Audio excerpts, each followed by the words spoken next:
Hello and welcome to the stream for UFC 257, Dustin Poirier versus Conor McGregor. So the prelims are just about to start off now, so we'll see how we get on. Just waiting for the introductions mainly now, so it's just Anik, DC and Paul Felder just having a nice little chat before the fights. Get this on full screen.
Right then, hopefully they'll be getting underway shortly with the fights.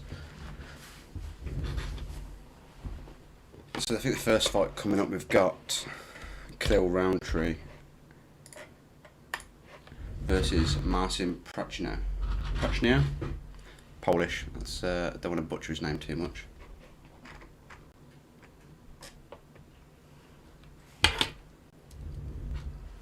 So let's go through some of the stats before the fight actually ticks off. So Khalil Roundtree is 9-4. Not too bad. I think he's had a rough bit of a slip in his last couple of fights. Let's see. Let's get some previous stats up.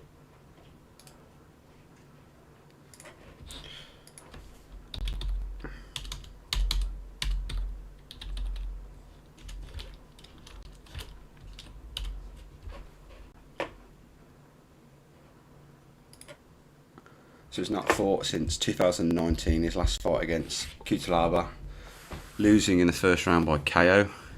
And then the fight before that was a 3-round decision win over Eric Anders. So he's coming off a first round knockout, which isn't the best, to be fair. And then let's have a quick gander at who he's fighting.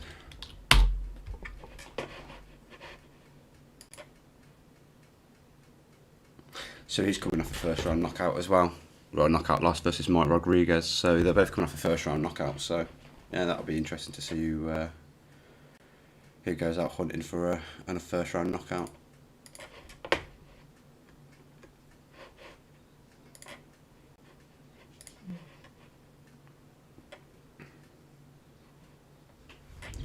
So Matt Fivola's actually back on this then. So his fight with Ottoman as a tier got called. I know that, but he's got another attempt, so that's good.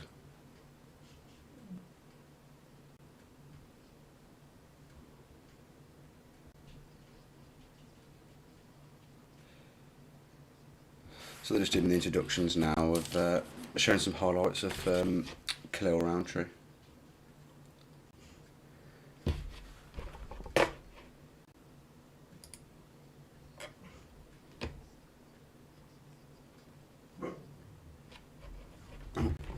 Two ticks.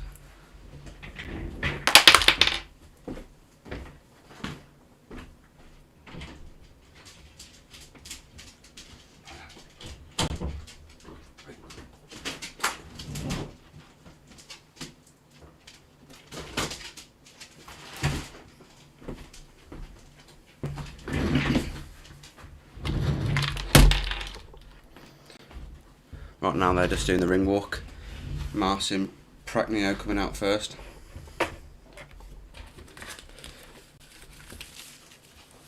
Got a nice grimace look on his face.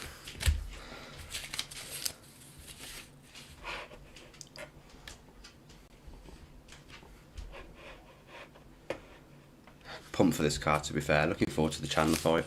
Really looking forward to the Chandler fight.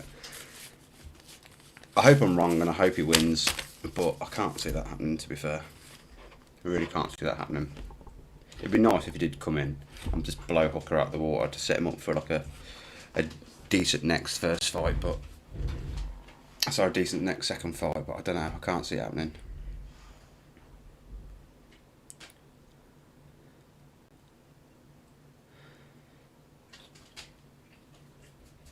This Marcin looks like he's got some staph infections. He's got about 3 or 4 lumps all over his stomach. Don't look good. He looks a bit rough in the face as well. Karate black belt has won 4 of his last 5 wins by knockout. He's finished 11 of his 13 wins, 10 by knockout, so that's not too bad. 11 first round finishes, 6 wins in under 2 minutes, so yeah, that's not too bad actually. Let's see if we can get back on track and get the win here.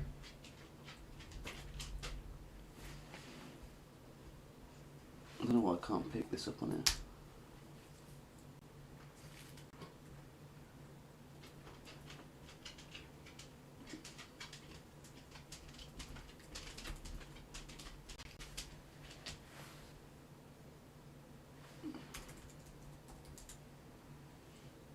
Khalil walking out now. He looks, I don't know, he's just staring at the floor, to be fair. He doesn't look too pumped. Doesn't look like he's sweating, so I don't know how good of his warm-up was.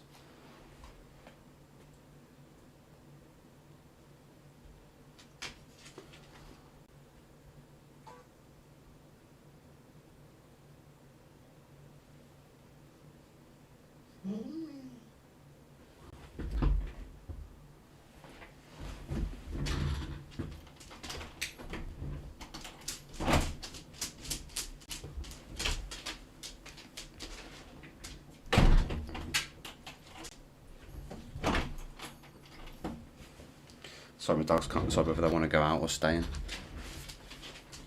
Right, just waiting on them to actually get into the ring, into the octagon, sorry. So yeah, Khalil looks big, to be fair.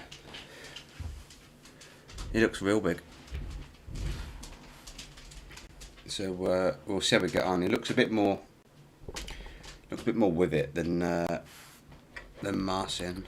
I give him that.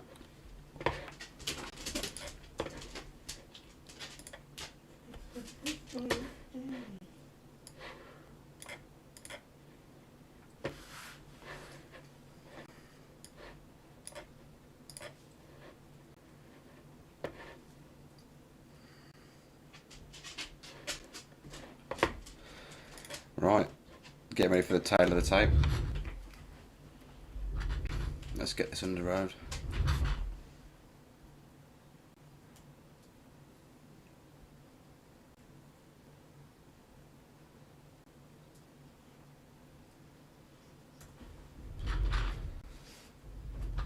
Right then, we're both in the octagon. Let's get ready and let's have this.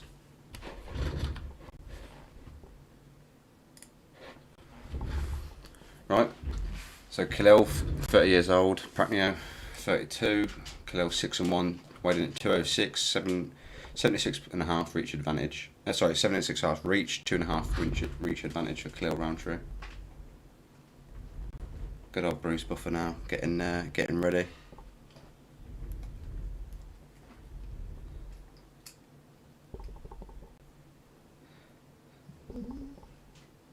Does seem quite quiet in there, to be fair, considering the, well, I don't think there's 3,000 fans in there yet. I can't see that happening until probably midway through the main card.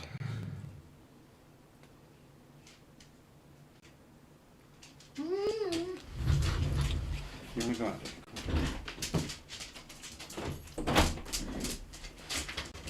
Boy. Good girl. Come on.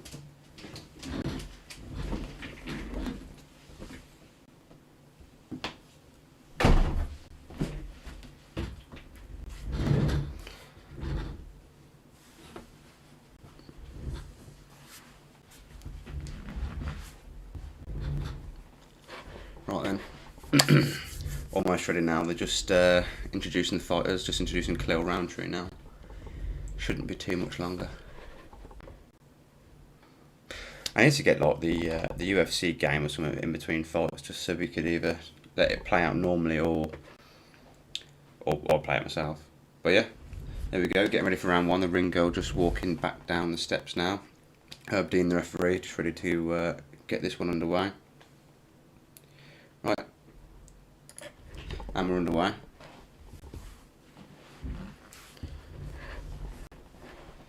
Both mated in the centre of the octagon.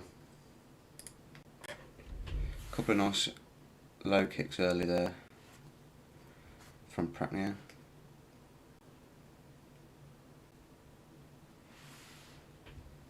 Both look like they're just feeling each other out for now. Ooh, nice side kick to the stomach there from Pragnea. Ooh, went up top there with a nice right hook. Blocked there by Khalil. Lots of feinting from Khalil, to be fair. Not really getting any reactions at Pragnea. Oof, nice high kick attempt then from Pragnea. Khalil throwing with some power there. Nice low kick from Khalil.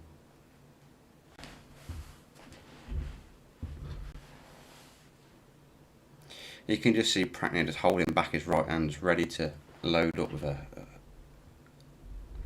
bomb and a half.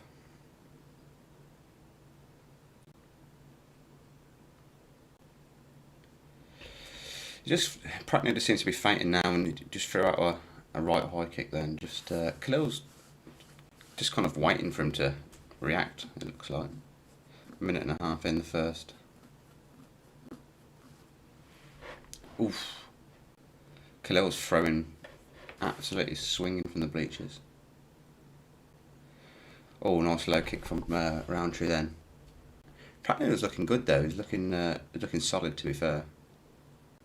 Trading low kicks.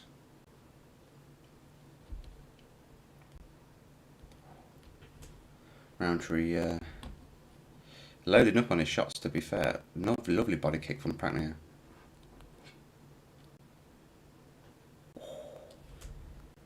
Khalil's throwing bombs.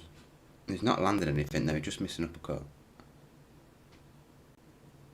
Oh, lovely body kick from Khalil there. Followed up with a low kick from Pragnea. They just seem to be trading kick for kick, because no one's throwing any massive combinations or anything.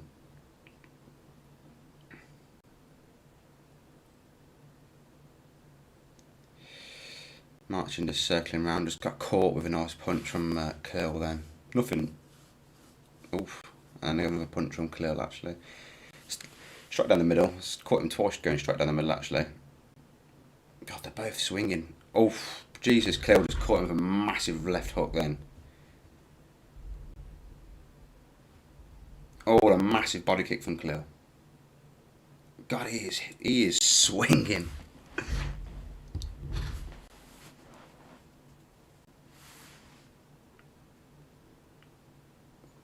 Wow. Khalil's father was shot and killed when he was 2. Jesus, never knew that. Missed that when I was watching The Ultimate Fighter. So yeah, it seems fairly even at the minute. They're just both trading. No one's really going for anything. No one's overextending, but they're both throwing really hard.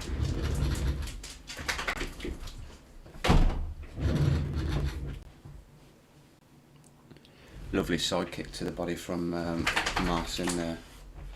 Let's just go through some of their stats actually.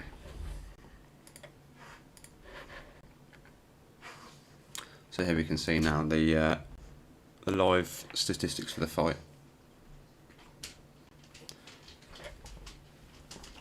So Marcin's actually doubled up on total strikes so far.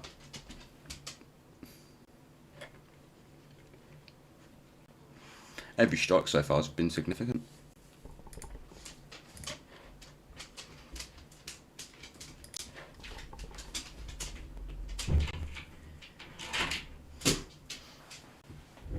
Oh, Marcin then went for a lovely high kick. just blocked slightly there. Didn't quite get all the way through. Oh, Marcel swinging, is pushing in. He just got caught with a beautiful kick to the stomach then from Khalil.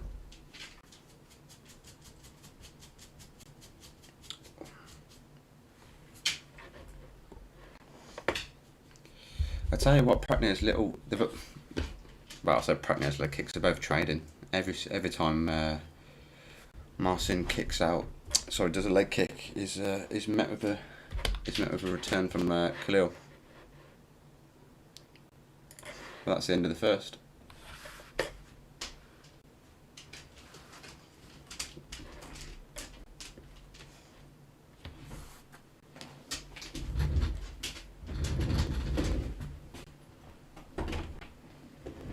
Come on, Summer. Summer. I don't think the dog wants to come in the garden yet. Come from the garden yet. Summer, come on.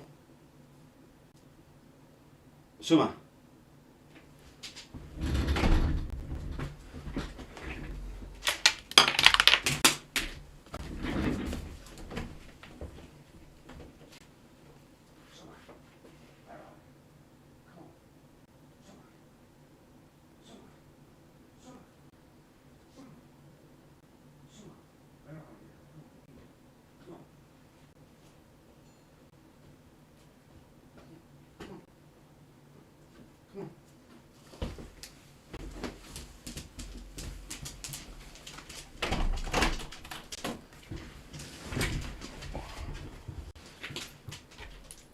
Right, the second round back underway, typical the British dogs. I don't put them out the room because they'll only pretty bark.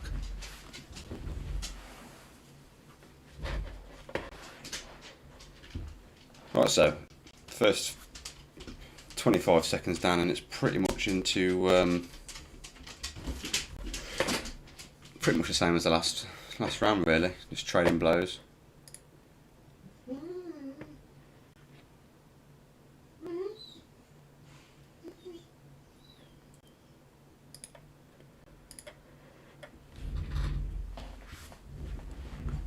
Against, to be fair, they're both just standing in the centre trading. I mean, low kick for low kick, body punch for body punch, body kick for body kick. Pratney is a plus 280 underdog though. I don't know how that translates over into the English, but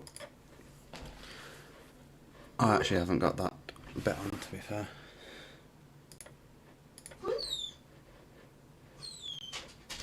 Sorry, my dog's crying again. I knew he was going to play up.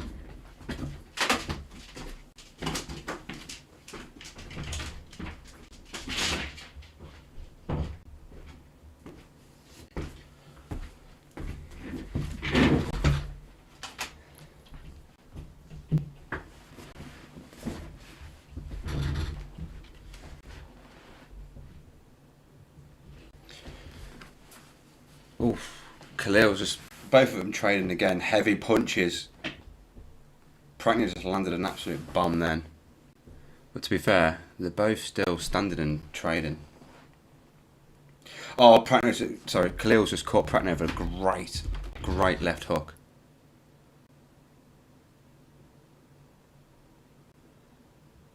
To be fair, they're both, no one's been hurt yet, as such.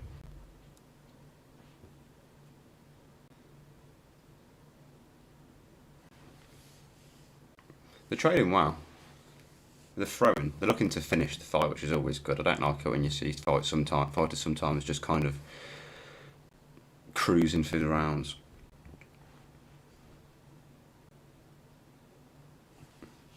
Lovely knee to the stomach there from Marcin. They're just both trading. It's very, very equal. I mean, let's have a look at the total strikes so far. It doesn't actually show as equal as it actually looks. Really, I mean, what it's saying? Well, it's bang on half the strikes. Yeah, it's actually a lot more even than that. Actually, watching the fight, but I mean, according to the judges' scores, it won't be that even.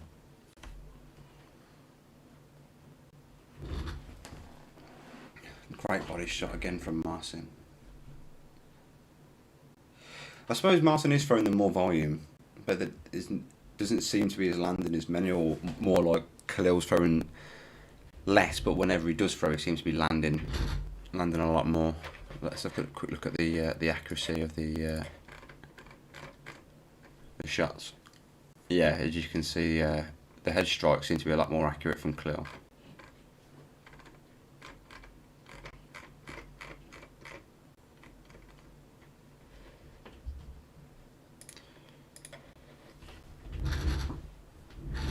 Again, still pretty much the same as the first round, just trading. This actually probably might go to a decision, to be fair, unless one of them really catches the other one. Martin seems to have slowed down a bit, seems to be breathing a bit more heavy. Khalil doesn't actually look that tired, in all fairness. He seems like he's kind of comfortable and getting into the fight. Oh, he just missed. Khalil just missed an absolute bomb of a left hook then. Oh, he's just dropped him! Just caught him with like a check right hook. He's back up on his feet though. He got dropped then. Prachnio did. Oh, just lands a head kick. Khalil just landed a head kick, but I don't know how Prachnio is still on his feet. He looks hurt, but he's bouncing about. Oh, he's just been caught with a devastating leg kick, chest kick as well. Yeah, Khalil's looking a bit more. He's got a bit more eagerness in him now. He's caught him there. But yeah, I think that might have won him the round then. Just catching him.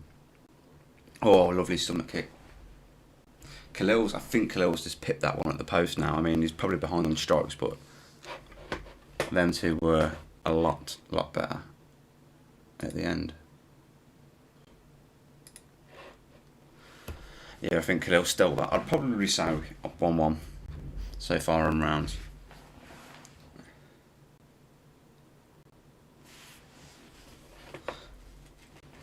Yeah, I think they're going to go for that. I think he's going to get stopped, actually. I would like to see Khalil finish this now, actually. But then again, he doesn't want to overcommit and get caught himself.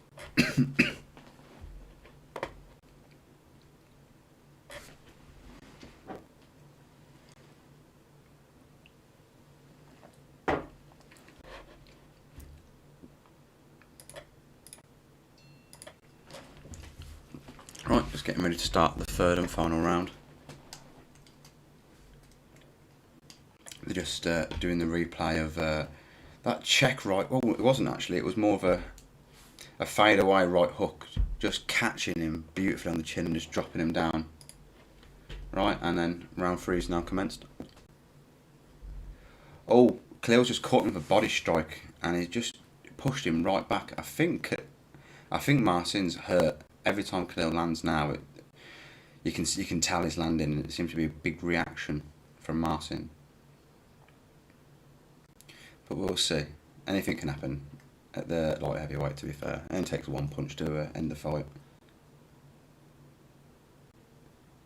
To be fair, they've both been stood in the centre of the octagon all fight, and I absolutely love to see that. So fair play. No clinching, no trying to take downs for when there are. It's just been stand and bang. It's been pretty good so far. I was saying that Martin's just gone for a takedown, got stuffed by Roundtree. That was nice.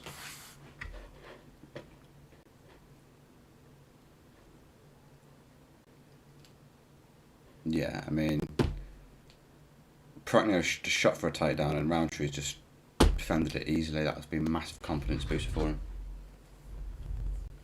You can probably start throwing some more leg kicks out now, not getting too worried for the takedown.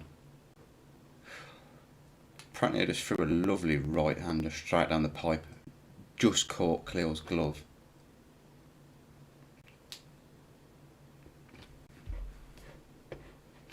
He seems to be Prachnio seems to be kind of closing his eyes, putting his head down and just throwing overhand rights now.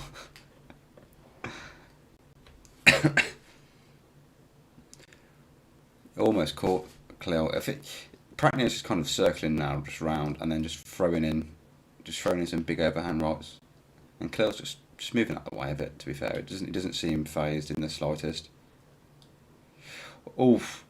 Marcin just looked like he just caught Cleo just on the top towards the back of the head, and it didn't rock him or anything as such, but it looked to wobble him a little bit. So Pratnier's gone for another level change then, but just got stuffed straight away. Khalil just lovely with a nice little counter right hand there on the chin. Didn't do anything damaging. Oh, lovely punch straight down the middle then from Pratnier.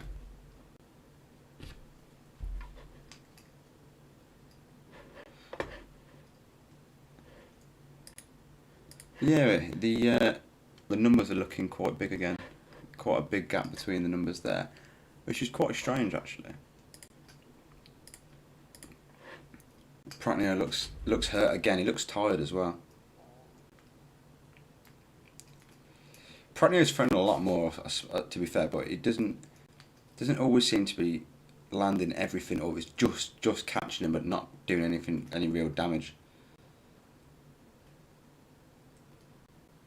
He's thrown a lot of kicks, Pratnier. A hell of a lot of kicks. Yeah, if anything, to be fair, Pratnier's won this more based off activity than anything. Nothing's really hurt Khalil. He's been in no trouble. He's got no marks on him whatsoever, but he'll probably lose the fight just through Pratnier's just the sheer volume of the strikes he's throwing out. He's not throwing anything damaging. He's not hurting him in the slightest. If anything, Pratnier's been hurt the most out of the entire fight, but he will more than likely win if this carries on the way. It's got another minute, another minute 15 seconds. So yeah, it's pretty much going to end a decision more than likely. They're literally just trying to knock each other out. They're just throwing bombs. But no one's. I say Cleo's only really landed. He's landed 2 strikes. Landed a lovely right hook that dropped Pratnier, and then that head kick which kind of wobbled him a little bit. But other than that, no one's really been hurt. They're throwing everything with intention there.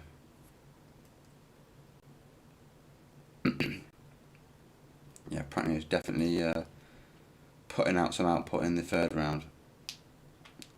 Just caught him with a nice hook to the stomach there, Pratnier did, and just seemed to take the wind out of Khalil a little bit, not much there.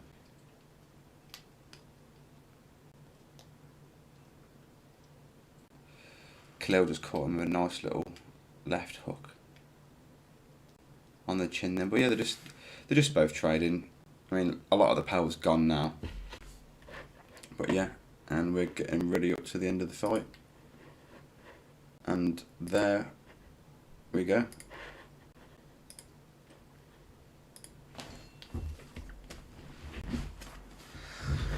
I'm thinking 29-28, Pratnier. I'd be pretty surprised if it's not. I mean, unless they give round 2 a 10-8 to Khalil, but it only based on the knockdown. It didn't really dominate him in terms of strikes. I mean, Pratnier had the the advantage in the ending strikes, as you can see there, 108 to 59, 108 to 59. So total strikes and significant strikes, pretty much is the story of that fight. Every shot that they threw had power in it, and had intention to finish. So yeah, I can kind of get that. But yeah, I mean the accuracy, yeah. I mean 48% accuracy compared to 38%. That's not too bad. That is not too bad. It's saying that there was no knockdowns, which is quite strange considering. Well, I thought the Khalil knocked him down. It looked like a knockdown. His ass hit the deck, so to me that's a brilliant knockdown. Quite varied attacks. I mean, Khalil 66% to the head, 17 body, 17 legs, whereas Marcin had 42% to the head, 27 to the body, 31 legs. So it's quite a varied strikes coming from Marcin there. But yeah, here we go for the official decision.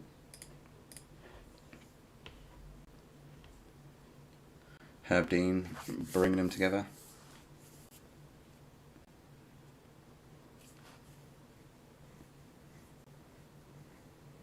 All 3 judges 29-28. Yeah, Marcin Pratnier's won that 29-28. There we go. That was pretty easy to call. Pretty easy to call that one, to be fair.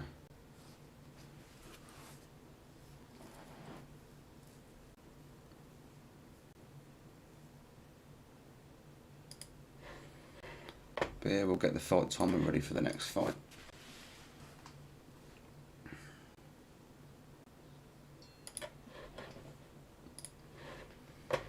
Right, so we got Sarah McMahon versus Juliet Penner next. It should be an alright match. I like the women's fights.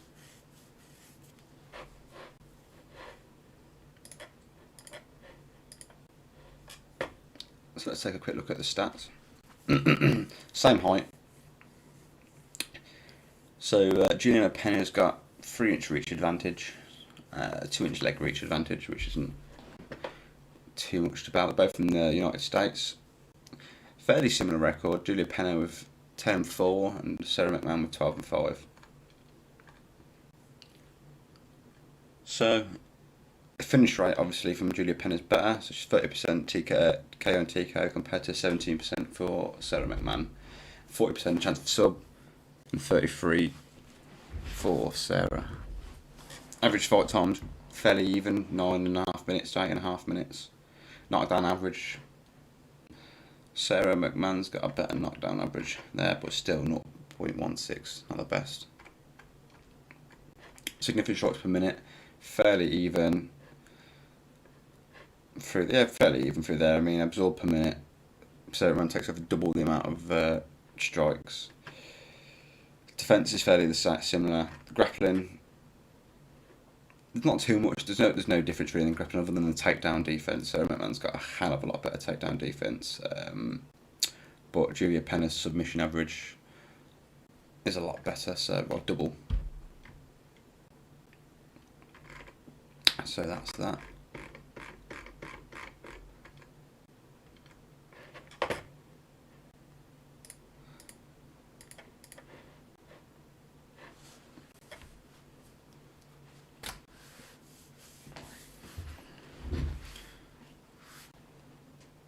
Hopefully they don't take too long getting these down to the octagon.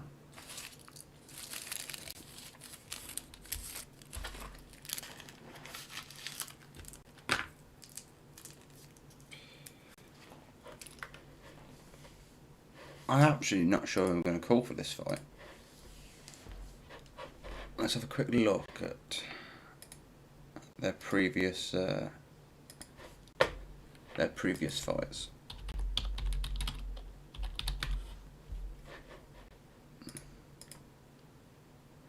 So, Juliet Penner coming off a third round submission loss to Germaine de Randamine. She only fought once in 2020. That was that loss. 2019, she won a 3-round decision versus Nico Montana. Only fought once in so she's only fought twice really in the last 2 years. She didn't fight in 2018 and she lost in 2017 to Valentina Shevchenko by submission. So she's not really been active. So since she only had one fight in 2016. So really, over the last 4 years, she's only had 3 fights. Doesn't seem much. Let's see how Sarah McMahon's got on recently.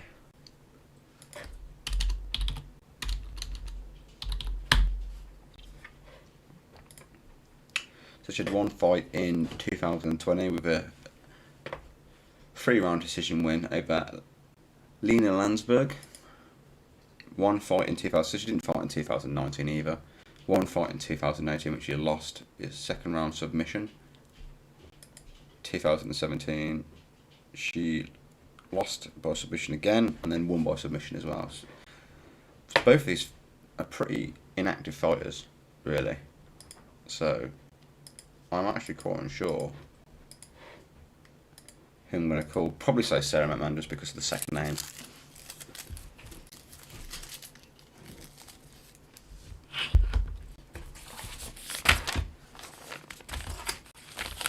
Oh yeah, so Pennington, Raquel Pennington news. Don't know what they're showing us, that she ain't fine.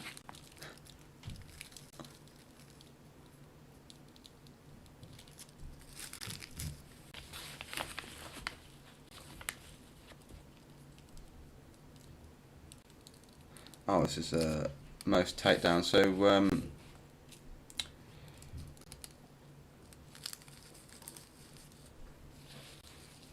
So Sarah Mann's actually leading on takedowns with 20 takedowns in all of the fights, where Juliana Pena's got 14, so there's not a massive difference.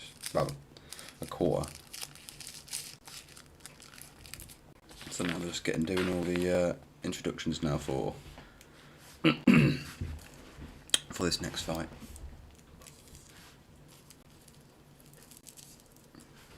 Also, Sarah Mann's a silver Olympic medalist. That's quite cool. Freestyle wrestling.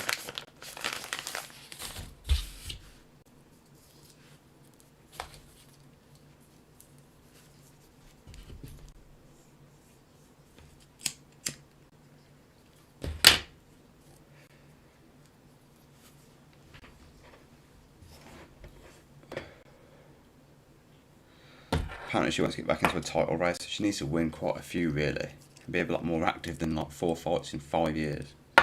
So we'll see how she gets on. So yeah, Sarah Mann's just doing a ring walk now. Not too much longer until we get underway. She's going for a title run. She needs to fight way more than that. She needs at least to do 3 fights this year, 4 fights this year if she wants to jump up the ranks quicker than that.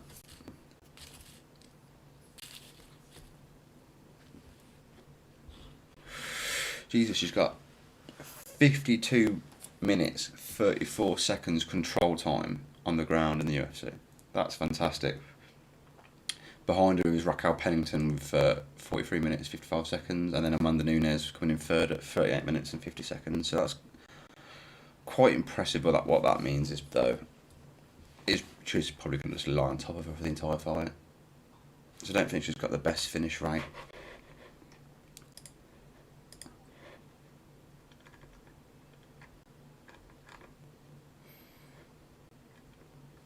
Mm, 50% finish rate. That's not too bad. Could be better. Could be worse. So where are we? So Julia Pena's rank 7 and Sarah McMahon is rank 9. The Venezuelan Vixen. It's quite a cool name.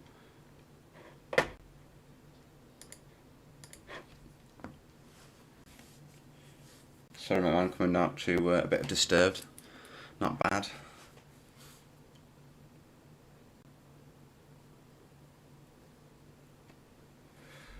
Bit of Indestructible. I know that song in ages, actually.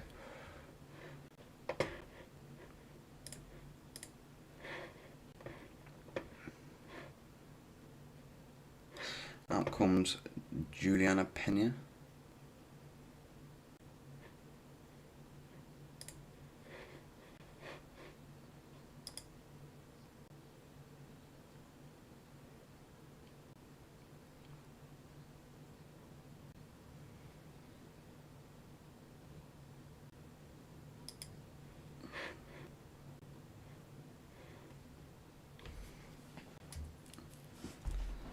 So just waiting on her to get her ass in the ring, in the octagon. I keep calling it a ring, I don't know why. I watch too much wrestling, too much boxing.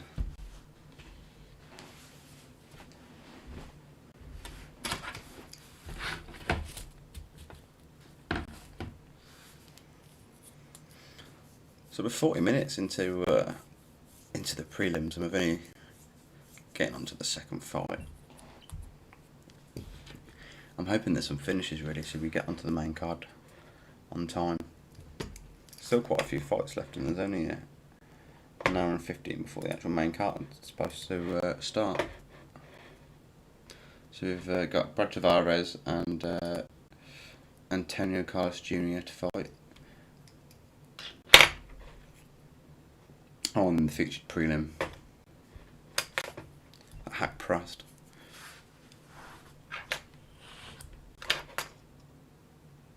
That's going to be quite an interesting fight, actually. Looks like Calvin Gastelum.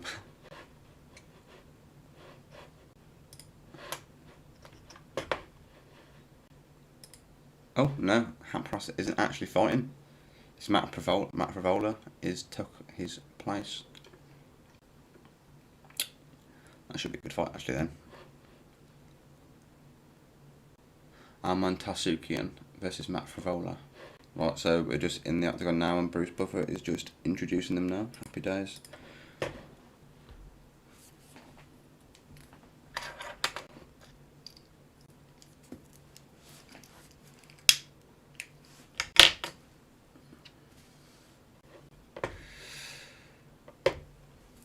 £5'6", weighing in £135 for Sarah McMahon. I think they're the same height, and I think they both weighed in at the same. I think Julia Pena might have come in at 136.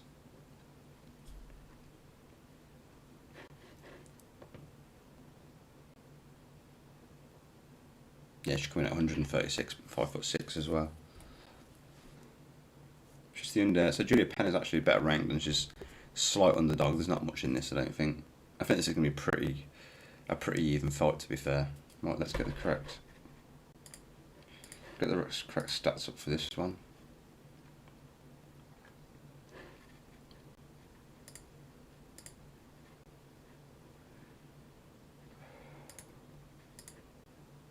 Right.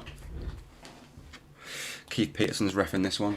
Just about to get this underway. The ring girl's just walking down the steps now.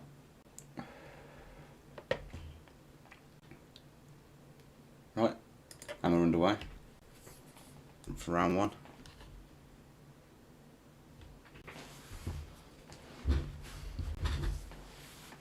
My man just circling round, throwing a few strikes in, but Pena just dives back out the way.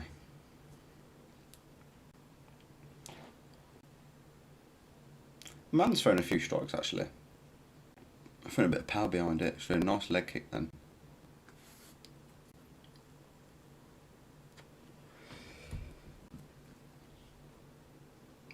Yeah, she certainly looked great in her last fight, to be fair. So I'm hoping she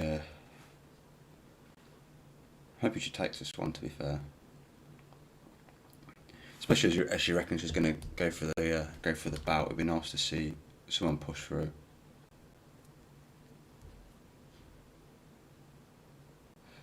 She throws a lot, but her reach compared to Amanda Nunes, if she actually does go on a title run, is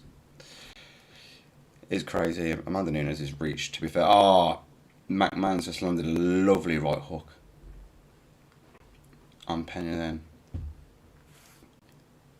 They're both trading, actually. They're both thrown with intent and trading.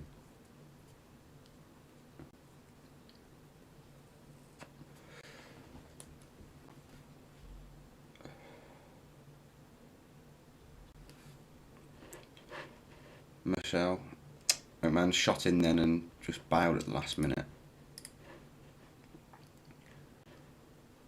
So McMahon's just doubling up on the strikes.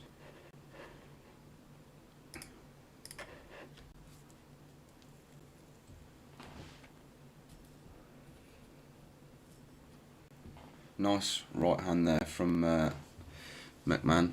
Great takedown from McMahon. She's got the single leg down, just working into a side control. Looks like she's going to be taking the back. She's just going to ride the back now. Just trying to get the hooks in.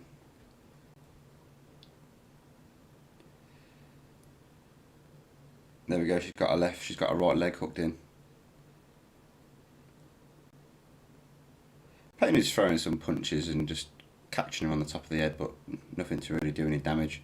My man's just fighting for position now. She's just looking to get that second hook in.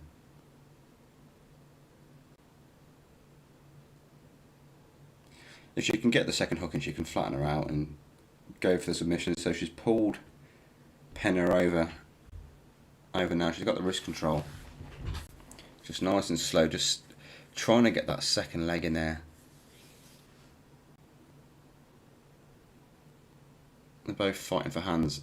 So she's still got her back. Pena's up though, and now they're back up. Nice knee from McMahon to the stomach of Pena.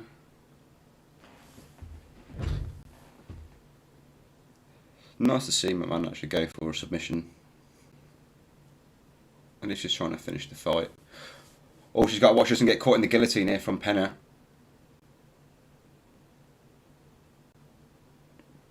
Pena's on top of McMahon now, but she's... Sorry. McMahon's on top of Pena, but she's got her head just trapped inside the arms of Pena. McMahon just looks like she's crawling over on top now. She's kind of on top side control.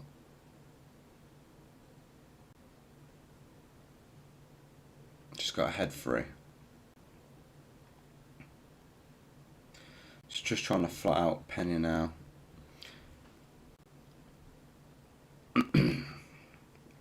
She's just in between the legs. She looks like she's going to try and transition into full mount and try and posture up. And land some elbows. There's one elbow landed.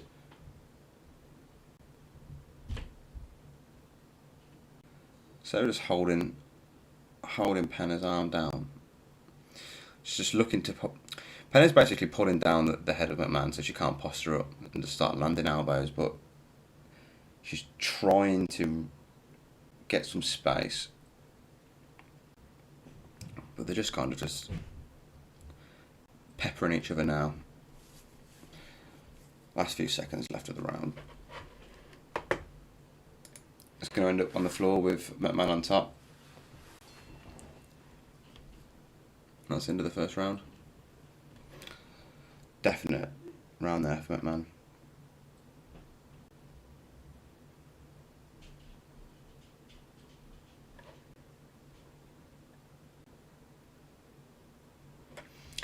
Coach is just in Pena's corner, just telling her she could have stuffed the takedown. Could she have? I don't know. Maybe. Or they're telling her to sprawl whenever McMahon goes for the takedown.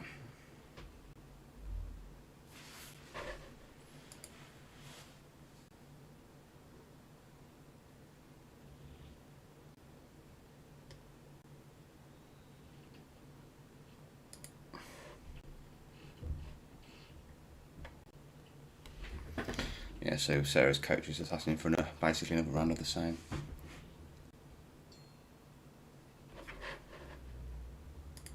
Let's pause this as it's slightly slower than the actual fight. Right, so yeah, they just called them in. So I'll resume this on the right timing. There we go. Make sure we get it lined up for you.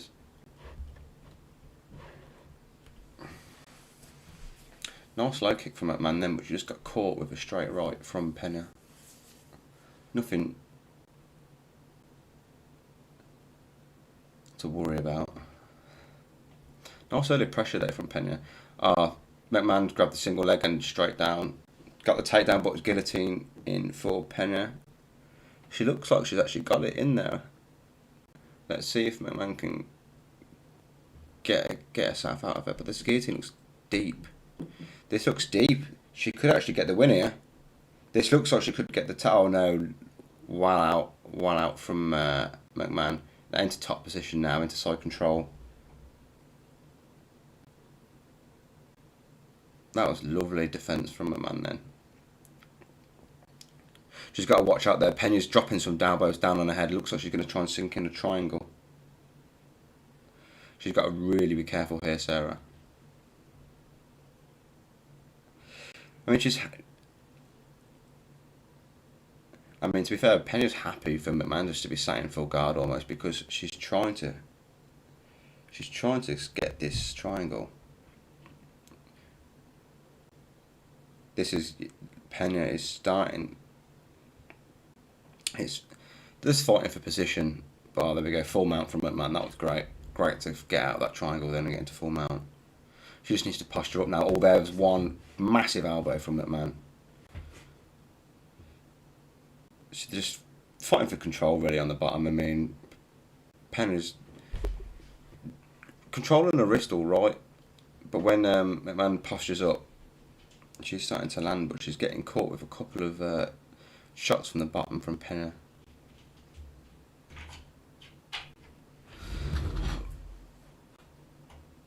Sorry, my dog is jumping up.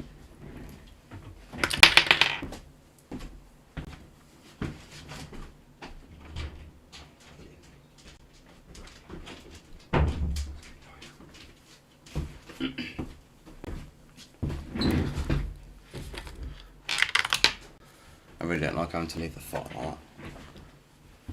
It look oh. So McMahon is now got her back. She's not got any hooks or any. Well, it's not got a choke or anything in just yet.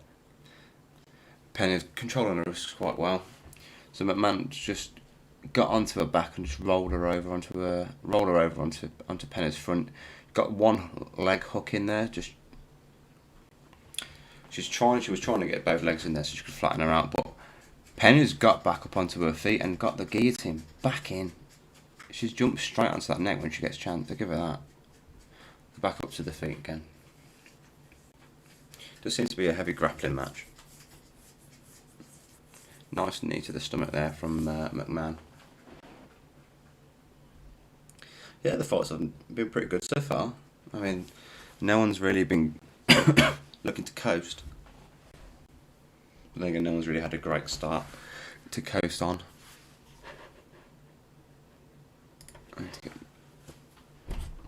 For some reason, that fight clock's threw itself out.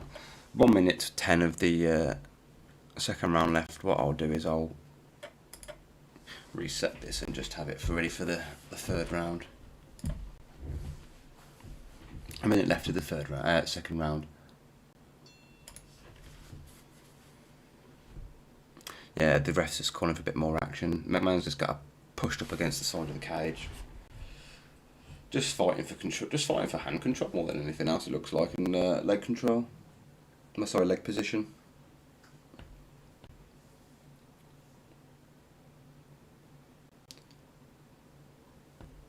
I think McMahon's gonna try and she's got pushed up against the cage. I think she's gonna try and drop down for a single leg. It seems to be what her corner is calling for. Obviously, they're speaking in code, but they're just trading knees to the stomach, pressed up against the cage. Oh, great 3-punch combination from Penny then. 10 seconds left of the second round. Couple of nice strikes actually landed from Penny then. I mean, let's update the strikes. I mean, look at the sheer amount of volume there from Penny. 180 strikes. She's actually threw quite a lot. I mean, most of them have been thrown from the bottom, to be fair. There's been not little pepper shots, but still not bad.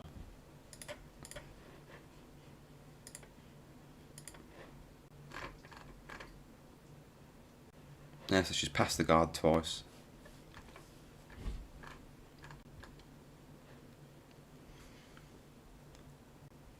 I mean, pretty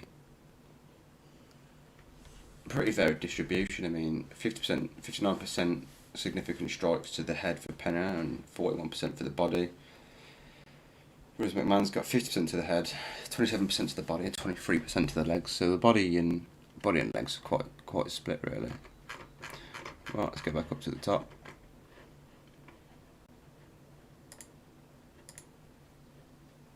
Right, get ready to get the third round underway.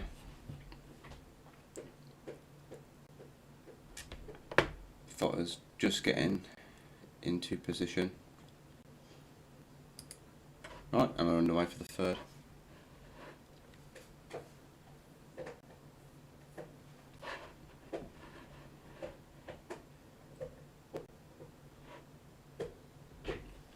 Scooby.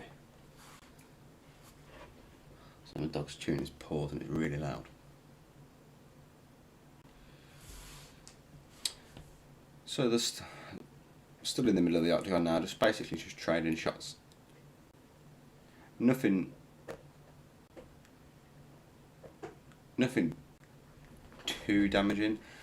It's a tough one to call actually on the scoring for this, because Sarah McMahon looked to have won both rounds just from position, but Penner in the second round landed a lot more shots from the bottom and attacked the submission a couple of times. I mean, she obviously went for the submission. She went for the guillotine like 3 times, and then she went for the triangle twice.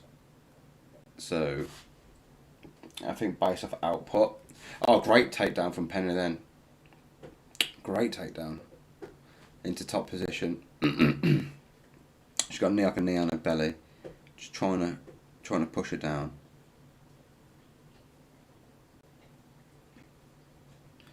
Juliana Pena looks really strong. She's in great shape. She's just got side control now on the ground. She's not actually doing anything with it. She's not under any shots on top position yet.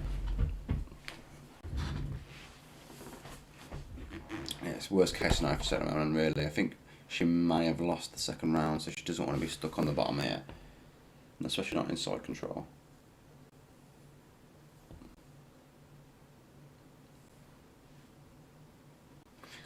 Bit slower than the second round.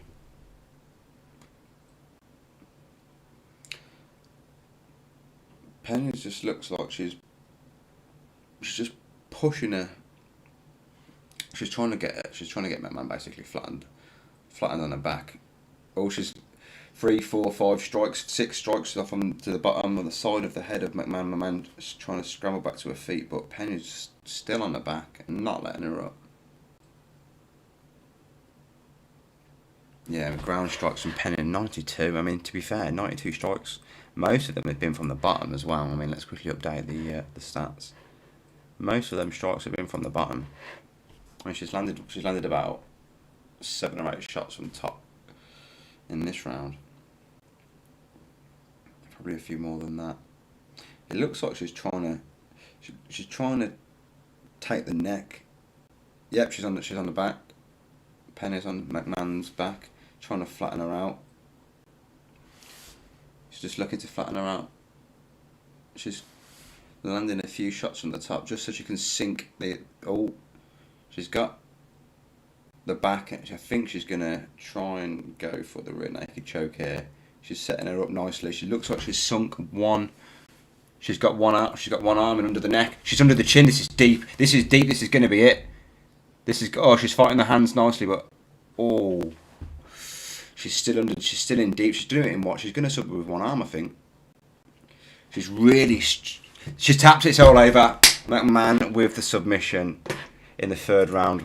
Sorry, Pena with the submission in the third round there. McMahon got choked out. Well, not out. She tapped, but nice. Ended around 1 minute with 15 left of the third round. Excellent. Nice submission. Yeah, she was squeezing tight then. Pretty much with one arm in the end. I mean, McMahon was fighting one of the hands, but yeah. That was nice, great finish. Love to see that.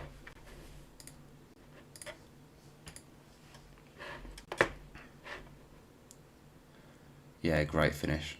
Set her up perfectly, really. Lovely takedown. And just pressuring, just fighting to take her back pretty much for about 2.5, 3 minutes, and then eventually sunk the arm under the chin and then squoze and got the submission. Brilliant win. Right, let's get ready for the next one.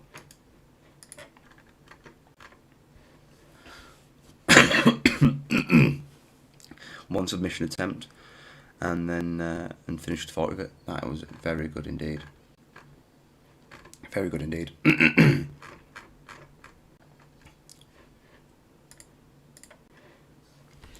Just waiting for the official decision. Penny looks absolutely ripped to shreds. She's so toned. She's in great shape. Her boxing looked pretty good as well, to be fair. I'm really surprised she actually managed to land the takedown and then submit her. That's brilliant work, really. Brilliant work.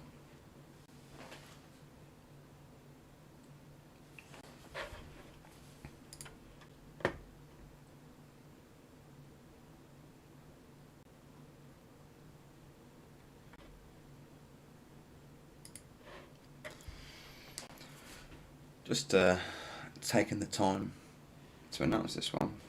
Should have been relatively easy. It's a stoppage. Oh, I'm looking forward to this main card. I can't wait for the Conor fight. I am really looking forward to this Conor fight tonight. I'm hoping he dusts him off quickly. I'm pretty sure he will. I'm pretty sure Conor's going to end it relatively fast. 3 minutes 39 seconds of round number 3.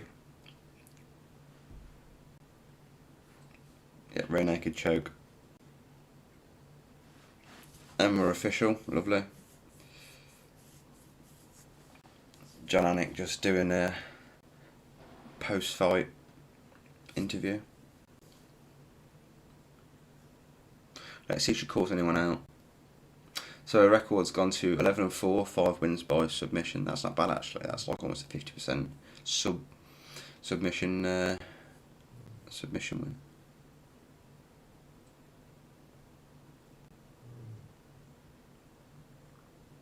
Yeah, so she's come off beating. Well, she's come off fighting 3 former champions and just beat the best wrestler in the division. So not bad from Juliana Pena.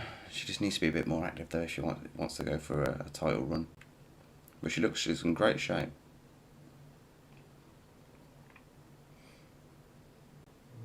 But yeah, that was a good fight. Quickly grab some food ready for the next one.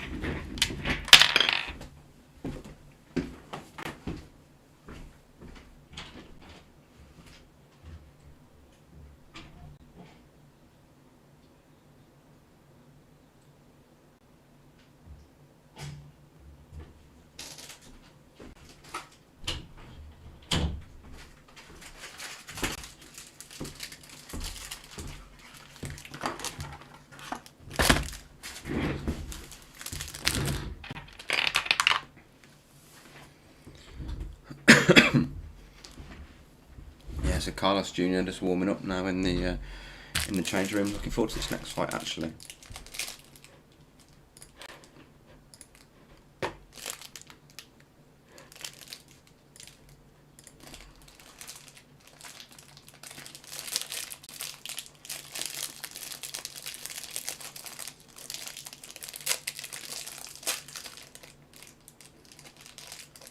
Just showing some of the Conor build up now. Quickly turn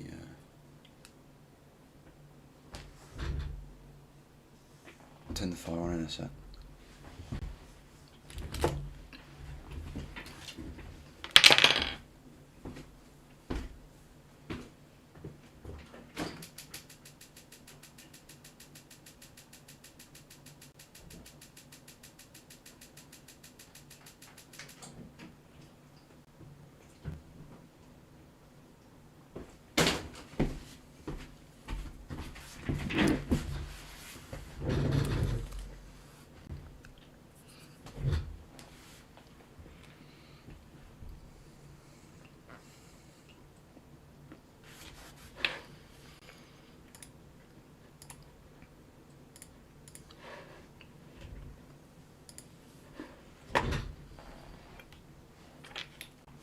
Still playing some Conor highlights. I've been drinking his proper 12 whiskey.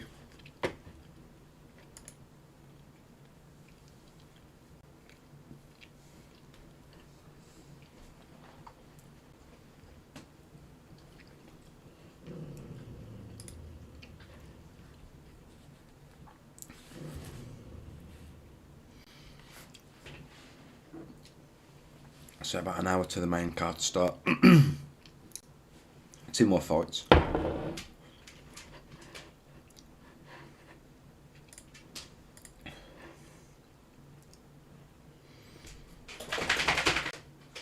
Looking forward to this actually. Brad Tavares, when was the last time he fought? I'm not seen him fight in a while actually.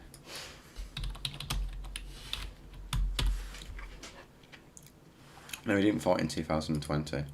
Fought once in 2019 and lost in the first round by knockout to Edmund. I'm not even going to try and pronounce that name. It's too late at night for that. I mean, in 2018 he lost to Izzy. If he lost a 5 round decision to Israel Adesanya, fair enough. So he's lost his last 2 fights. Both of them are decent ranked fighters though. And he won, I suppose he won in 2018 in a 3rd round KO TKO against Jotko. So yeah, not too bad.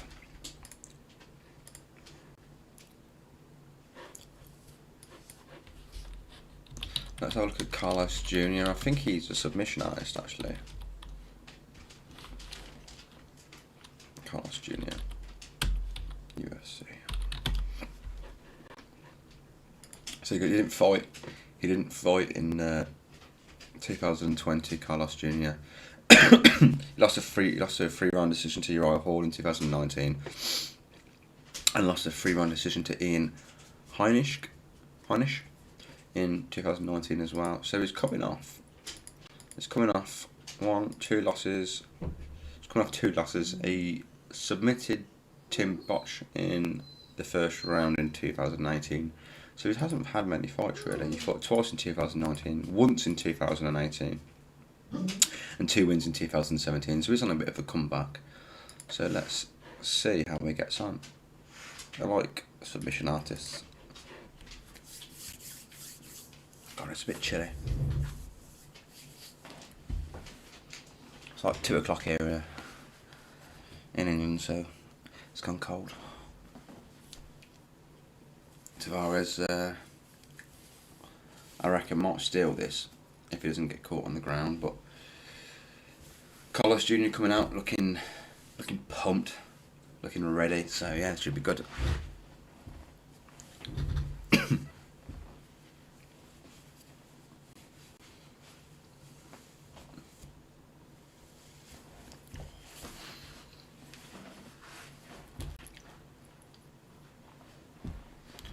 Get the big old war mask jumper on.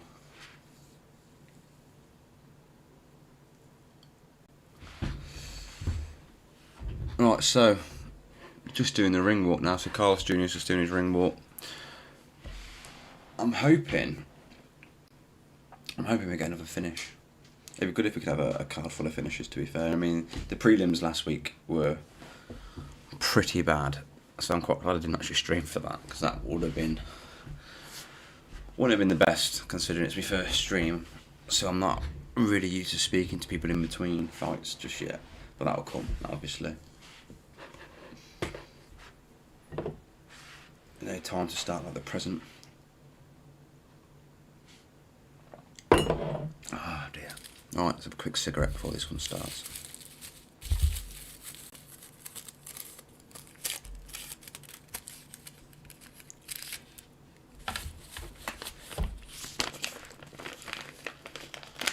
Hopefully I can move into a studio within about a month's time or so,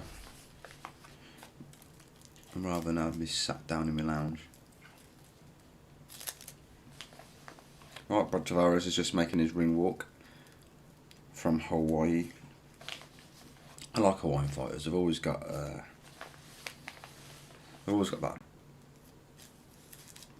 bit of nuts, that bit of madness in them. I love it. Love Max Holloway.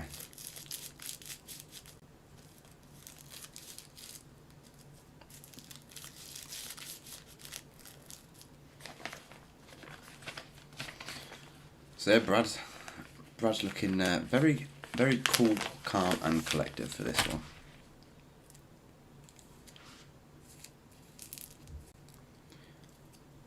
Very cool, calm and collected, just taking his time on his ring walk. Looks jacked, to be fair. Looks in great shape.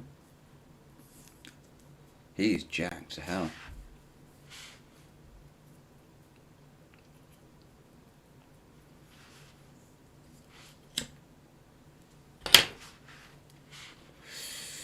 Right, so he's tied 4th most significant strikes landed in the UFC middleweight division, 699. Tied 6th the most wins in middleweight history. Not bad. Not bad stats, really. He's been around the block for a bit. He has been around the block for a bit.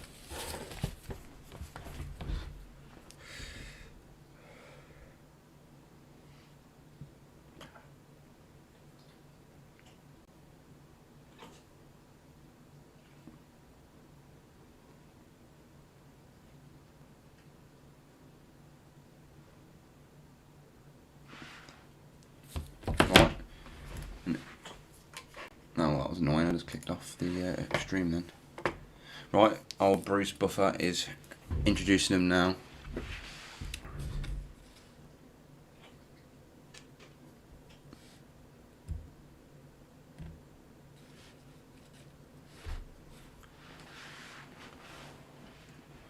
So Carlos Jr. is the favourite, not by much, only a slim margin, fighting out of Coconut Creek, Florida. So he's a tough Brazil heavyweight winner as well, not bad at all. Not bad at all. Well, Brazilian, should I say, tough Brazilian heavyweight winner.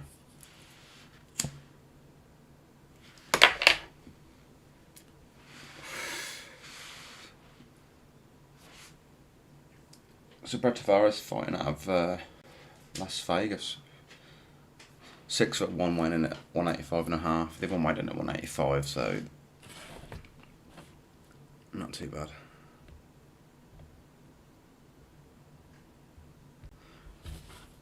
Right, Martin Goddard, the referee, always good.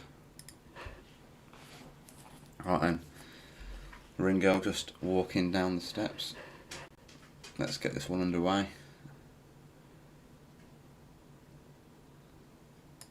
Right, and we're underway.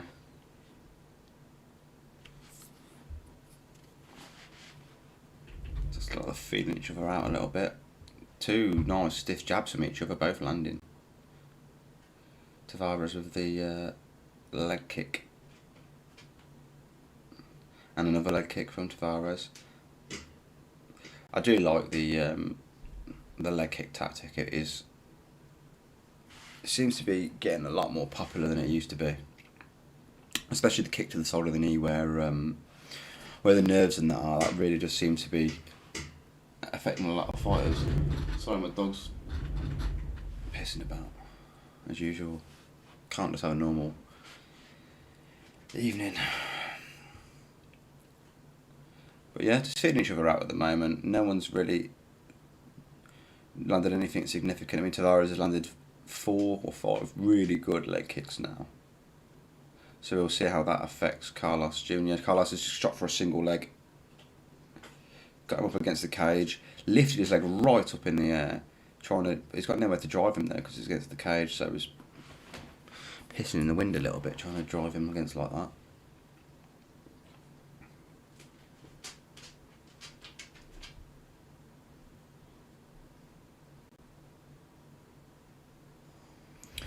So Tavares is still holding on. No, sorry.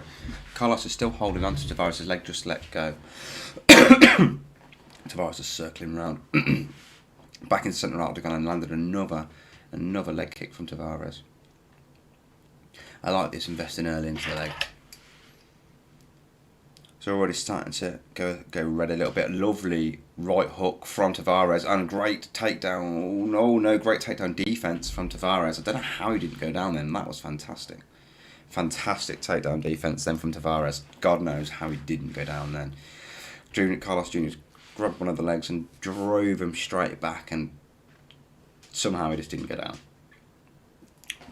Carlos Jr.'s got Tavares up against the cage now. Really going for this takedown. I mean, Tavares on his feet has caught him with a couple of nice shots and some nice leg kicks, so I can see why Carlos Jr. wants to try and take this to the floor, and him being a submission artist as well. Right, just halfway through the first round.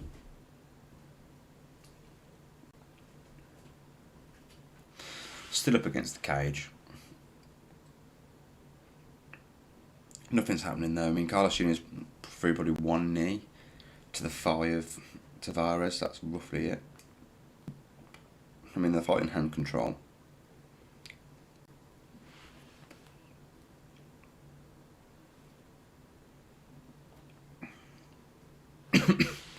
I mean, Carlos now has had him up the cage for the best part of a minute and a quarter, and he's just not managed to get a takedown at all. And Tavares has just got out of it, happy days, right back to the centre of the octagon. Oh, Carlos Jr. with a leg kick there of his own. I'd like to see Tavares carry on attacking that leg. And there we go, one leg kick. Great calf kick. And another one. And another one. Oh, but it's just been caught by 2 shots to the head and a body kick from Carlos Jr. Throwing with intent. Nice. Nice heavy trade there. Very nice heavy trade.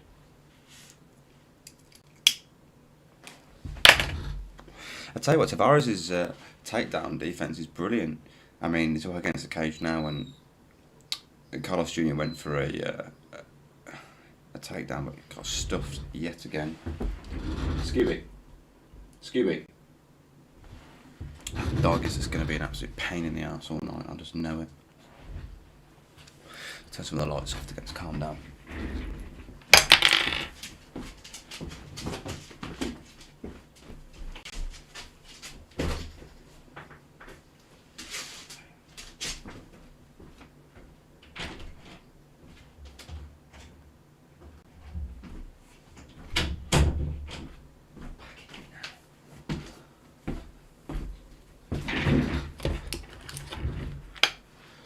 Right, the referee has just looked like he's paused the fight. It looks like Tavares has took a shot.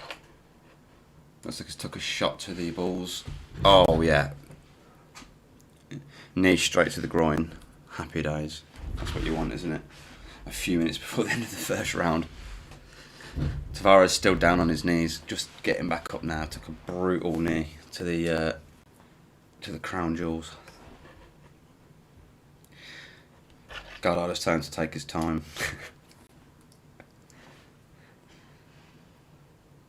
That was a very hard shot. I wonder if he takes a point from him here, or is he just warning him? Mate. I don't know. I wonder what Carlos going to do here, actually. No. He's not took a point. Happy days. Yeah, so they're just getting ready to time in now. Both met in the centre of the octagon again. Both got a good smile on their face, and that is the end of the first round.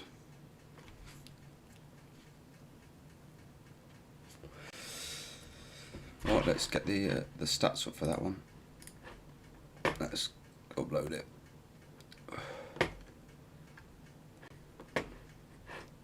So right, 23 total strikes versus 14.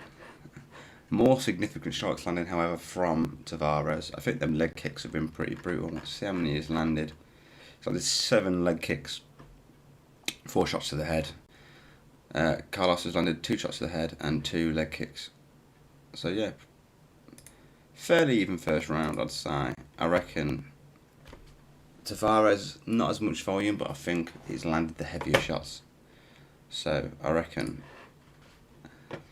Tavares has stole that round in all fairness.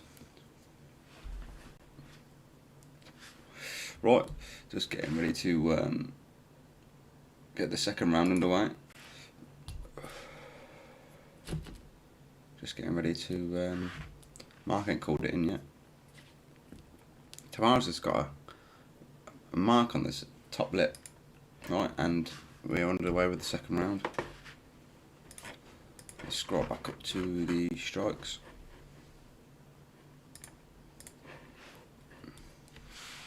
Tavares just threw a couple of nice strikes in there. Not landed anything there. Oh, he's just landed a 1-2 to the top.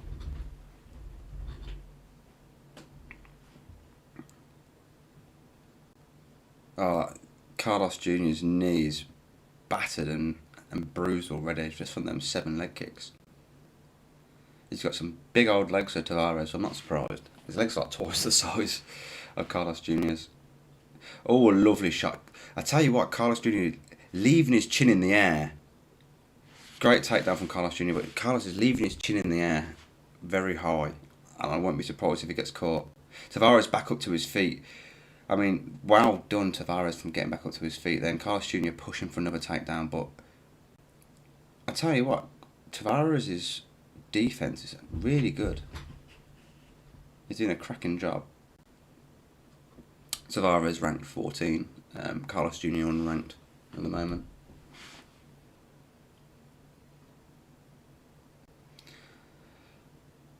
So basically now, Tavares is trying to get the underhook in to lift up Carlos Jr. as Carlos Jr. is basically just driving Tavares against the fence. He's not doing anything though. He's not landed. Oh, one headshot. There we go.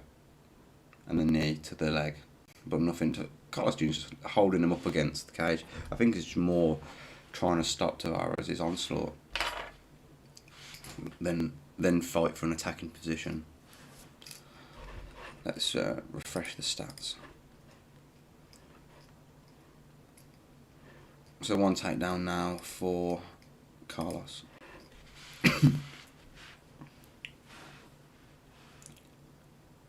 But yeah, the commentators are praising Tavares' takedown defense. He's doing very well, to be fair. I'd like to see him, nice jab from Tavares. I'd like to see him throw some more leg kicks out. Oh, great right hook from Tavares. Looks to have hurt Carlos slightly, but he's still bouncing around. Another leg kick from Tavares. Carlos is just throwing out just kind of like the jabs, but he's not landing anything at all, really. Tavares is ducking and dodging. He's got good head movement. Tavares is just stood up straight. His head's not moving at all. When his head does move, it's just his chin going back up in the air. So if he was fighting a better boxer, it probably would have been caught by now. A lovely stiff jab from Tavares, rocking the head back of Carlos then.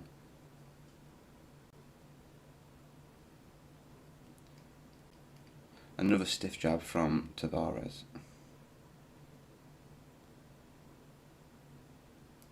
They look to have slowed down quite a bit now. The pair of them. I mean, Carlos has just threw a couple of nice punches in there, but still, it's quite a lot slower of a round, to be fair, than the first round. I mean, Tavares is catching up now with the strikes. He's landed a lot more significant strikes, but he's lost a little bit of time due to Carlos holding up against the cage, but I don't really think that's going to make any difference. I think since they've been split, Tavares is clearly winning the stand-up. Nice overhand right from Tavares, didn't really do any damage there. A single leg attempt here from Carlos, driving him, but no, Tavares straight out of it. His defence is brilliant. He's doing really well. Another inside leg kick from Tavares.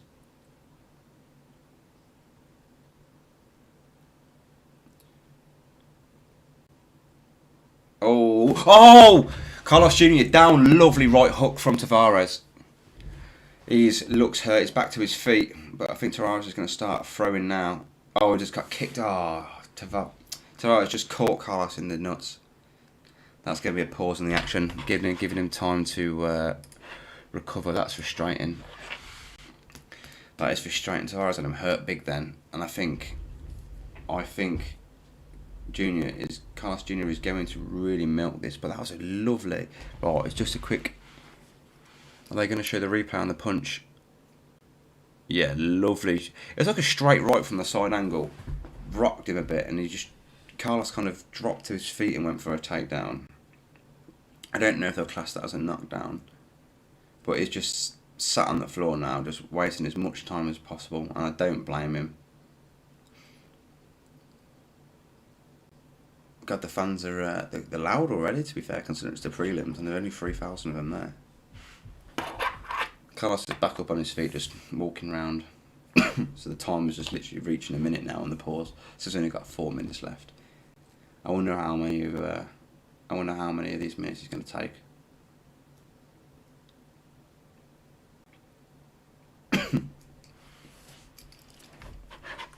Let's right, they're getting back into the fight. Right, and they're back in. I'm just waiting for the time clock to kind of catch back up. There we go. Oh, lovely punch up top again from Tavares. I think he might be able to finish him in the third if he's not too tired. Nice 1-1-2 from Tavares. Nice stiff jab from Tavares and a body kick. Oh, and a shot landed just after the bow from Tavares. But yeah, end of the second round. I think that's both rounds to Tavares, to be fair. I mean,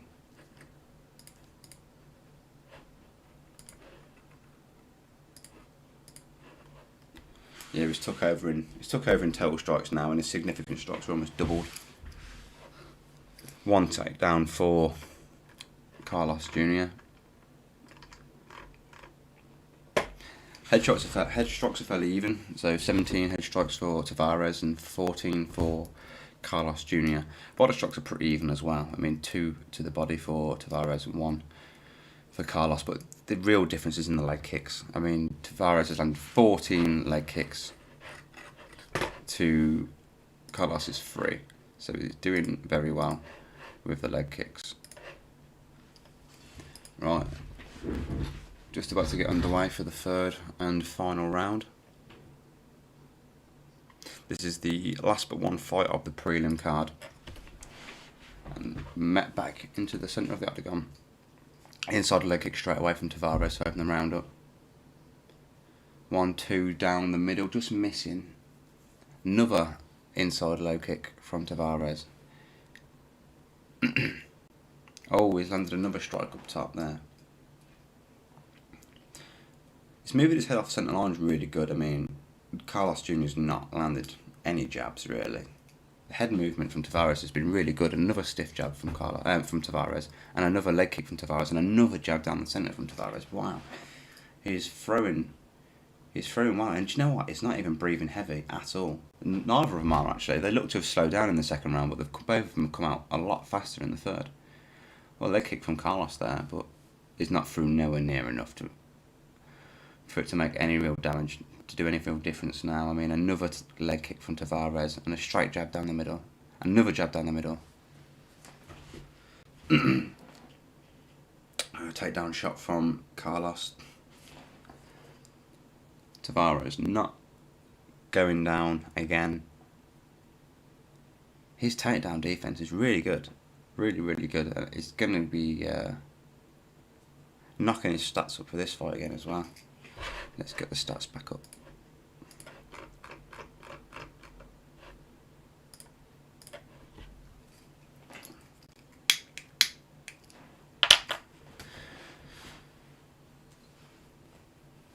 So they both press up against the cage now still. I mean, Carlos Jr. is just holding up against the cage. He's not landed any strikes whatsoever. Oh, one knee to the knee. Yeah, but it just looks like Carlos Jr. is just trying to minimise as much damage as possible now. I mean, his leg must be falling off after it's been kicked to smithereens. Yeah, I mean, Tavares tried to turn that around, but Carlos Jr. is way too strong in the clinch. Just holding him up against the cage. Oh, almost a good trip then from Carlos, but straight back on his feet for Tavares. Carlos is controlling the underhooks really, really, really well. But Tavares isn't going down, and I think Mark's just basically giving him a quick warning, just, you know, get a bit busier. I think he's might separate these two yet. It's been separated, and then into the middle of the octagon. I love it. Not to see that, Mark. Nice. That's a leg kick from Carlos Jr. there. Seemed to actually do a little bit of damage there. That was a weird punch from Carlos. It's like a hammer fist. Nice inside leg kick. He's landed that leg kick so many times.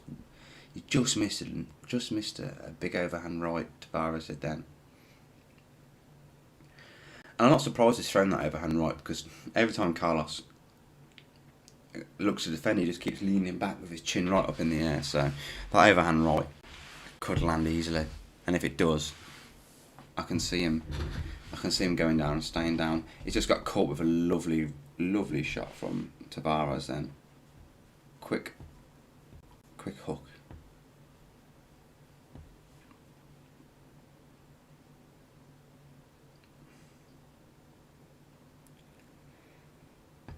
Yeah, to be fair, I mean, Tavares' cardio, considering he's been defending takedowns like a maniac over the last 2 rounds, he's not even breathing heavy at all. I mean, that is some extreme cardio. Lovely body kick from Tavares there. This more than likely will be 30-27. Probably 29-28, just because Carlos has held him against the cage, but he's not done anything with it. I mean, whenever they split, Tavares is clearly winning the stand-up by a country mile. Absolute country mile.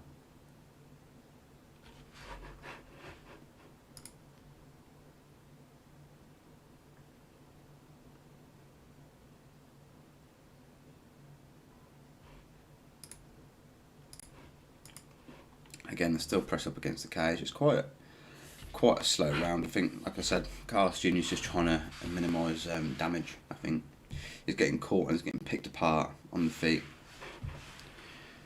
This fight is almost over. I think it's just going to end up with them pressed against the cage. Mark's getting ready to jump in here, and that is the fight over. Brad Tavares with his hands up in the air. I don't know why Carlos is putting his hands up in the air. There's no chance he's won that one.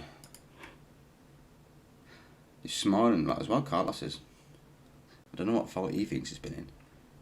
Well, he definitely ain't done anything to win. Right, let's look at the total strikes. 75 to 58. 50 significant strikes to 31 and 1 takedown for Carlos. Not too bad. Again, in the end, the head strikes are fairly even. 25 to 22 at the top. 3 strikes to 1 in the body. But the main real difference really was the leg kicks. 22 leg kicks to 8. And Tavares with the early leg kick work. I like to see the early leg kick work. Especially some of early body work's always good as well. But yeah, let's get this one made official. Mark Garlas is bringing them back into the centre of the octagon. We're waiting for Bruce to make this one official.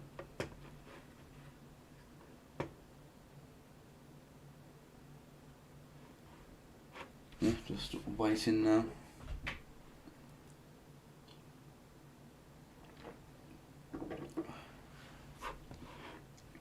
Right, scorecards are in.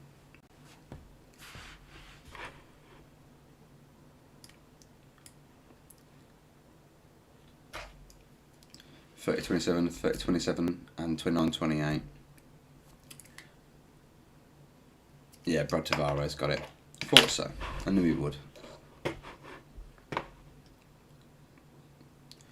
Great win, actually. Shame it went to a decision. I'd like to have seen him finished it, but he was held up against the cage for quite a bit. So he needs to probably do a bit of work on getting off the cage.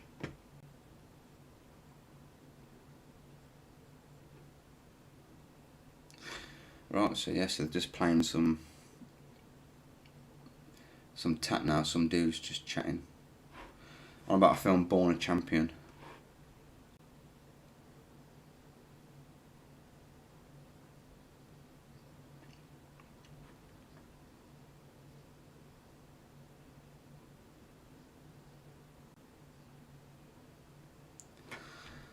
This looks quite a good film, actually. Sean Patrick. MMA movie. Born a Champion. It seems to be like a... Looks like an amateur kind of going into a professional scene and doing well. That looks alright, actually.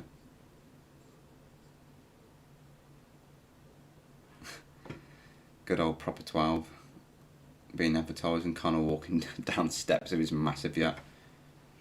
So right, getting ready for the featured prelims that I'm on. Sarukan. 15-2. 6 first round finishes, not bad. Fighting Matt Frivola. 8-1-1. Brazilian Jiu-Jitsu brown belt, not too bad.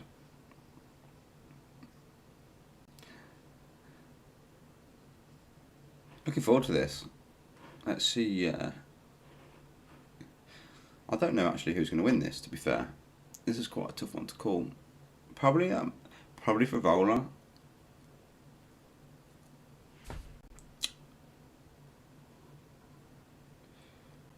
But we'll see. I wonder how it's affecting them fighting early, because they're pretty much fighting in the morning now. Obviously they're used to fighting, in the evening. So it'd be interesting to see how it affects them.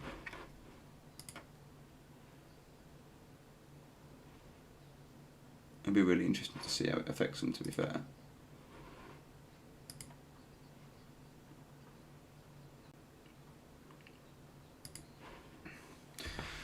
Right, just doing the walk down.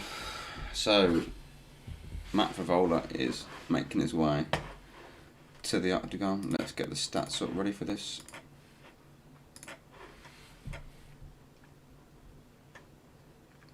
So Matt Frivola 8-1-1. Tarsukian 15-2. To be fair, Tarsukian's 2 inches smaller and he's got a 1.5 inch reach advantage. That's not too bad. So, yeah. In terms of finish rates, Tarsukian's got a better KO TKO rate, 33% to 13%. The sub rate's fairly similar, 33% to 38%. Decision rate, 33% to 50%. So basically, Tarsukian's it's fairly even. It's the third KO, third sub, third decision.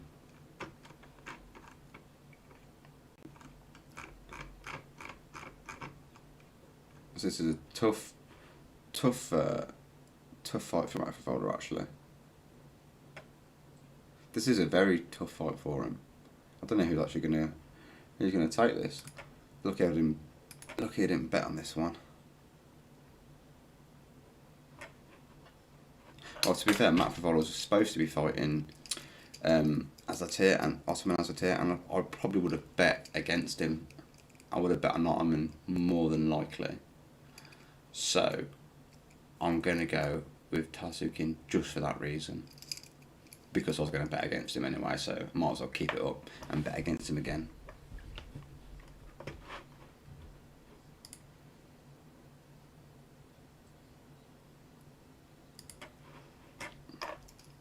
Some awful walkout music though for a Tarsukian. Jesus wept.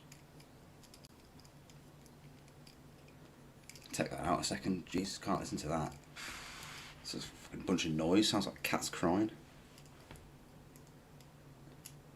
I mean, it's probably their local music, but Jesus Christ.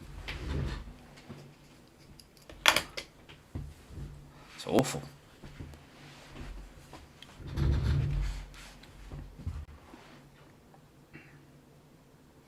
Dude's Jack though. How old is he actually? He looks quite young.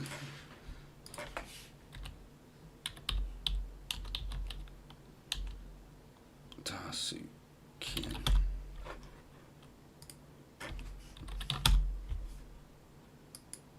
How do you spell this name?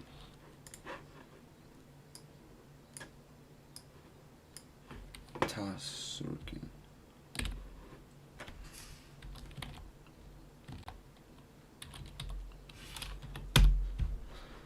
Right, Spawn, I was 24, I thought he looked quite young. How many fights have he had? I've only fought in the UFC twice. Oh, sorry, once even. And he got a decision win over Davia Ramos in July 2020. He does look quite young. Russian-Armenian mixed martial artist. Competes in the lightweight division. He's a lightweight. Jesus Christ, he looks big for a lightweight.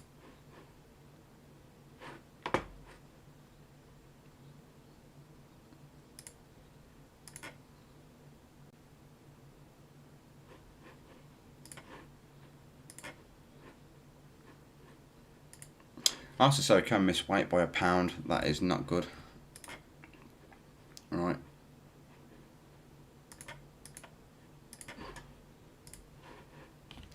Bruce Buffer just doing the introductions now, so they're both in the octagon ready. So, Matt Favola coming at 8'1" height 5'9", weighing in at 155.5 pounds. He is a plus 500 underdog. Wow. If he can pull this off, that'll be quite fantastic. Matt the Steamroller, Favola. I like it. Jesus, Tarsukian's got a massive betting odds favourite. 15-2, fighting out of Krasnodar, Russia. Minus 700 favourite. Wow. I've not seen one that big in a long time. Not seen one that big in a long time. Right. Getting ready to Bosaki is the referee for this. And we're just about to get underway. Fighters appear to be ready. Yep, and we're live. I reckon we're going to get a finish in this one, you know. Matt Favola goes with a spinning heel kick straight away, but doesn't land. This looks a nice, fast-paced fight already. Favola throwing the high kick quite a lot already. Oh, a takedown straight away for Tarsukian. Lovely takedown. That was. I think this fight is going to be one of those where as soon as Favola overextends, he's just going to get taken straight down. He's got back to his feet though, and then another takedown from Tarsukian, lifted him straight up in the air and slammed him down. Lovely. Matt Favola though jumped straight on his neck, up to his feet, but he's kind of in a standing guillotine position. Did a couple of knees to the stomach, and then now they've separated. And Tarsukian again grabs his leg, single leg takedown. Either Matt Favola's shocking at takedown defence, or Tarsukian's got a good at takedowns. But Jesus. Well, we're a minute in and I think there's been 3 takedowns already. Matt Favola landed some massive body shots on Tarsukian whilst Tarsukian's just grabbing him. Matt Favola's back up to his feet. He just received a knee to the stomach from Tarsukian though. Tarsukian, get your fingers out of the cage, you dirty bastard. Right, he's moved his fingers now. He's grabbing the fence behind him. I hate that. Oh, that looks like a good defense from Favola. He's not taking any big shots. He's making Tarsukian work. So hopefully Tarsukian can tire himself out. Matt Favola then goes for the Superman punch and misses completely.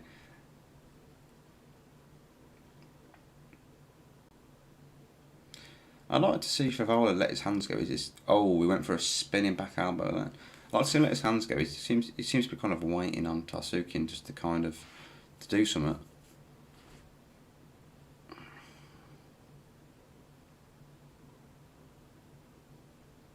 I don't like it when fighters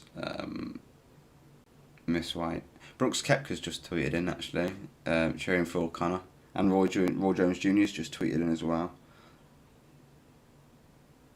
Do love Brooks Koepka. Hits the ball an absolute mile. Oh, it looked like they both landed then, and Favola flipped him over. So Tarsukian basically went for a takedown, and Favola just absolutely reversed that one. That was lovely. Just rolled straight through the position. That was amazing.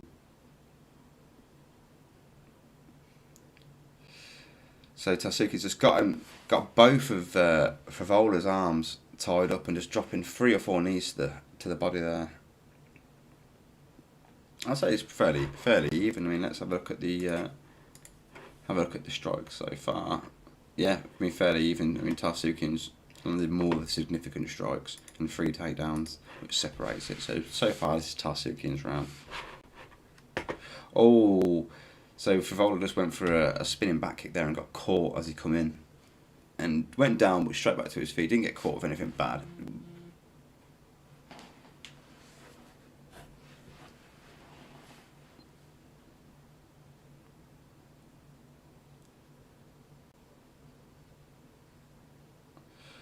Nice jab from Tarsukian, just papping it in there.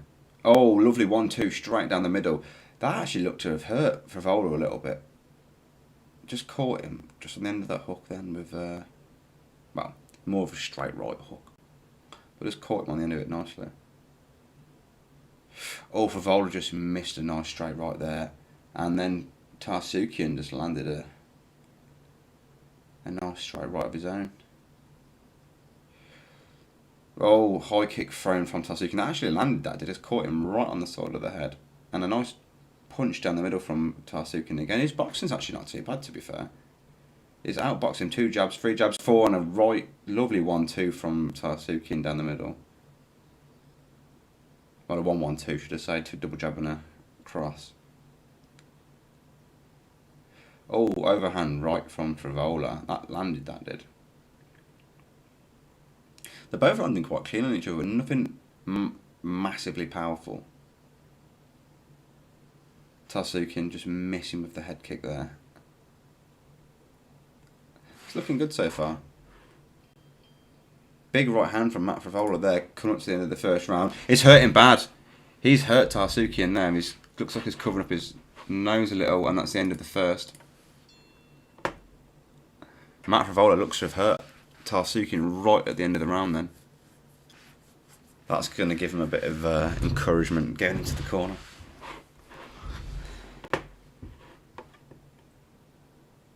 So this in Matt Favola's corner now. Just ask him what 6 + 5 was. And he did get back with the right answer. Basically, they're just telling him that Tarsukian's wearing out, which, to be fair, he probably is. I mean, he's really, really pushing the wrestling, Tarsukian, so he might tire himself out. He does look to be breathing a lot heavier than Matt Favola does. I don't know why BT Sport keep putting up this. We apologise for any offensive language you may hear. It is 10 to 3 in the morning in England, so they shouldn't really be up at that time if there's kids on. But yeah, we're just getting under way for round 2. Meeting in the centre of the octagon, touching gloves. Oh, lovely 1-2 from Tarsukian, and then throws the leg kick up high but misses.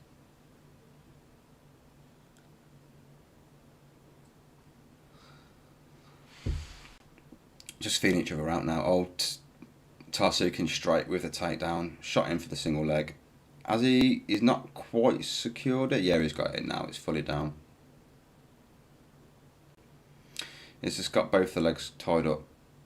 Oh, Favola's managed to get out of that and back to his feet, and Tarsukian again taking him down. His takedowns are fantastic. I wish Favola would do a bit better of a job stuffing them, to be fair, because he's not really doing anything. He's just lying on his back now, and let's see how well he gets out of this. He's landing a couple of shots from the bottom, but you need to try and get him off. If you're Favola, you need to work this off. I mean, you probably won. He didn't. I don't think he won the first round. To be fair, he might have. No, he wouldn't have won the first round. Not with the sheer amount of takedowns from Tarsukian. I mean, they did hurt him at the end of the first round, but that's not gonna. That one punch isn't going to offset the 3 takedowns. I mean, Tarsukian's just top control now. Was kind of in full mount. Just tried to posture up a little bit to land some shots, but Favola's controlling the wrists really well. Tarsukian can't even get a shot off, to be fair. Oh, he's managed to get a hand free and he's just landed a lovely left hook whilst Favola's on the ground. Favola scrambled and he's back up to his feet. Very nice indeed. Very nice. If you can turn away from this now and get out to the centre of the octagon, that'll be fantastic. But he's just took a knee to the stomach from Tarsukian. He's got basically both of his feet grounded and one hand grounded down on the floor, so he can't get kneed in the head. But it looks like Tarsukian's going to pull him back down to the floor. There we go.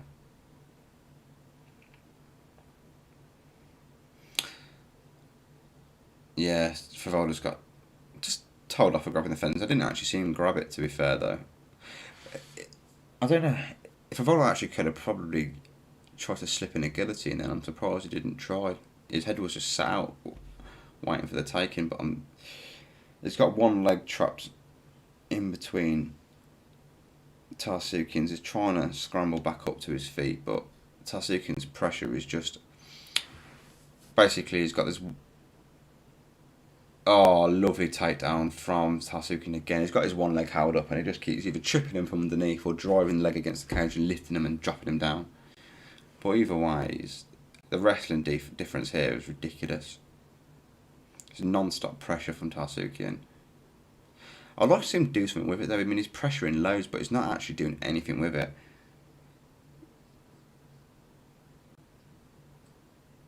Sorry, Sarukian, not Tarsukian. Apologies. Silent T.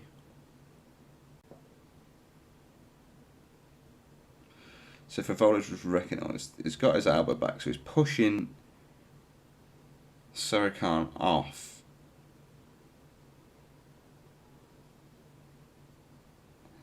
But they're just fighting.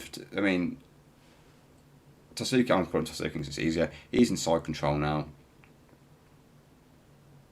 They've not really landed any shots at all. They're just fighting for position more than anything else. I think this is going to... Probably going to the third. I mean, Tarsukin's got a... Sarukian. They both look exactly the same, no matter how you pronounce it. Sarukian is inside control, but it's not landing anything. It's bleeding from the head. I think Fivola's just landed... I don't know what, it's actually landed to open him up, to be fair, but Fivola's looking at the ref, just saying, right, you're going to stand him up or what? Because he's doing absolutely nothing other than try and hump me. Oh, he's landed 2 strikes then to the head, but that's about it. I'm surprised the ref ain't stood it up, in all fairness. I mean, there's only so long you can fight for position without actually fighting. I was going for the arm. Sarukian tried for an arm triangle, but Fivola just rolled out of it. Gave his back up. There's 10 seconds left of the round. Tarsukin's just... Someone's called him Tarsukin, the other one called him Sarukian, so it depends. I'll call him Tarsukin, it's easier. It's DC called him Tarsukin, that counts. Right, so we're going ready into the break before the third round. Yeah, to be fair, Fivola's corner just said, you know, the first round could have gone either way, but Tarsukin definitely won that round, which is good corner. You don't want to bullshit your fighter. You want to tell him how it is. So let's quickly refresh the stats. Yeah, I mean, Tarsukin's really starting to pull ahead. 7 takedowns. That is unreal. I don't think... I mean, his corner telling him that the first round could have gone either way when he was down on strikes and he was down 3 takedowns to the zeros. If I was his corner, I'd be telling him, you need to finish, mate. If you want to win this, you need to finish. Yeah, I mean, Tarsukin's corner is saying, look, 5 minutes. They know they've pretty much got this in the bag. They managed to stop his cut. He's got a cut just on his left eyebrow. Right, and then we're in to the third round. Featured prelim, getting ready for the main card next. Getting excited for that. Some great fights on that. I'm looking forward to some of the one of the women's fights, to be fair. Amanda Ribas is fighting. Looking forward to that. She's a great finisher. Oh, Tarsukin again. 20 seconds into the third round and is straight. Got him on his arse again.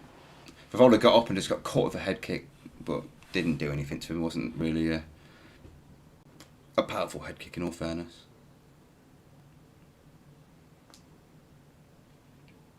Someone has tweeted in, I want them all to win. Like, you don't get a medal for taking part, mate.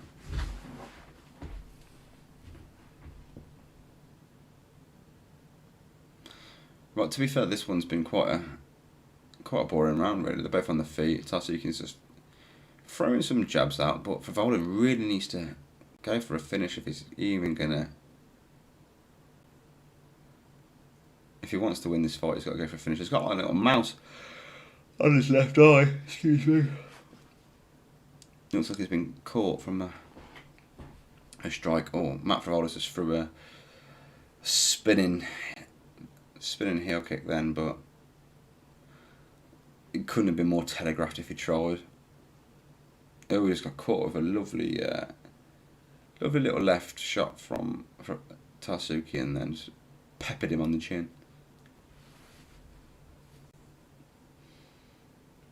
I mean, Tarsukin now, he hasn't gone for a takedown actually for over a good minute now. Seems to be, well, to be fair, he's actually out striking for Fivola on the feet. Only ever so slightly, no, not massively. Let's quickly refresh the stats.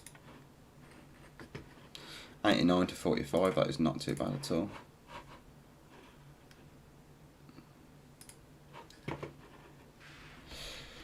Takedown for Tarsukin is doing... I mean, how many takedowns is that now? Is that 9? It's saying on there. 9 takedowns. Yeah, I mean, Fivola went for a guillotine then, but Tarsukin just popped his head straight out. To be fair, Fivola was a Brazilian Jiu-Jitsu black belt, but it didn't even... Tarsukin didn't look phased at all from that. And now Tarsukin's got his neck and is going for a guillotine. Fivola's got back to his feet and got out of it. Almost there. At least he responded with a choke of his own, so that's good. I like to see that. Oh, lovely 1-2 from Tarasuki and then counter as well. That was fantastic. Yeah, Tarasuki is definitely winning this round. To be fair, if it goes to a decision, I'd definitely say 30-27. You might get one of the judges giving one round to Favola, but I doubt it. I mean, it's just slow, and every time he misses a shot, it's just getting picked up and dumped on his ass. Great takedown from Tarasukian. And now he's pulled him onto his back. He's got the back here. He might get the choke in here. He's got one arm under the chin by the looks of it. Oh, nice defence. I tell you what, Favola's defending his toe. Oh, yeah, right, there we go. He's turned into it. Well done, Favola. Turned straight into the choke then. Tarasukian is a step ahead of Favola, but Favola's doing just enough not to get caught in a choke. He's giving his back up, but he's trying to roll. He's trying to turn into it. Every time he turns into it, he then turns back onto his back. But Tarasukian again, he's just in side control now. It looks like he's going to try and... Is he going to try and pass over? No, he's going to pass to the other side of side control. It looks like he's going to...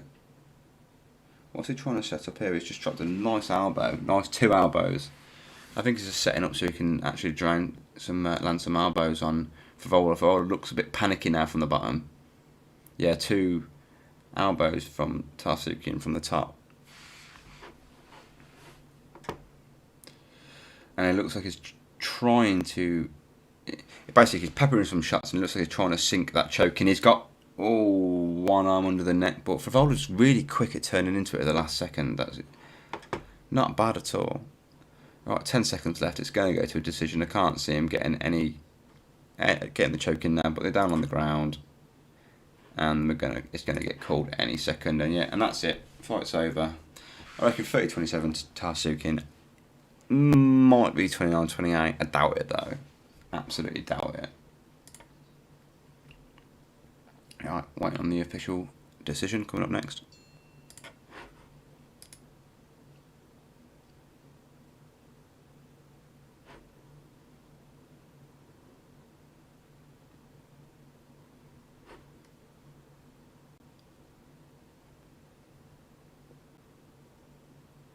Right then. Oh dear. Let's wait for him to call this in. Right, ready for the main card. I'm looking forward to this. The first fight we got for the main card is Marina Rodriguez versus Amanda Ribas. Looking forward to that. I reckon whoever wins that is probably going to be the next big up and coming strawweight. I am really looking forward to that fight. Amanda Ribas coming off a great first round victory over Paige Ranzan, to be fair. I'm really looking forward to that. I'm really looking forward to that fight. And then we've got Andrew Sanchez versus Mahmoud Moradov. That is going to be fire. Absolute fireworks, I think. And then we've got Jessica Ai versus Joanne Calderwood. That should be, I think, a close fight. And I reckon that's going to go to a decision, in all fairness. I reckon that's probably going to be the most slow, boring fight on the card, in all fairness. I really do think it is going to be a bit of a flop. I might be wrong. It might be an absolute baller of a fight, but probably not.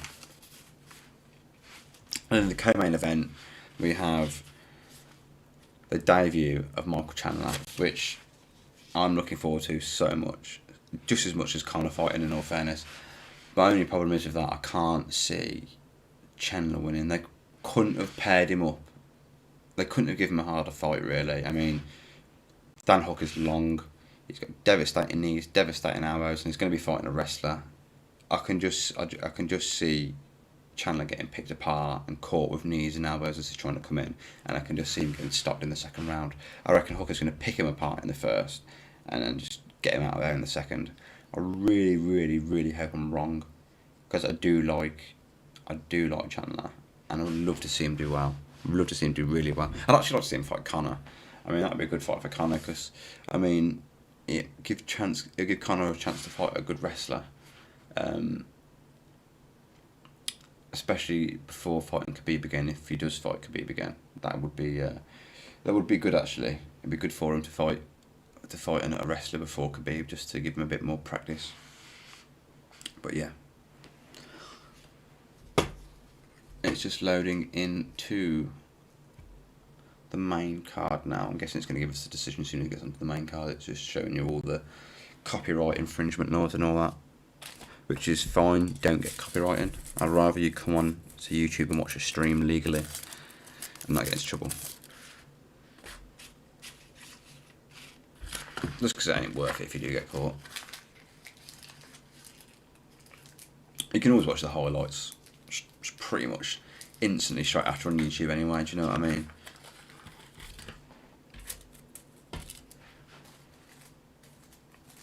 And we're just doing the introduction to the main card now of just showing the highlights of Poirier murking Alvarez and then murking Justin Gaethje. That was a good fight. I'd like to see that rematch actually. If Dustin loses this, I'd like to see the rematch between Justin and Dustin. I reckon Justin now he's not trying to be the most exciting fighter. Now he's actually trying to be a champion. I reckon Justin will smoke him. Just because the difference in Gaethje now, I mean, it's hard to judge him when he fought against Khabib because Khabib's just an absolute monster and just rinses through most people. But the way Gaethje looked against Ferguson, if that Gaethje fought Dustin now, he'd smoke him, absolutely smoke him. So we're still waiting for the decision for the last fight.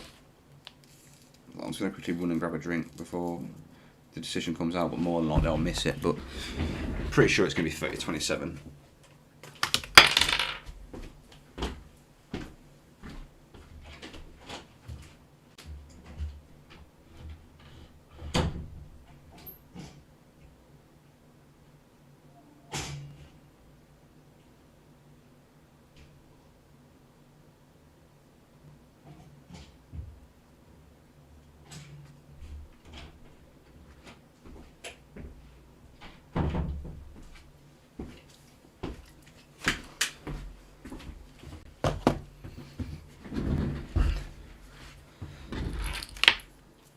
Get some supplies in ready for the main card. Got myself some cupcakes.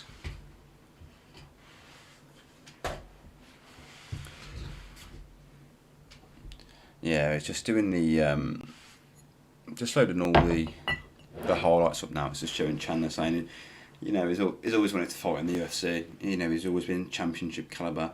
Which, to be fair, is right. I wish Chandler made the move about 3 years ago. If he made the move 3 years ago, that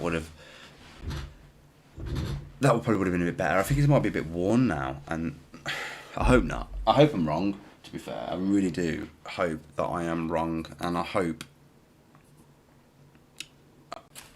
Chandler wins. Definitely. Hope Chandler wins. But we'll see. We'll see. I don't mind being wrong. But yeah, betting slip now for the main card is in the top left-hand corner. If you can't see it, just let me know in the chat. I'm pretty sure you can though. So we're coming in live. They still haven't called the the winner of the last fight yet. Unless they're just taking their sweet time. No? They haven't called it. Strange. I know it did run over a little bit, but Jesus Christ, they could at least give them the airtime.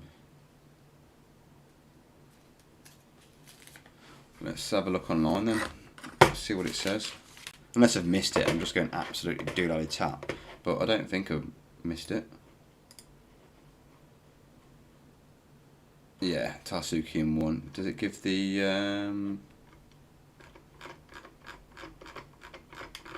doesn't give the judges scorecards, but it was this decision. We knew that was going to happen anyway, but we'll make our way onto the main card for the first fight. Andrew Sanchez versus Mahmoud Muradov. I'm actually looking forward to this fight, to be fair. I've got Muradov to win this. I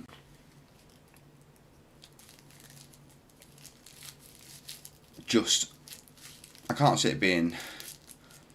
I can see him finishing him. I'm hoping... I reckon it's going to be the end of the first, start early second round for Muradov, in all fairness, but we'll see.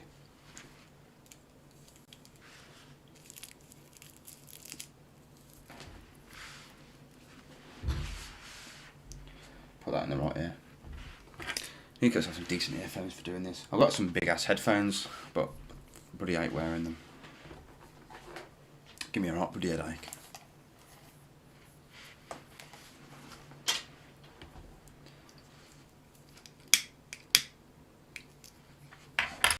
Right, do you know what? I'm actually going to quickly just pop to the loo. More, I've got hardly any viewers on that. And before it kicks off properly.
Stay my hair, Jesus Christ.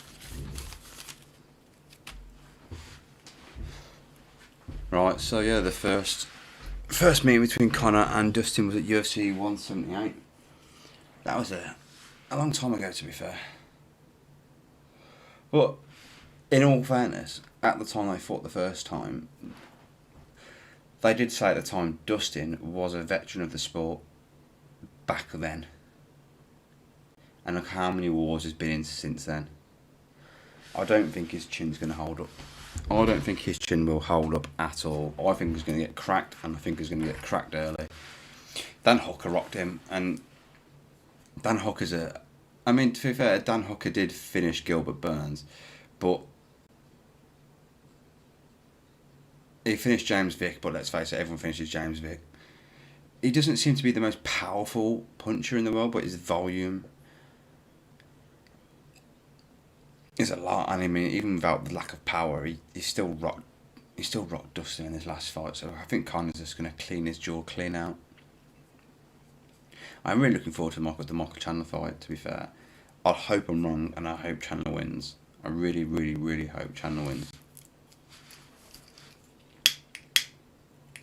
I mean, I do just feel like, from the fan point of view, but obviously for my stream and from the bet, obviously, you know, I want Hooker to come in because that's who I've put my money on and that's who I've predicted. But I just see Hooker. Just the size difference and the reach difference. I mean, I know Chandler's got the power, But when Dan just looks down at him as if like, shut up, you midget. Anek's still rocking the that thick moustache, mate. It's not November anymore. I'd get rid of that if I was you.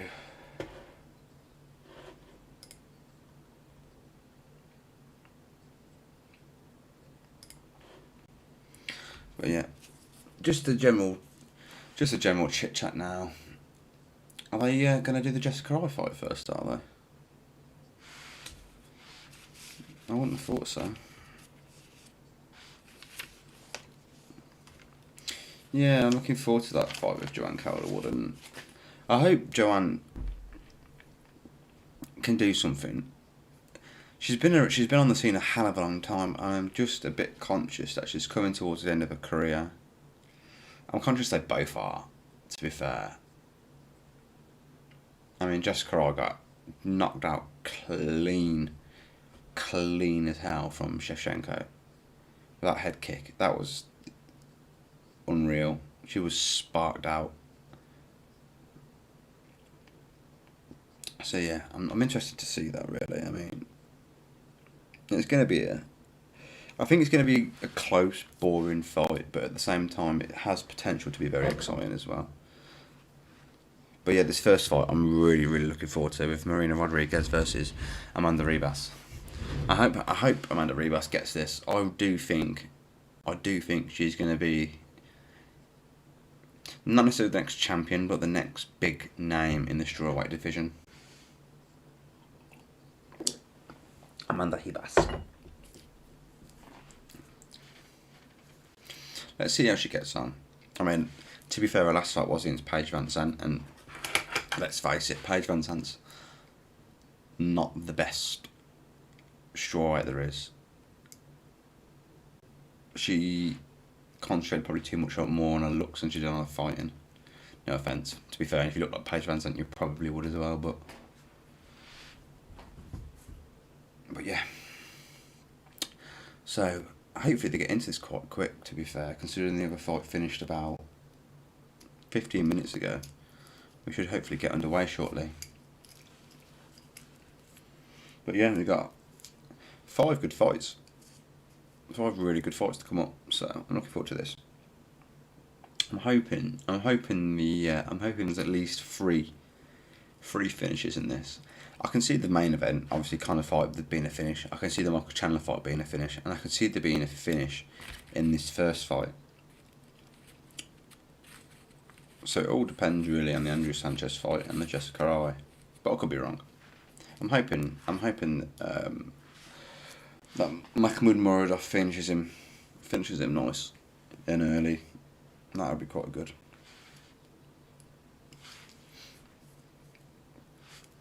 But yeah, so Amanda Ribas is the minus 335 favourite, and Rodriguez is plus 250 underdog. I mean, if you go onto the bet slip, that tells us what it is for the UK guys. Yeah, so that's basically Amanda Ribas 3-10 to win.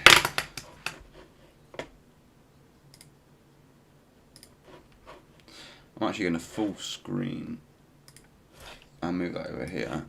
I'm going to full screen this now for the main event.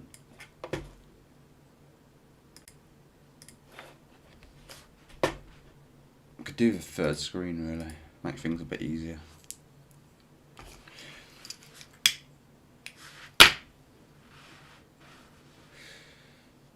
I mean, to be fair, Marina Rodriguez is looking. They're both looking for a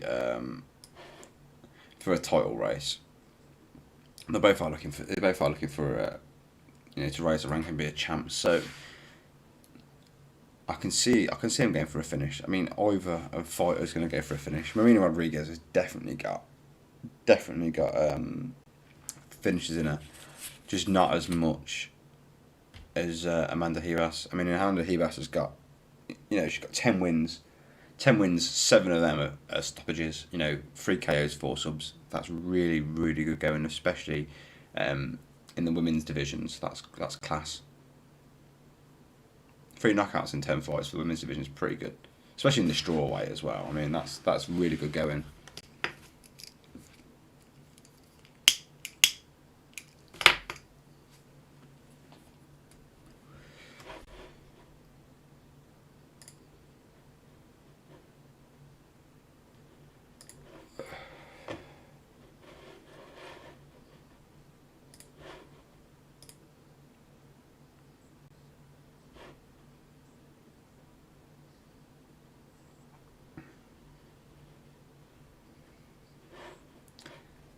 Yeah, there's going to be... Amanda Ribas's jiu-jitsu is second to none, really. I can see her getting a submission win here. If she can get her to the ground via strikes or via a takedown, I can see Ribas really getting her out of the way quite quick, actually. I hope so. I hope to God she gets her out of the way quickly. That would be nice. Especially if it's considering it's the first fight on the bet. It would be nice to come in and not and not trash the bet straight away.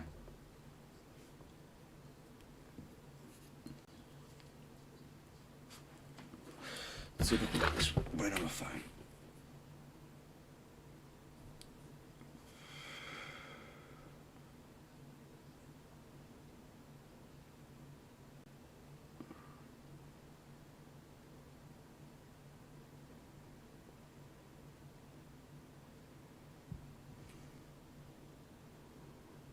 Right. Right, so we've got the walkout starting now. Amanda Ribas coming out first.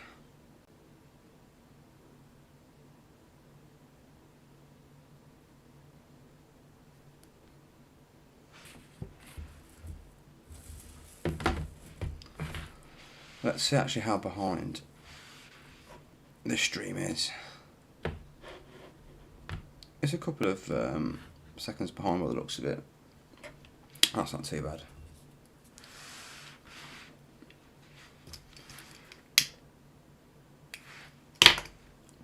It's on low latency, so I'll probably put it on ultra low next time, just so it is pretty much live. It's only a couple of seconds behind, to be fair, so that's alright actually.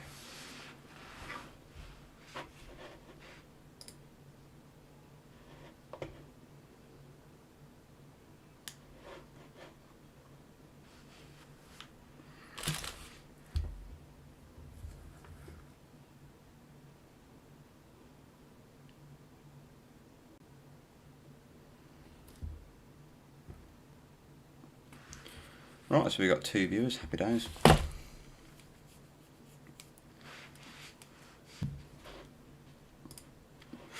Right, so Amanda Ribas still on an octagon walk. This is a real big fight. Like I said, I said this in the fight prediction video. Whoever wins this fight, I think, is going to be shot into stardom in this division. I think. I mean, to be fair, anyone that's fighting on a Conor card, if they've got any brains, really want to go out there and put on a good show. Because this, you know, when you're on a card with a big name, you just want to go out there and just blow it out of the water and really make a name for yourself.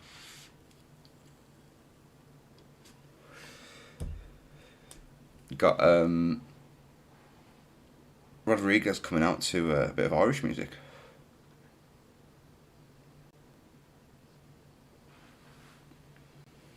So yeah, so we got Muay Thai versus Jiu-Jitsu. That should be quite interesting. I still always lean on Jiu-Jitsu. I think Jiu-Jitsu usually pulls through. I mean, unless they're an incredible striker, of course.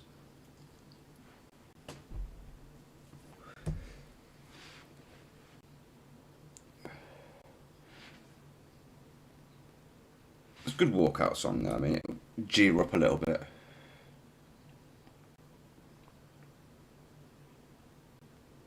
Yeah, she looks mean. She looks in good shape.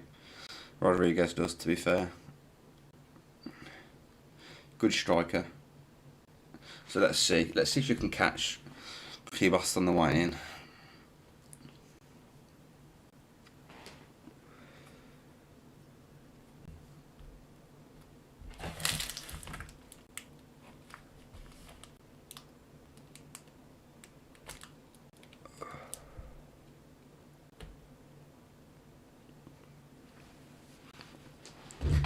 If you are watching this stream, you can put it all out to 1080p if you want this, so you can actually see what's going on and see who I've betted on up in the corner. Right, so Rodriguez is finally making her way into the octagon. Finally.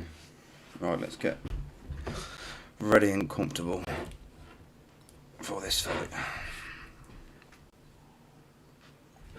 I'm going to do that drink there.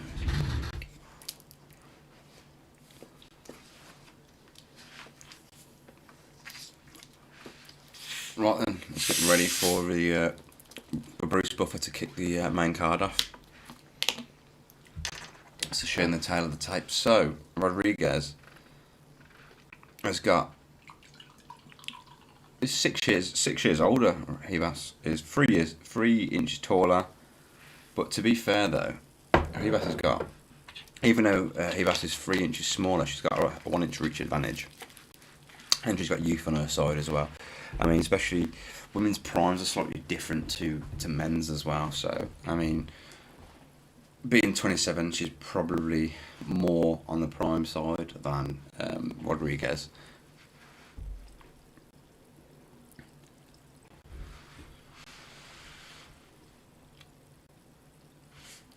So here we go, just all the sponsorship talk from Bruce Buffer. Just introducing Ribas now. 10-1 record, judo fighter, fighting out of Minas Gerais, Brazil. I hope that pronunciation is right. If it's not, I do apologise. Weighed in at 116 pounds. She's a minus 335 favourite to win this fight. Amanda Nunes just tweeted in there, let's go, Ribas.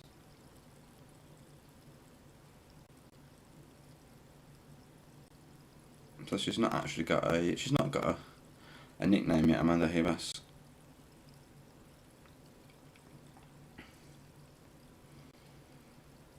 Both Brazilians.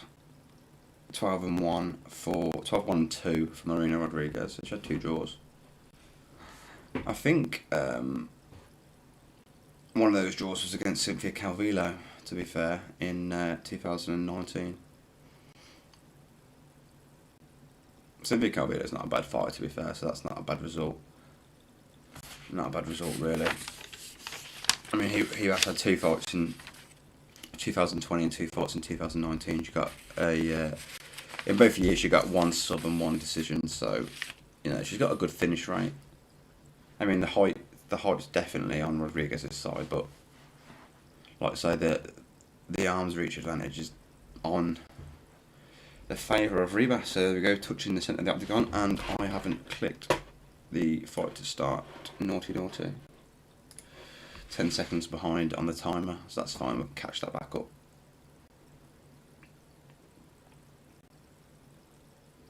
Ribas coming out with pressure already. Just got caught then with a... Caught on the way out then with a nice left hand from Rodriguez. Rodriguez again over the top then.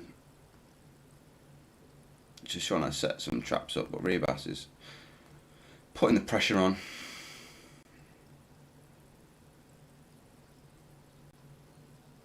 So Rodriguez is ranked currently 8th, ranked 8 in the world, and Ribas is ranked 10 in the world. So I think the winner will probably get, you know, if they win by stoppage as well, probably go down to around rank 5, 4-ish. So yeah, I mean, especially depending on what, if they get a finish, definitely, I think they'll shoot up the rankings. Lovely 1-2 from Rodriguez there. Nice inside leg kick from Ribas. It's getting quite loud in there. You can hear the fans chanting. Oh, quickly click on my bet slip as it's cut off. Great takedown from Rodriguez. She looks like she could probably try to take the back of Ribas. Ribas has managed to turn into Rodriguez a little bit, and she's on top control now, is Ribas.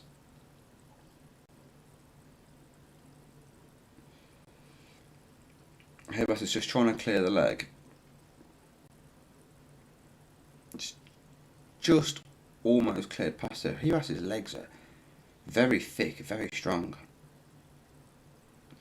She's in top position, kind of. I mean, Rodriguez has got a leg wrapped right around her stomach. Obviously, Ribas is on top. If Rodriguez is clever, no, Ribas has popped out. Ribas has popped out, is now in top control. Well, top side control.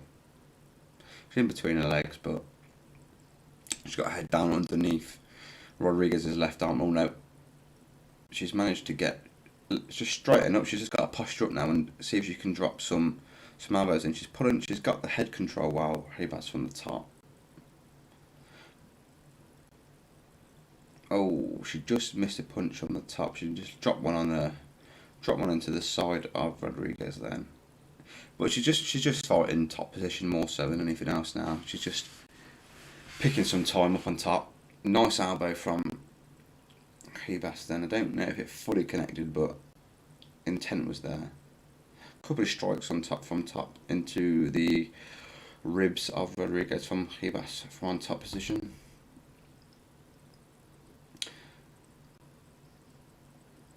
If Ribas can posture up and start raining down some strikes, it would be good. I mean, let's skip over to and get the stats up quickly. Yeah, so Ribas actually got the takedown, even though it looked like Rodriguez went for it to start with. But yeah, so Ribas is still in top position. This game looks like it's got like a can opener position almost. Just drops down a couple of punches onto Rodriguez. Nothing with any serious power though. It looks like she's just trying to coast the first round out. I mean, I'll definitely give this round to Ribas so far.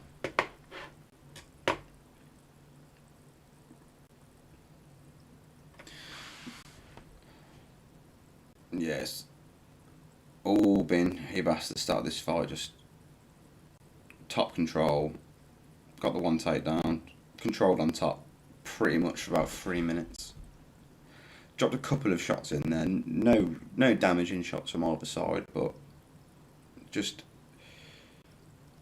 top control from Ribas. If you're Rodriguez here, what you want to do is try and you need to just get back to the fence so she can try and get up. I mean, you can see her kind of scooting her way back to the fence. And if Ribas is actually watching out, she could just do with pulling Rodriguez back. I mean, she's not against the fence yet anyway. So Rodriguez has landed about 3, 4, 5, 6, 7 punches from the bottom. Then at the end, nice little flurry. But yeah, good opening round from Ribas there. 30 strikes to 19. 9 significant to 4, and 1 takedown on the lead there.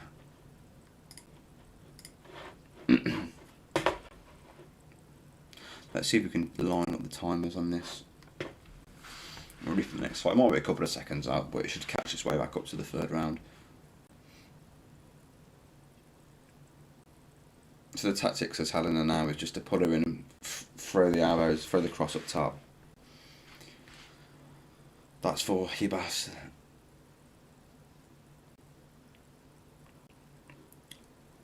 So Rodriguez's corner just basically saying that's it, that's all she's got. Throw your hands. But they did tell her that she's lost the round, which is always good. I think you should always tell the fighter when they've lost the round, just because it gives them a bit of a sense of urgency. They've not got to completely go in and hard on them. Just let them know that they are down. Right, getting back into the first, and I think this is going to time itself perfect. Probably a second out. There we go. Pulled itself back in nicely.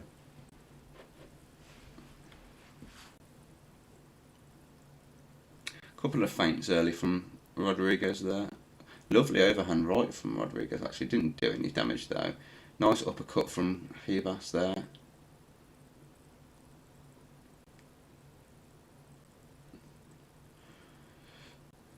Rodriguez is she's kind of throwing to enter, but then does nothing when she... Oh! Ribas is down. Rodriguez caught her. Ribas is going out. Ribas is going out, and it's all over.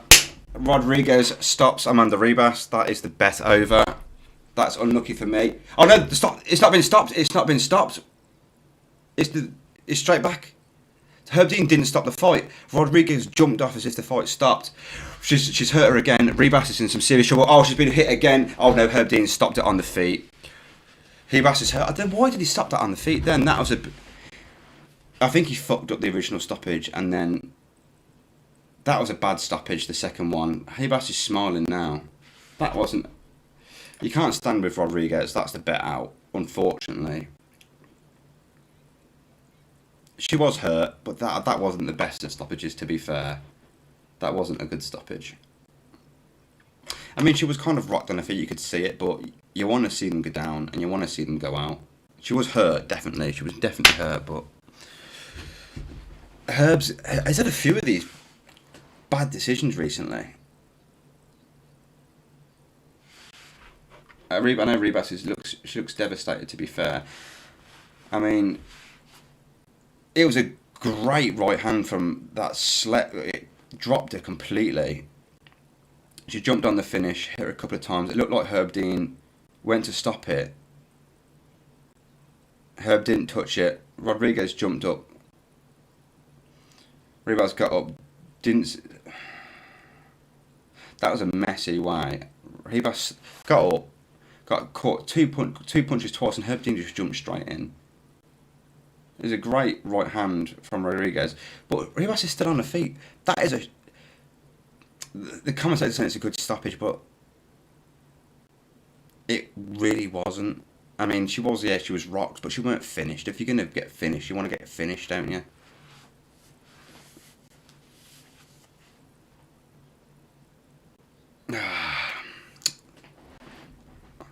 Not the best of starts, really, for the bet slip, but a good start for the card itself. Second round finish, you can't go wrong with that, can you? Yeah, official decision coming up now. Herb Dean just got them both in the centre of the octagon.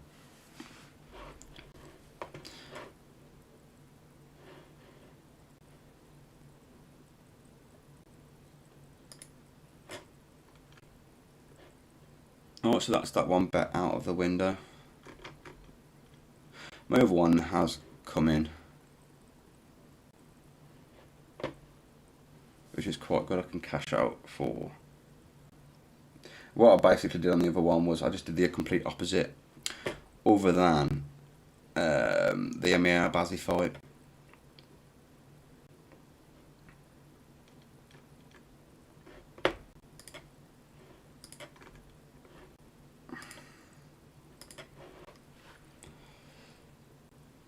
Just in the post-fight interview now, but it's all in Brazilian. See if she calls anyone out. I like to see her call out after the fight. I'm very surprised Rodriguez got her out so quickly there, to be fair. She's not really been stopping anyone as of recent. It was a great right hand that dropped Ribas, to be fair. Really rocked her. To be fair, Herb Dean probably could have stopped it on the floor, because Ribas was kind of in the fetal position taking shots. Herb kind of stepped over them but didn't stop the fight. So obviously Rodriguez jumped to her feet and then caught with two more punches while stood up. Ribas was rocked, but she wasn't down. She was up on her feet and she was all there, really. So I'm surprised. In all fairness, I think if it was a men's fight, I don't think it would have stopped it. So Annick's asking her who wants to call out. Let's see what she comes back with.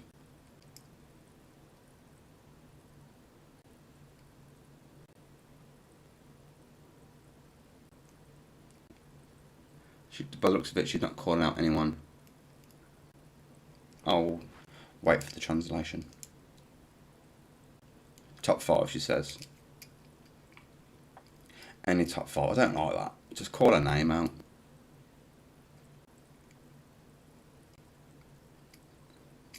She says, now you know who I am. I did say that, you know, whoever wins this fight is going to be quite well known from this. And to be fair, you've got to get a stoppage if you want to be well known. Great stoppage from her, but I wish it would have went on a little bit longer just to see if Ribas could recover, but from the looks of it, probably not. But yeah, great, lovely right hand straight down the middle on the jaw.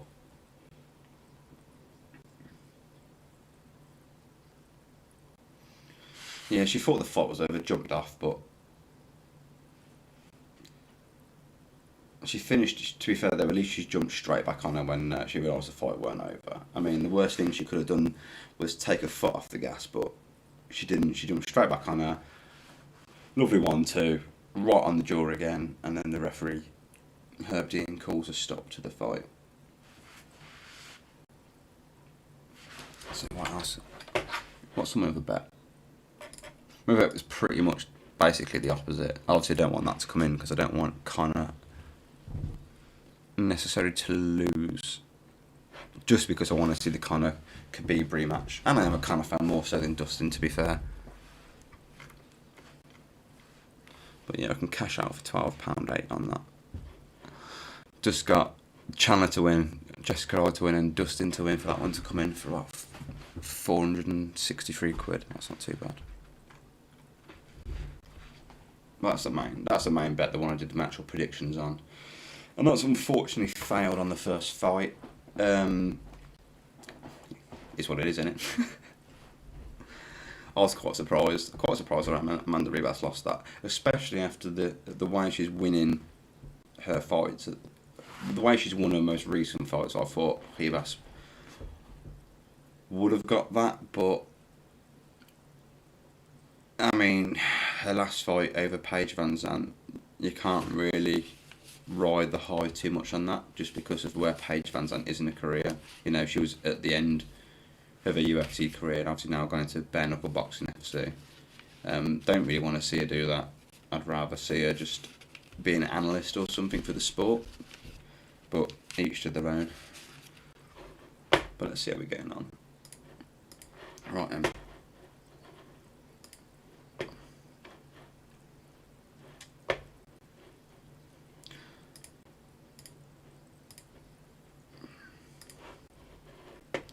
Right, so just getting ready for the second fight.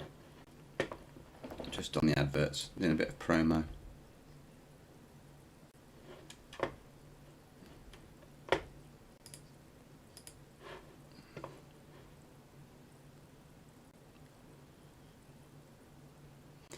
But yeah, there's not much, nothing happening in the chat yet. I can't see the chat getting busy really for a good couple of months really. It takes a while for everything to kind of get off the ground, which is understandable.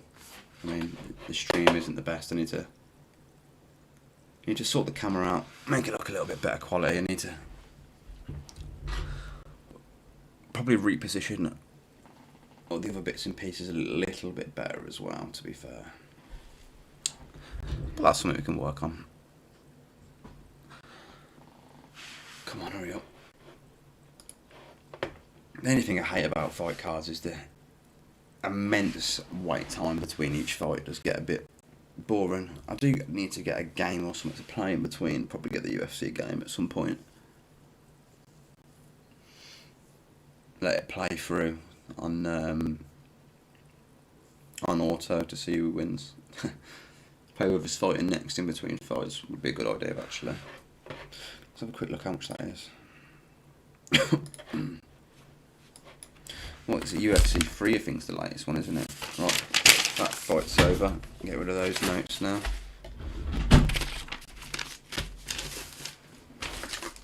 Well, I think it's UFC 3 is the latest game out.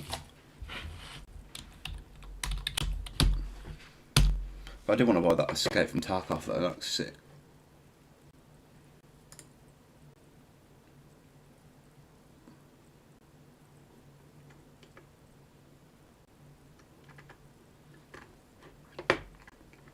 How much is this game then?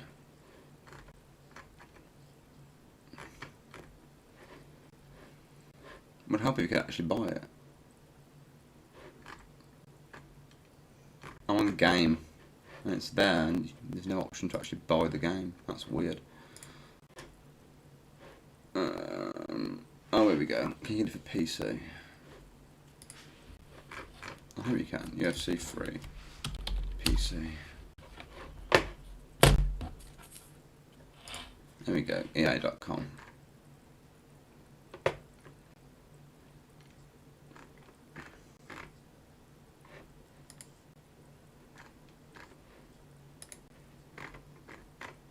Why do you actually buy the game?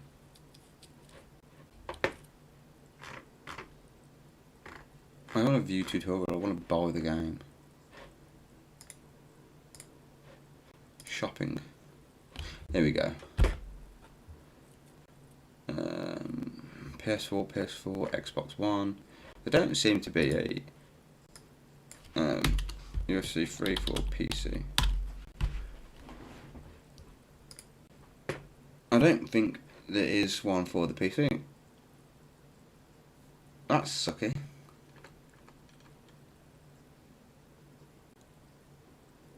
That's really sucky. It doesn't do it for the PC. Oh, maybe not. The UFC 2.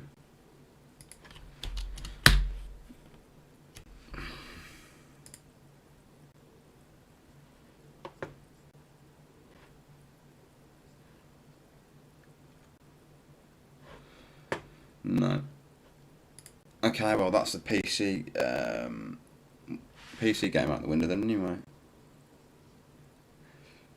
That sucks. Right.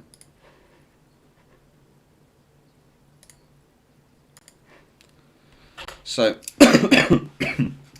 yeah, just getting ready for the second fight to kick off now. I'm looking forward to that Gilbert Burns fight against Kamaru Usman.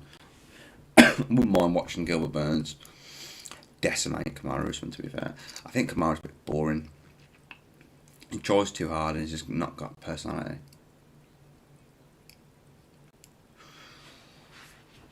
Be good. I like to see. I like to see Colby fight Masvidal, and that would be a good fight, I think. I like to see the winner of Colby Masvidal versus either the winner of Gilbert or Kamaru, or the winner of Chimaev versus Leon Edwards. Now that would be a great fight. I think Chimaev, as much as I love Leon Edwards, I think Chimaev might win that, just because he looks like an absolute savage and he's not really fought anyone of that caliber yet. So when he does, I think he's just gonna want to go out there and blow it out of the water. But yeah, we shall see.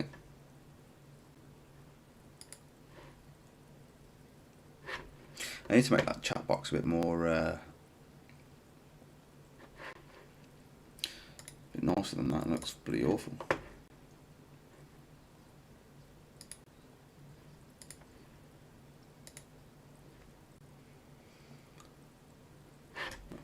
Need to make it a bit more colourful, don't we, really? Make it look a little bit nicer. Right, hopefully that you're going to start calling this out now.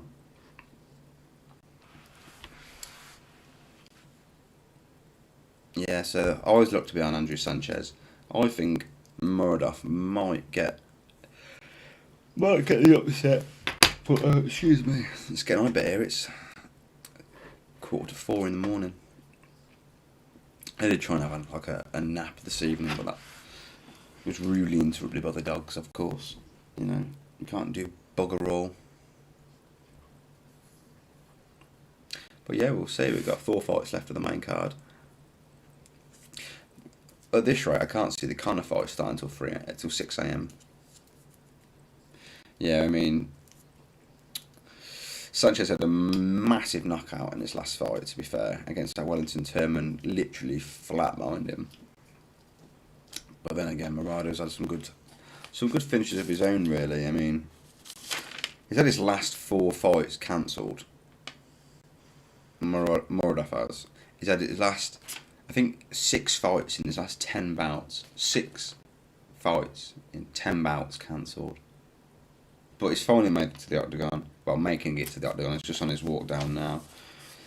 So let's see if he can win. I mean, Sanchez, to be fair, he had a loss in, I think it was 2019, to Marvin Vettori, which, to be fair, isn't a bad loss, looking where Marvin is now in his career, do you know what I mean? So let's get this fight clock ready. But, so yeah, I mean, Sanchez really, I think he won the Ultimate Fighter So he's a good fighter, really. So it should be interesting. I just think Muradov will win. I do like the this new wave of kind of the Middle Eastern fighters, Russian and Middle Eastern fighters. They brutal, really really brutal.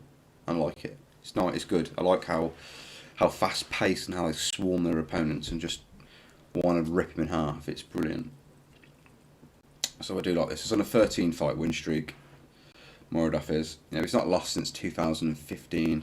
So that's really, really good going. I mean, to be fair, he's not fought that much.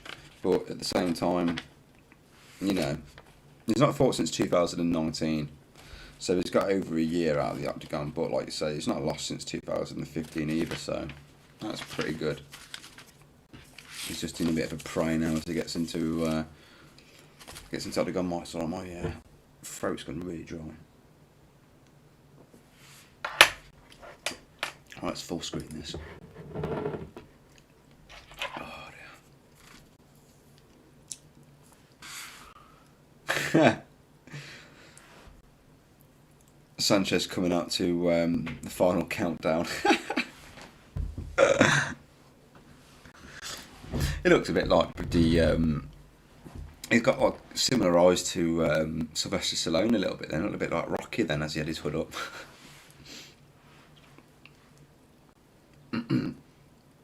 Got a bit of a Theo Von mullet going on.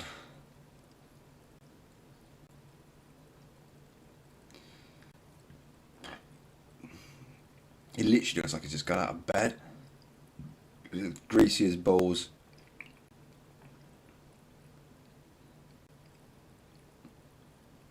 Chunky lad. Looks quite. To be fair, everyone actually looks in good shape. Everyone looks in good shape so far. There's been no one really. It looks like they've come in, not out of shape as such, but just not toned. You do see it sometimes with fighters where they come in and they've kind of, not been on top of their diet and then just had a real crap, brutal weight cut and almost look skinny fat as they come in. But no, they all look, toned and strong. So that's always a good start, really. It's always a good start.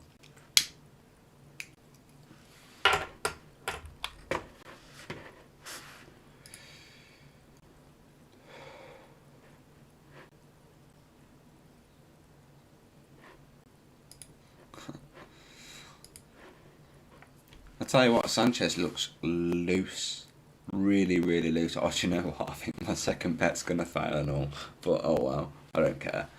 Sanchez is looking very loose indeed. Muradov looks tense but then again at the same time that could just be concentration, so that's not necessarily a bad thing. And he's from Georgia, fights out of Russia, so again they are intense anyway. So that could just be his normal look. So I'm not gonna look too much into that.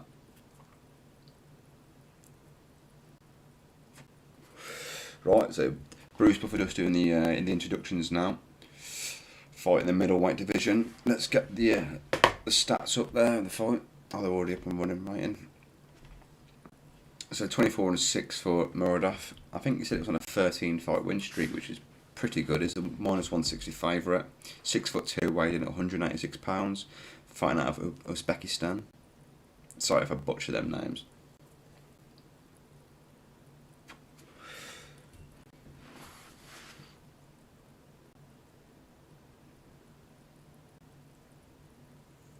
.13 wins, 5 losses for Andrew Sanchez, fighting out of Montreal, Quebec, Canada. Weighing in at 186, height of 6'1", is a +130 underdog. There we go. Let's get ready. Let's get the fight clock up and ready. Jason Herzog, the referee for this fight. Great referee. I like Herzog. I like Keith Pearson, and I do like Mark Goddard. To be fair, Herb for some reason has made a few mistakes of recent. I think he's starting to slip. But yep, we're underway now for the second fight of the main card. Nice kick down the middle straight away from Muradov, then just missing the chin of Sanchez. And an overhand right just missing Sanchez again from Muradov. Looks sharp. Looks sharp already, looks quick. Nice leg kick from Muradov then, catching the back of the knee of Sanchez. And a nice, I don't know what you want to call that, a jump kick to the top of the rib cage of Sanchez from Muradov then. Sanchez is just faking some level changes, just making Muradov flinch. Muradov's throwing some good feints in there though, just to kind of keep Sanchez at bay. Yeah, it's feinting nicely just to kind of show Sanchez, if you do try and go for the takedown, mate, you're going to get caught. Oh, and Sanchez went for the takedown, but lovely sprawl from Muradov and a 1-2 overhand from Muradov. Got a bit of confidence from Muradov there, just, stuffing that first takedown straight away. Oh, and a lovely overhand right, just knocks off Sanchez off his balance a little bit there. Not hurting him as such, but nice kick to the stomach from Sanchez. Sanchez is on the back foot slightly, but let's see if the stats of... There we go. Get the stats up ready so you can see them as we're going along.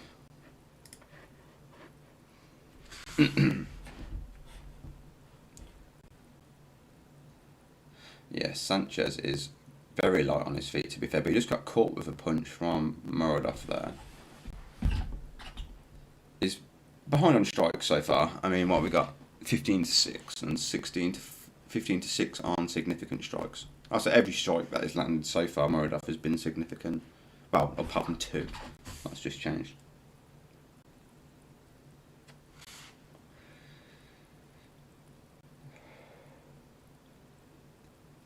Oh, lovely 1-2 on the middle and a kick from Muradov. Mahmoud Muradov, that's a cool name.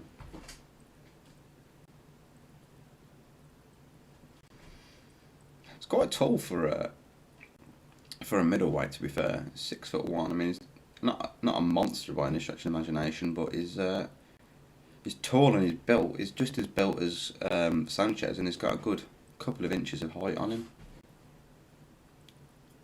Nice 1-2 down the middle from Sanchez then. Muradov responds with a 1-2 down the middle, but doesn't land. And throws a nice kick down the middle too, but again doesn't land.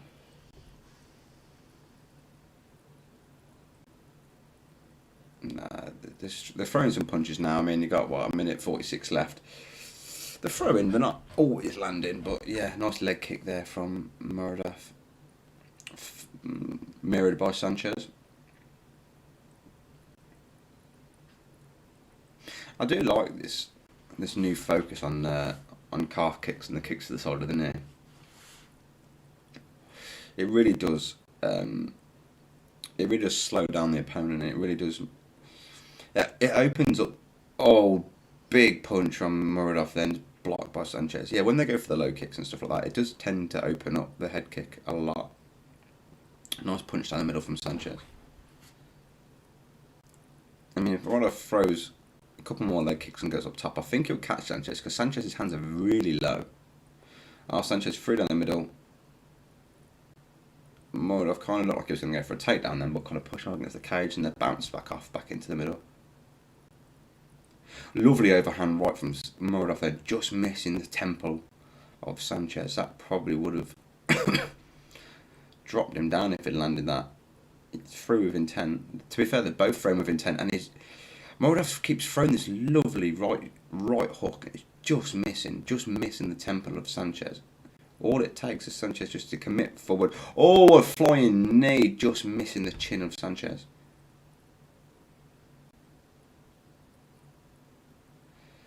One, two, foot down the centre from Muradov. And Muradov's gone up, pressing off the cage, going for a double leg, but no. Give up on it straight away.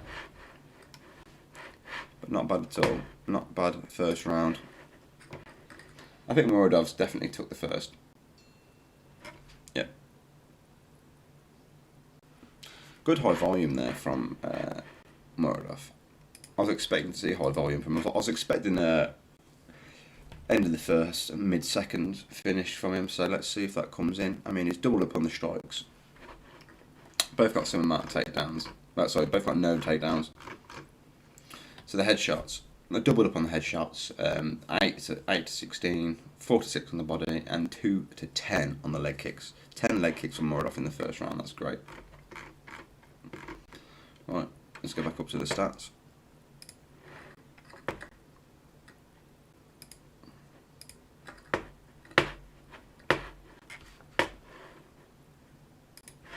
Right. So Sanchez's corner just telling Sanchez that, you know, he's more tired than you think. Tell him to go for it. I didn't hear him say that he was a round down or anything, but he is. Let's quickly pause this fight clock as we're not quite in yet. Right. Just coming underway as we speak, so we'll wait a second and then I'll resume this now. Yeah, we've got that lined up again. Right, it's a second out, but it's okay. So right, both into... So Sanchez immediately taking the centre of the octagon, putting Muradov on his back foot.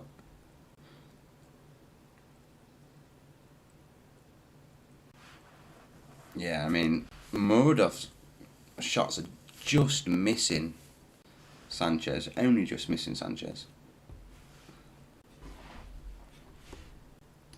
So yeah, so Sanchez is basically what this corner says. As soon as Muradov misses his shots, just get straight into that space, get in his face. Yeah, I mean, Sanchez is just right. Pause the action. So yeah, Muradov just quickly took a shot to the nads, and it's down. Yeah, but Sanchez is come out with a bit more force. Yeah, let's kick straight into the hit the arm first and hit the cup after. Not much, excuse me. Not much in the groin strike, but nevertheless, it only takes a flick on the nads, and let's face it, that hurts.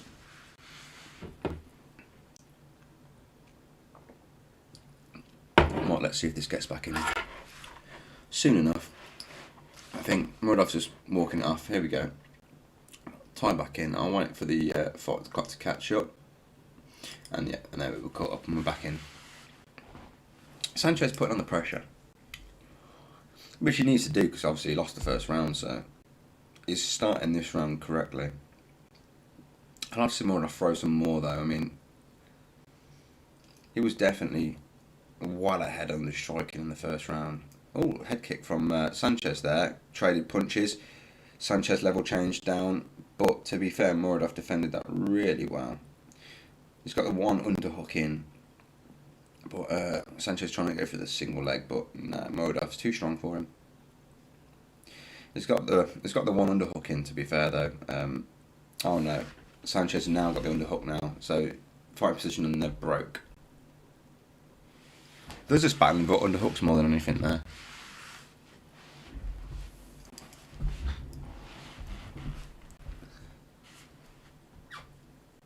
Yeah, DC just saying that Muradov's big for this weight class, which is pretty much what I said. In the first round, it could if he can start landing these strikes, he could cause some real problems for the middleweight division. He's a big dude. Big, strong dude. Especially, he's took a few good jabs actually as well, and he's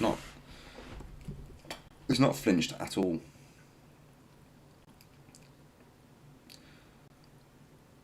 Trading again in the middle. Nothing's really landing clean. I mean, it's just catching the gloves of each other, but they are throwing with intent, which is always good to see. I mean, there's been a couple of good stoppages, so the fighters know if they want to get a bonus, they've got to do something pretty good. I mean, especially with the co-main and the main event. I mean, if any of them get a stoppage, that's probably going to get bonuses. So these guys know they need to do something pretty special. Oh, excuse me. Yeah. To be fair, I mean, like, they're literally just trading in the middle of the octagon still.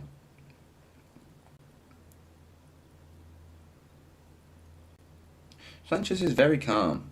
Very, very, very calm in there. I give him that. Moradov's footwork is nice, just switching it up really well. To be fair. Oh, Moradov just got caught with like a quick. It's like a snapping straight right. Didn't do any real damage, but got his attention.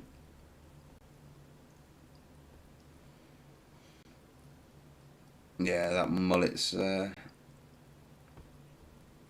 mullet.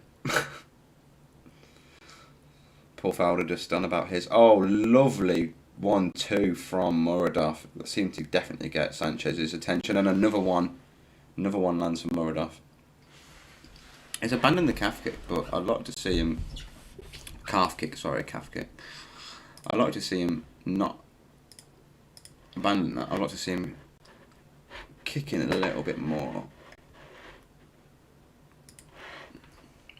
Fucking hell, yeah. Nice kick again from Muradov.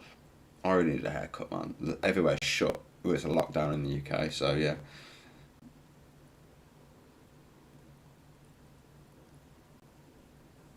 Ooh, Sanchez just missing a 1-2 then. Sanchez is in great shape, to be fair. Keeping a high pace.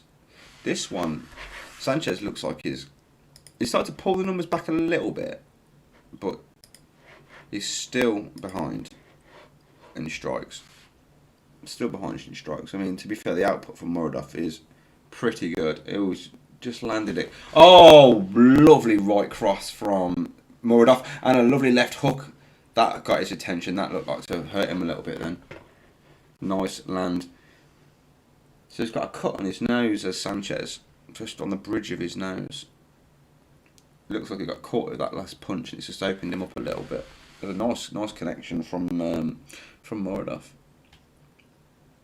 I don't know how to score that round really. I reckon it's a close one. I mean, I can see why the judges would give it to Sanchez. Just he was the aggressor. He landed not equal amount of punches, but it weren't far off. Well, not just punches, kicks as well. But yeah, Sanchez's corner is telling me that they think he's down, which is a good call really, because he's definitely not winning. It might be 1-1. I can see why they would give it 2-0 to Mahmoud, but yeah, close second round. Let's see if the third round could really decide it, or let's see if someone gets a stoppage. I thought Muradov would see, it's not actually landed as many big shots as he's thrown. He's thrown a lot of big shots, but they've only the smaller ones have been getting through and landed. Straight into punches straight away, and I've let the clock go through, so I let that catch up a little bit.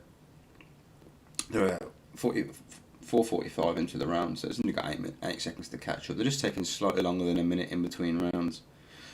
I need to try and keep my eye on that, but yeah, we're level now on the timers, so we'll resume that from there. It looks like Sanchez's nose might be broken. I'm not 100% sure. It's definitely causing him problems. It's definitely leaking from external and internally.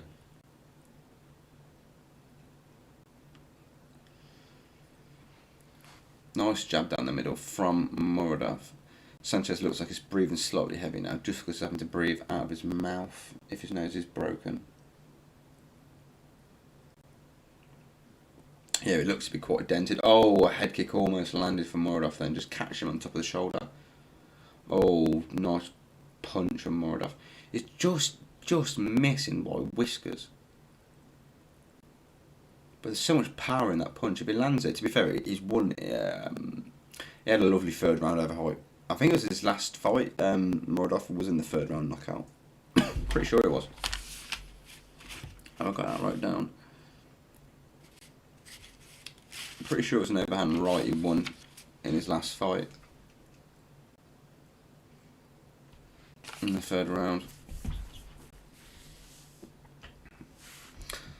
Yeah, they're throwing a few feints. It almost kind of seems like a first round of feeling each other out. Quite slow. Sanchez is still putting the pressure on though. Sanchez is definitely the aggressor. And he just landed a lovely punch down the middle from Sanchez then. And again, caught him with a left hook as Muradov kind of threw a straight right in. Looks a bit like Ben Askren does Sanchez a little bit. Oh, just got caught with a nice punch down the middle.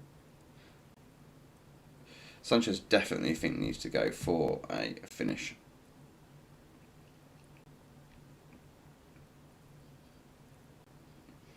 They're just trading, centre of the octagon.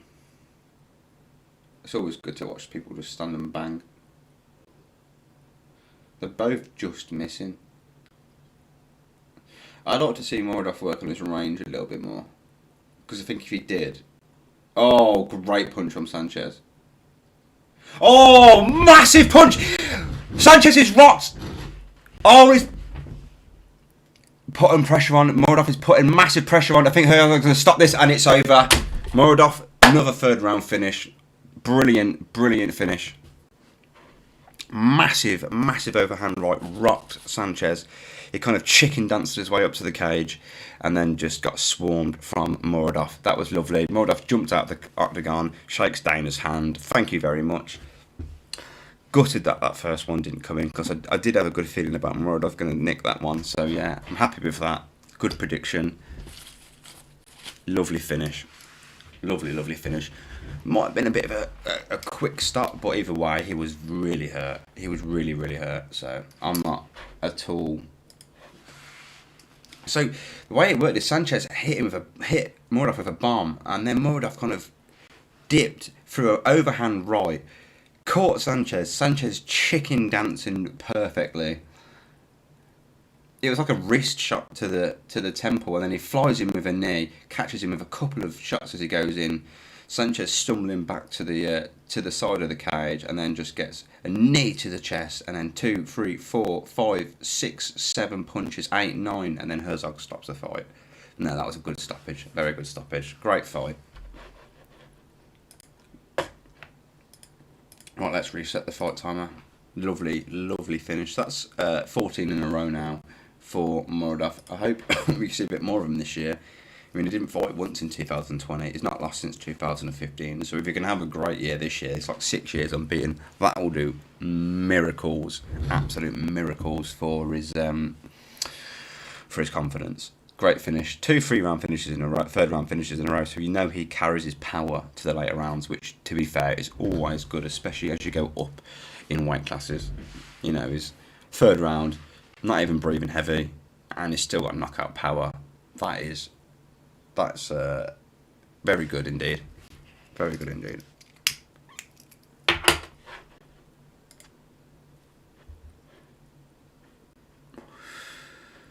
That was a very good stoppage.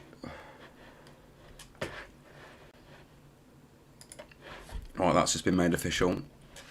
TKO finish for Mahmoud Muradov. Very nice indeed.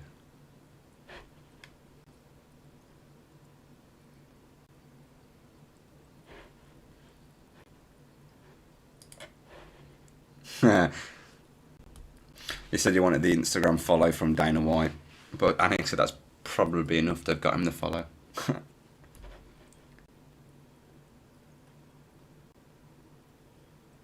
He said this is his third fight short notice.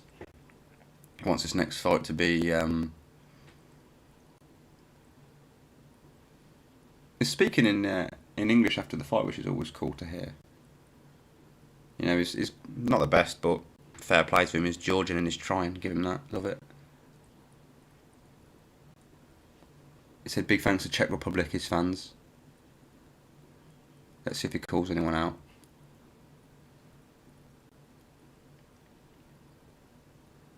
Oh, he dedicates the win to his daughter. Is he going to call him out?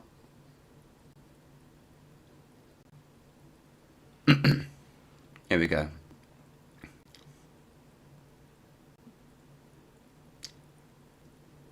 He's not calling any names out. I think he's probably just saying top 10 opponent or something like that. Or top 15 or someone ranked. Oh, I said he's ready after a week to fight anyone else. So he might... That's weird. He just said he didn't want a last minute fight, but now he's saying my hands, as long as my hand's not broke, I can fight in a week. He's just finishing off his talk now in, I don't know what language that is, to be fair. Great performance from Mahmoud. Lovely fight. Glad he won. The first, punch he landed clean rocked the crap out of Sanchez. He was missing by whiskers all fight. Finally landed one. Got him to do the chicken dance. Finished him off. Lovely.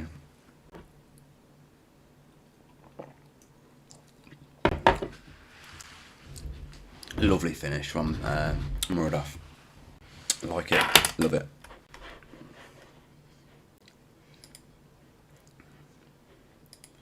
Right, let's get ready for the next one. This one is this was going to be close.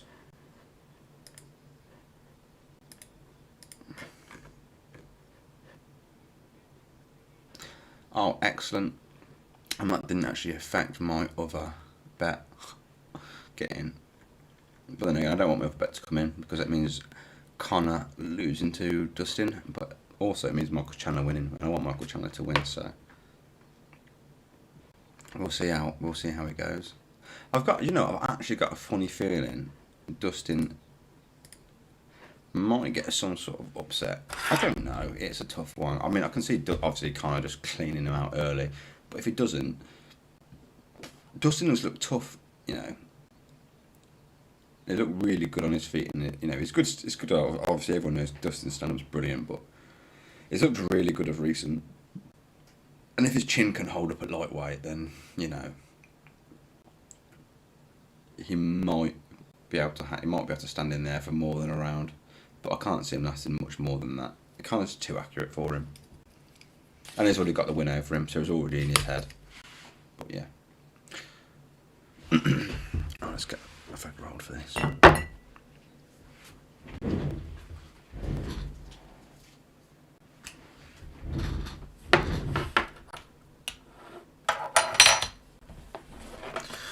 So right, it's just doing a bit of Conor McGregor promotion now.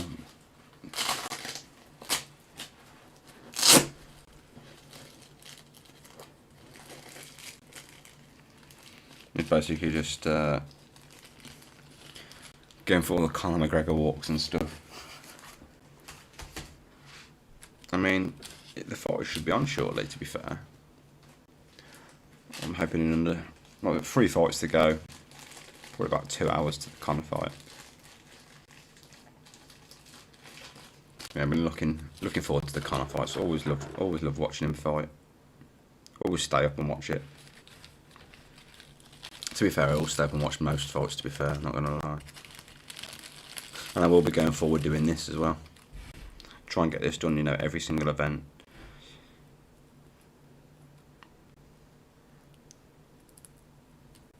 Especially the pay-per-view ones, because, not everyone's in that position, to do it. So, if it means they can watch somehow, for free, that's awesome. So, I don't mind doing that at all.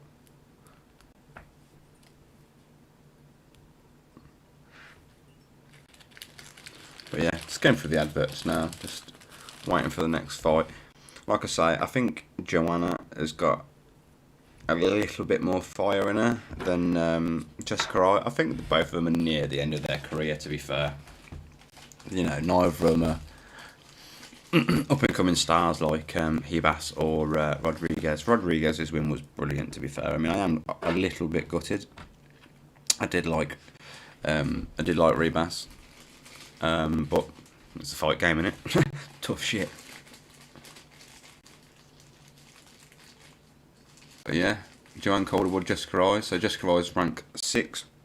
Joanne Calderwood's rank 7. So this should be a close fight, but apparently there's some bad blood brewing. So I always like that when there's a bit of bad blood in the fight. You can't go wrong, can you? Yeah, we'll see how they get on. Yeah, we'll see if we'll see how Jessica always bounce back from. She obviously saying she wants to go for a championship bout, but she got starched in a chat. When she went for the bout last time, she just got her head literally kicked to the moon by Shevchenko. I wonder if it's going to show you the. No, it won't show you the. It won't show the highlights of getting kicked to another round because Shevchenko is not on the card.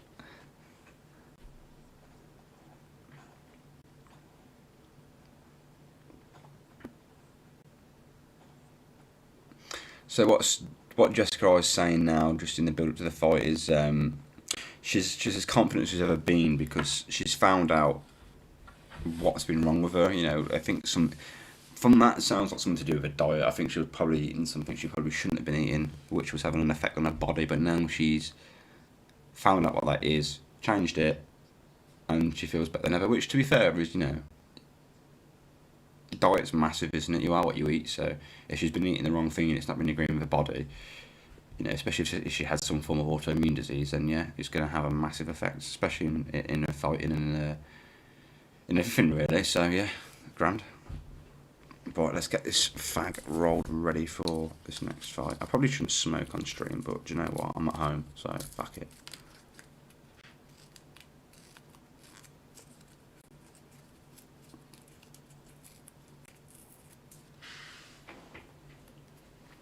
But yeah. What do you think's going to win this fight? Obviously, I betted on Jojo. But that's only really because she's a Brit. I literally can't call this fight. Usually, I've got something to say. I've always got something to say. But the only thing I've got to say for this one really is it's going to be close. It's whoever wants it more is going to win. I think that's Joanne just slightly, but then again, Jessica I is saying how healthy she is and stuff like that. So you just don't know, do you? That's why I love the fight game. You just don't know. You can do all the MMA maths you want to do, but you never know.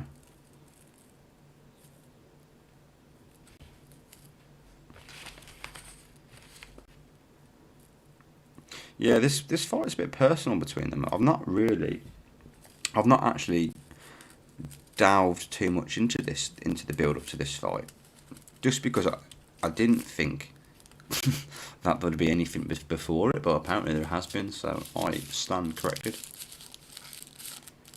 But yeah.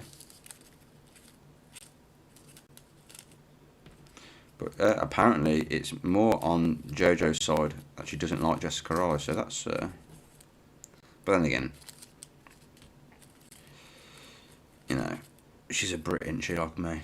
We think fucking everyone's an idiot. Well, not everyone. Just the haters.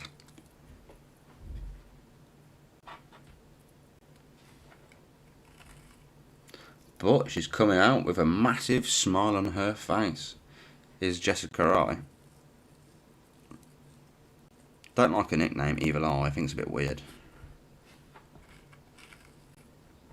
But we'll see how she gets on. Oh, bloody hell. Apparently her gallbladder was functioning at 9%. 9. Not 19, 9%. Not surprised she had health issues then. That's crazy. Especially with all the weight cuts and stuff, if you've got problems with your gallbladder. Jesus Christ.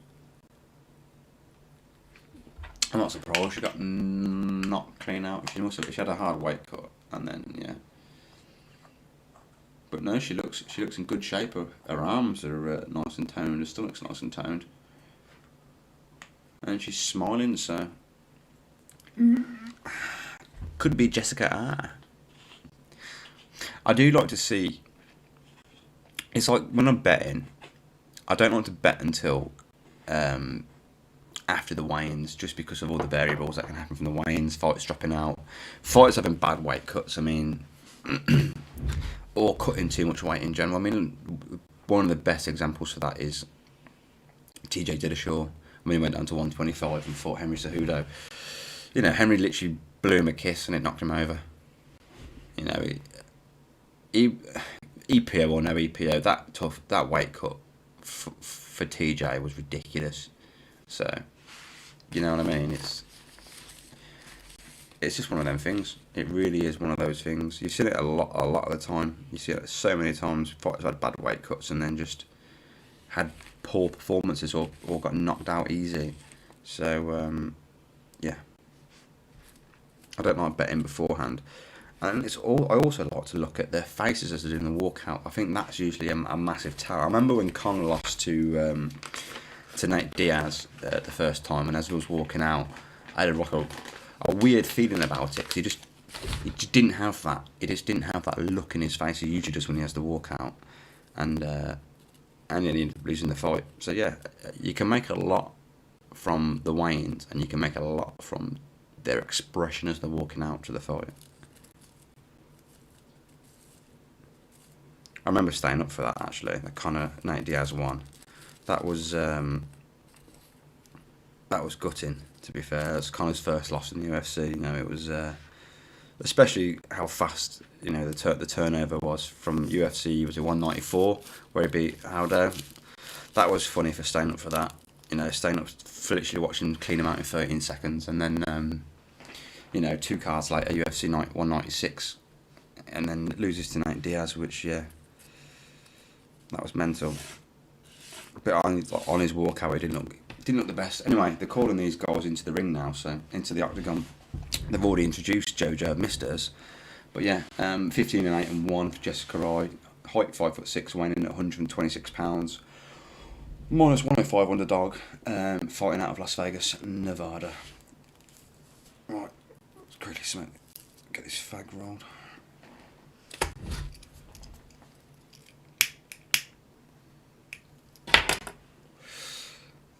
So that's Jessica Eye been introduced. Keith Peterson is in charge of the octagon for this one. Just getting ready in, the ring lady. Just walking down the steps, blowing a kiss. Jojo looks mean. But yeah, we are good to go. Straight into the middle, clinched up already. Jojo landing a knee to the stomach. A kick to the stomach from Jojo again. Jessica Eye clinching. Jojo throwing the knees and the uppercuts in early. This is looking mean. Here's me saying it's probably going to be a slow fight. Jojo's going straight into the clinch, dropping in knees, dropping in elbows. Jessica Eye's pushed her up against the side of the octagon.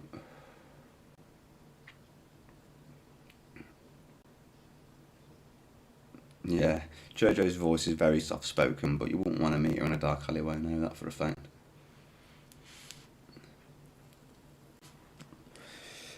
Even considering she's a flyweight. Yeah, so Jessica Eye has got Jojo up the side against the cage. Landed a few punches, nothing massive. Let's quickly refresh the stats so you can just see how we're getting on. Fairly even. Let me just quickly push that up the page a little bit.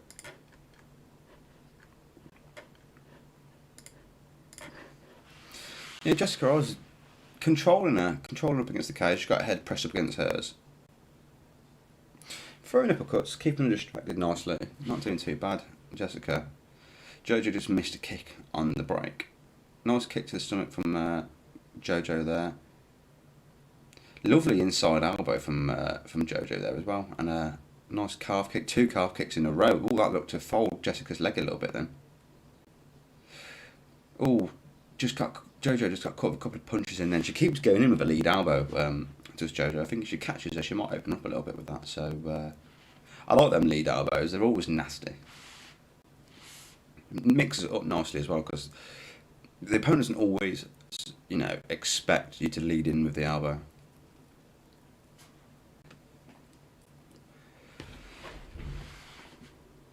Another calf kick from Jojo. She went for the trip there, but that was didn't phase Jessica Eye. They just kind of clinched, just exchanging both of them, just a bit of dirty boxing on the inside. JoJo's keeps going back to that kick, going back to the leg kick. I mean, she's not throwing it dangerously though, but no, nice right hand from Cowdell with JoJo. Jessica just pushing her back up against the cage. I think JoJo's just getting the best of her on the stand-up. Not by much, but just enough for Jessica just to push her against the cage and just stall things and just try and get the odd dig in here and there.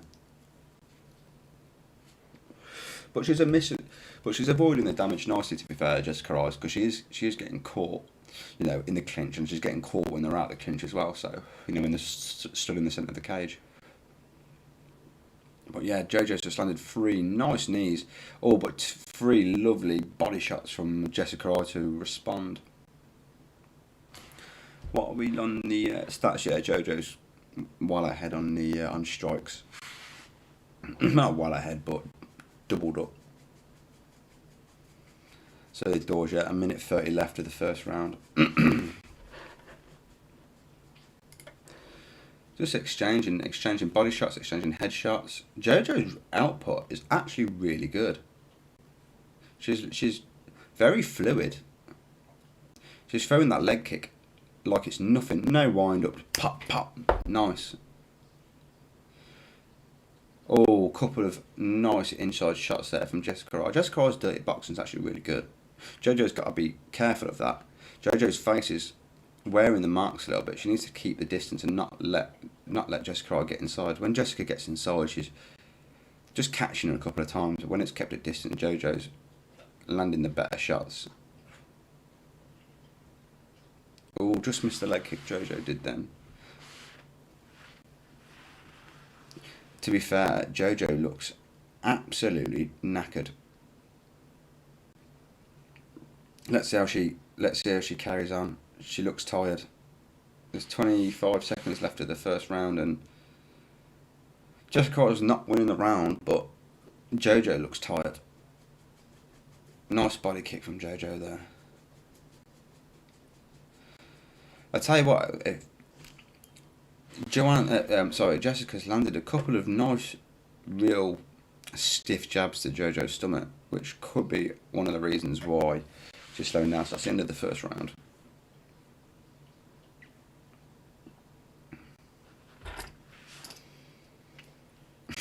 Sponsored by Proper 12. John Anik giving it the beans. Yeah, JoJo's corner is asking to slow it down a little bit. She is putting out fast pace, but at the end of the day, you don't want your fighter getting knackered, especially if they're not known to finish. Do you know what I mean? You don't want to blow your gas in the first round and a half, and you then got to fight the next round and a half on nothing. Especially, I mean, she is far enough ahead, but you don't want to get to the point where you need to coast. So yeah, we'll see how they get on for the rest of the round.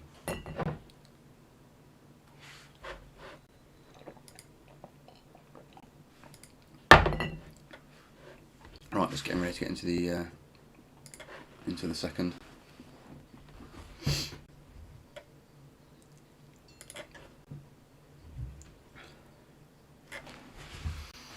Right, just getting ready. And we're underway for the second round. Nice kick down straight to the body from JoJo, and a nice 1-2 as well. And an inside elbow and a knee from JoJo. She's putting it together nicely. Very fluid indeed.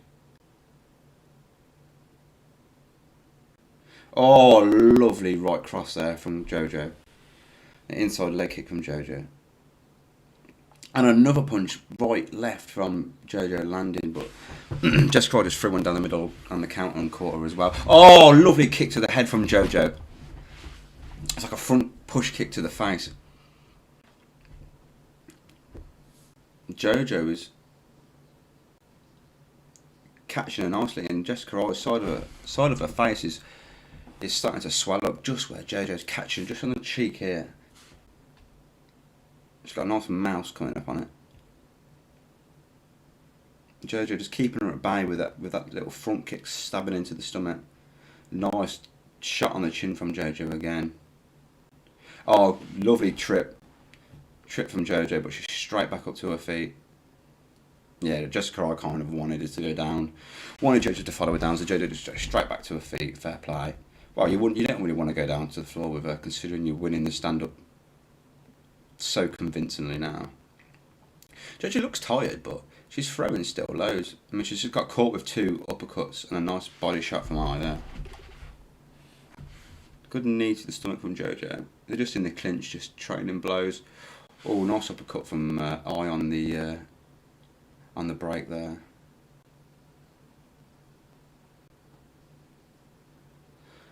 I mean, fairly even. I mean, let's refresh the stats. Is it? Yeah, I mean, it's even.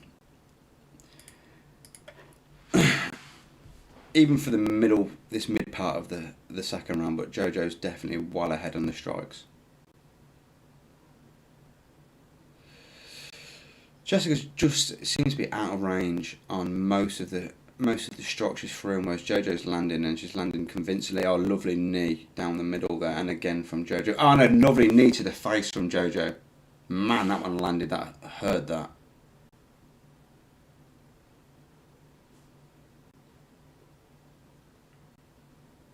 Oh, nice knee to the body from Jojo, and a kick to the stomach as well. I tell you what, her body work is fantastic. Oh, 1-2 as well down the middle from Jojo. She's teeing off now. She's got a bit of a smile on her face. She looks out of breath, but I think she's just going to be coasting on adrenaline, to be fair. Oh, another kick up high then from Jojo. Jessica always got to watch as she doesn't get her head kicked off her fucking shoulders again, to be fair. Oh, just shaved Jessica's face with that leg kick then. There's no wind up whatsoever on this leg kick. It's straight up in the air. Amazing. Oh, nice jab down the middle from Jessica.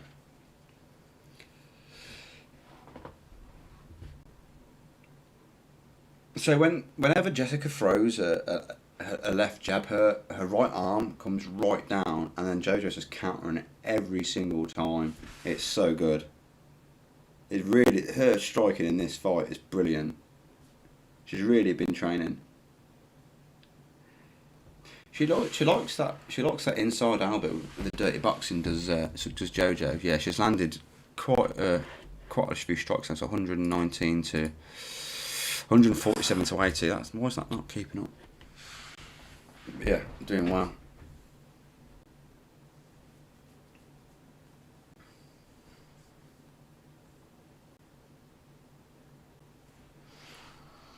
Just stood in the centre of the octagon. Jojo's still throwing, just catching it. I'm surprised Jessica has not gone for a takedown or anything, to be fair. Oh, spinning back elbow from Jojo, just missed, and then Jessica goes for the takedown. There we go. I'm surprised that she ain't gone for the takedown already, to be fair. Jojo's on her back. She's just making her way, getting her back to the cage. So she's done that quite successfully. She can probably get up in a minute, to be fair. I mean, is Jessica needs to try and pot her off the cage, but Jojo looks to just be holding her down, really, and just stuffing any kind of offense. 10 seconds left.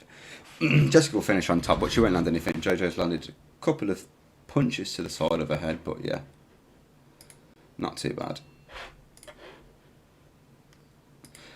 2-0, more than likely, for Jojo. No, well, 2018 if you want to do it that way. But 2 rounds to 0. God, I'm getting thirsty talking all this.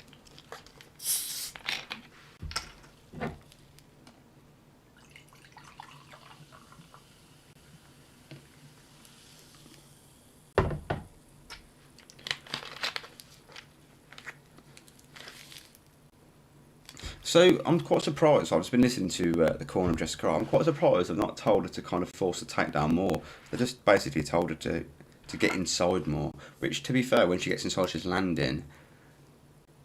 But if I was Jessica, I'd take this straight to the ground. She's just getting pieced up. I mean, fair enough, she does get inside well, but Jojo is also, pulling back and keeping her at bay and keeping her at range and just catching her with them kicks. So if I was if I was Jessica, I'd try and go for the takedown. Right, let's quickly pause this. They've just gone into the fight, so I'll just let the fight timer catch up slightly. We're only 5 seconds out. So, Jessica I pushes straight into the middle. Right, let's just resume this now. We're caught up. So Jojo's got back up against the cage. Jessica's just got pushed up against the cage. She needs to watch it out. Her lady part almost fell out then.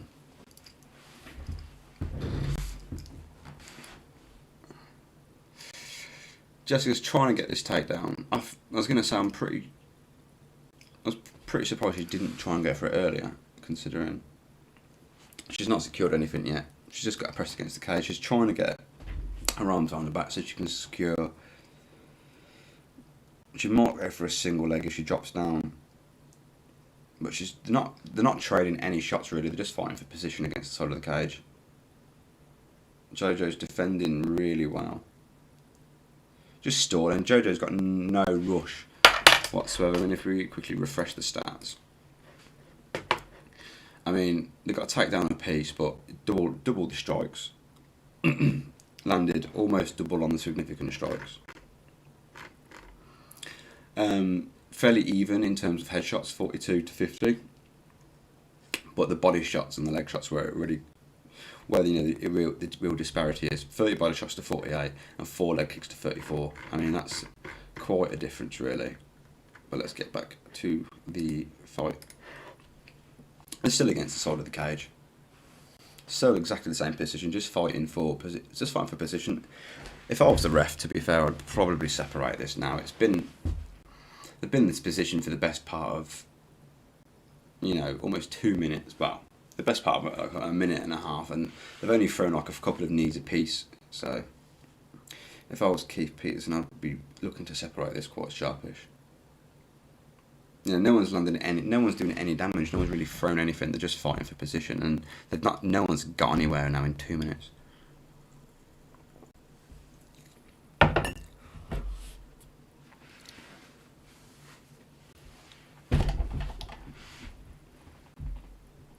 No, Jojo's landed probably one knee to the stomach. They've thrown no strikes whatsoever. They've been given some serious time to work.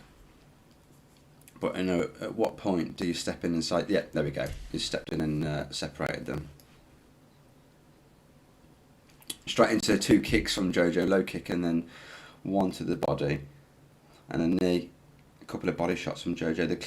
Good clinch work from Jojo there. And there's now separated again. Oh, lovely right hand straight down the middle from Jessica. Sorry, from Jojo, but Jessica did respond with a counter. Jessica looks like she's trying to push for the takedown. She looks actually quite hurt, to be fair. Yeah, Jessica's dirty boxing up close is pretty good, but when Jojo separates, the sheer amount of leg strikes. Oh, she threw the head kick, just missing. Then it's open though. That head kick is open. We all know Jessica's been caught with a head kick before, but the sheer amount of leg kicks Jojo's throwing. She could easily throw in up high and just catch it clean. Jessica looks tired now. I mean, Jessica went for a takedown and Jojo just sprawled it nicely. Oh, Jojo looked to go in for like a kind of a takedown and then a cut with an uppercut and then kick to the stomach. Jojo just stuck a tongue out to her. This was the one fight on the card that I was probably not looking forward to the most, and in all fairness, it's been a very, very good fight. Great knee to the head there from Jojo. There's been non-stop. I mean, other than that quick 2.5 minute stint up the cage, it's been a really good fight. Oh, Jojo just threw like a right cross and then tried to transition it into like a spinning back elbow and just missed. Oh, and another spinning back elbow, just missing again. Clinch work. And then a good knee up the middle from Jojo. Another good knee up the middle from Jojo. 2 uppercuts. I think Jessica Roy's stomach's really... she thinks she's struggling. She's took another knee. Every time she gets hit in the stomach, she's moving and circling out from it. So you can tell that, it's doing damage. Big knee to the head from Jojo. Jojo's opened up a massive cut on the side of the eye. 5 seconds left. Can she finish it? No. Oh, great elbow. Oh, she took it down to the... Right, now, end of the fight. We're pretty much going to be... What? We're going to say 30... 30-27, more than likely. But yeah. Just Jojo opened up last minute then. With a great clinch work. Pulled him in, kneed you into the head. Oh, that front kick in that first round was fantastic. Almost Anderson Silvered him versus Vitor Belfort. Just caught him more in the front of the face and the chin. Close.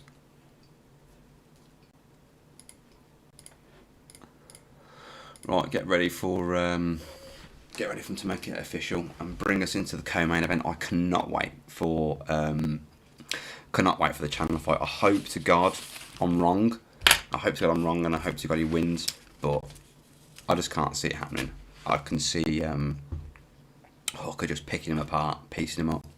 So, we'll see.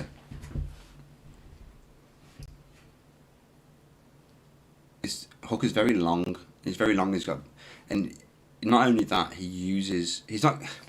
The New Zealanders don't usually have the best wrestling defense. However, he's got really good knees and really good elbows.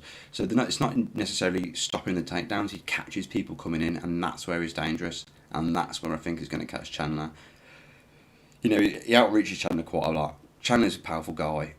I think he will piece him up in the first round, and I think Chandler will start shooting in the second, and I just think he'll catch him with knees on the way in and stop him in the second round. That's how I think it's going to go. I don't want it to go that way. I want Chandler just to, just clean him out with a massive right hook, or, take him down and just choke him out, or smash him to pieces on the ground. But I really would like to see Chandler do well in the UFC. I just think he's a bit worn now.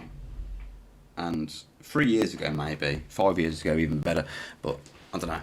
We'll see. I hope to God I'm wrong. It would be nice if I'm wrong, but we'll see. But yeah, Jojo got the decision. Apologies. Yeah, it was pretty obvious though, wasn't it? Really. She just wished happy birthday to a manager, bless her. I mean, let's look at the striking. 213 strikes to 111. 162 significant strikes to 89. Same amount of takedowns, but just the sheer amount of leg kick difference here is amazing. I mean, Jessica landed 4 leg kicks. Jojo landed 42. That's 10 times the amount of leg kicks. Body shots 38 to 60, and headshots 47 to 60. So yeah, very good spread really for Jojo there. Actually, I give her that. But yeah. Nice win. I thought she had that bit of extra fire, but to be fair, she did not look like she was coming to the end of her career, so I'll take that back. But I did think she'd win, and I did think she'd have that little bit extra over Jessica Wright. I just think Jessica Wright is nearing the end of her career. I think when she got her head kicked to the moon from Shevchenko, that pretty much ended her career. But yeah.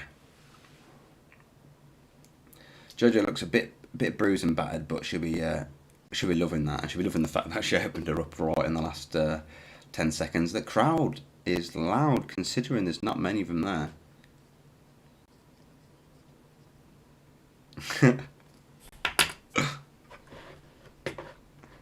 I do like old DC and Anik commentating; they are quite funny.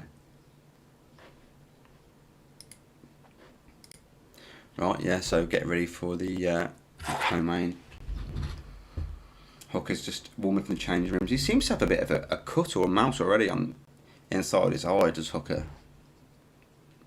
But yeah, I can see him finishing this. I mean, he's got some good wins under his belt. I mean, he beat Al Quenta. I mean, Al's a tough guy. I don't care what anyone says. Al is a beast. He beat Gilbert Burns. And Gilbert Burns is fighting, Usman next for the welterweight champ, in a higher weight class. So that says a lot, I mean? I know the weight cut. I do mention the weight cuts a lot. I know the weight cut for Gilbert Burns was brutal down at 155, so I'm not surprised at all that he moved up. But he does look good. He looks really powerful at 170. Does Gilbert Burns. But yeah, I think Dan Hooker will do this. I don't really want him to. Sorry if you're a Dan Hooker fan. A lot of us like Chandler. I like the way Chandler's carried himself. Just, I know every kind of interview he's done, and like kind of everything he's been in so far, he's just been a bit of a dude. So I like that.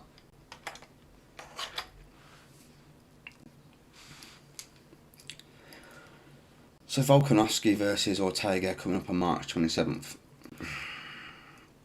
I don't think Volkanovski won the second fight, to be fair. I think Blessed won the rematch by a good round or two. But yeah, so I reckon Ortega will win that. Easy. I reckon he'll either knock him out or he'll hurt him on the feet and then choke him out. And then I think old Blessed will come back and take his throne back, I reckon. I like this whole this no sparring Max Holloway. It's good. He looked so good last week. It was just unreal to watch. Absolutely unreal to watch. That's another fight as well on March 27th. Miocic versus Ngannou. If Ngannou has worked on his takedown defence, I feel sorry for Stipe. That's all I can say. Ngannou is an absolute monster. I mean, I know they fought before and Stipe just dominated in the wrestling. And to be fair, he did quite well in the boxing and the stand-up. But Ngannou he had like no experience then, really. He just kind of got pushed into the spotlight because he's a tank and a half. But, you know, Ngannou's cool, a lot cooler now, a cooler, calm, collective, and I think he's gonna hurt. Stipe. Stipe does get hurt as well. I mean, he got hurt against Overeem. He got hurt and knocked out against DC. And Francis hits a lot harder than the pair of them. So I think if Francis can land one shot, game over. But we'll see. We will see. Right, let's get the stats up ready for the next fight. So to be fair, Chandler has got a good record. Chandler's got some good wins too. I mean, he won twice against Benson Henderson, and Benson Henderson's insane. He's a incredible fighter. And he also what's that guy's name? Brent. He beat Brent for the Bellator champ. Avenged his loss against him as well. So I like that. I like to see when fighters lose and then come back and beat the person that beat them. Kind of doing it against Nate. It's always good to see. I do like seeing that. I don't like to see him lose in the first place, but it's nice to see him come back and get avenge the loss. It is always good.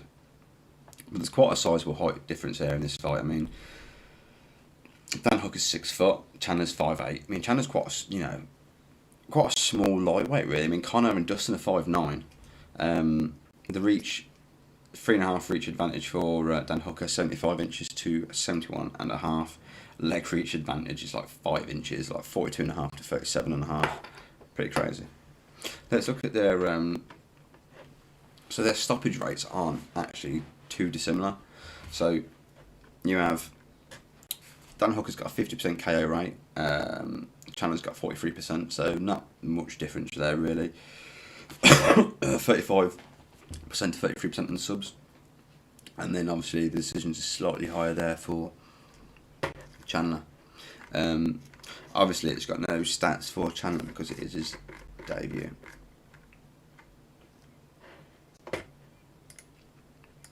But yeah, this is Conor arriving into the arena in his suit, bowling and looking good, looking fresh. So it's current time, this was his arrival time, so he arrived into the stadium at 25 to 9 in the morning. I wonder how he gets on fighting in the morning. He doesn't look like he's smiling.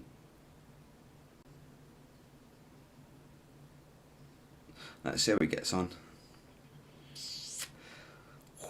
Nervous actually, quite nervous. I always get a bit nervy for Conor fights and for big fights. It's always good. Your adrenaline pumps.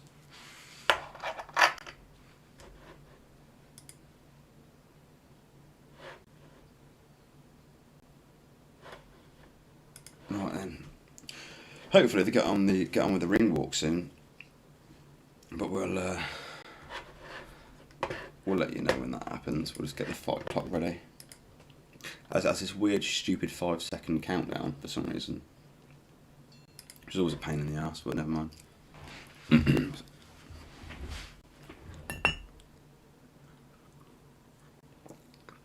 Don't worry, the cough's not corona. It's just a smoker's cough.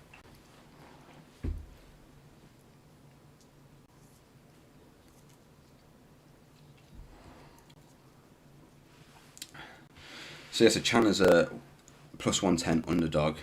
Hooker minus 140 favourite. I do think Hooker's going to do this. I hope not. I probably should be a bit more.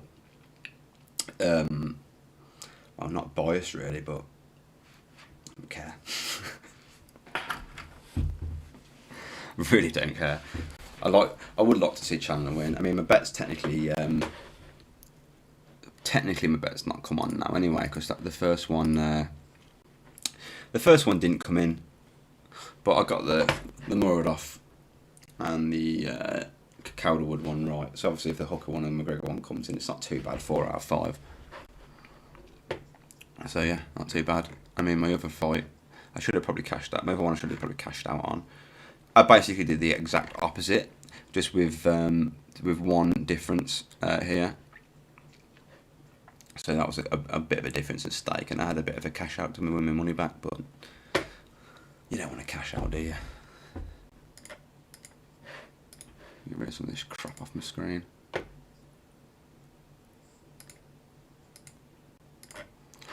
Right, who do you think is going to win this, guys? Drop a message in the chat if you want. I think it's working. It should all be linked there.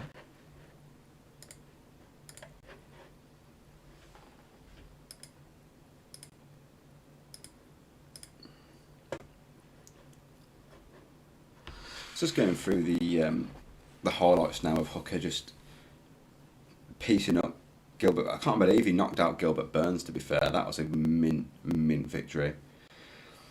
Yeah, it's just showing his highlights of him, beating Fowler. Gutted about that one. I like Paul Fowler, to be fair. I wanted Fowler to win that one, but Hooker beat Fowler. Hooker had 2 mint fights last year. His war with Dustin, where he hurt Dustin, and then obviously that war with Fowler. So this fight really depends on 2 things. One, it's 2 things for the same of them. Is Chandler worn, or is he fresh? And is Hooker worn from his 2 wars? It all depends on their chins. Chandler hits a lot harder than Hooker does, and Chandler's wrestling is insane. However, Hooker's long. Hooker's got knees for days. He's got elbows for days, and his striking is accurate as hell. So it really is a close fight. I mean, they probably couldn't have picked a harder fight for Chandler. I mean, I would have liked to see Chandler and Gaethje. I think that would have been quite a good fight, because they're both quite short and stocky, and they've both got a wrestling pedigree. So that would have been quite a good clash. That would have been an even harder fight, obviously, for Chandler, but stylistically it would have been easier, if you know what I mean, for him. I think this is a real tough fight for Chandler. But yeah, just starting the ring walks now. Chandler looks buzzing, smiling on his face, bouncing down to the octagon. I love it. Carrying the American flag. Iron Michael.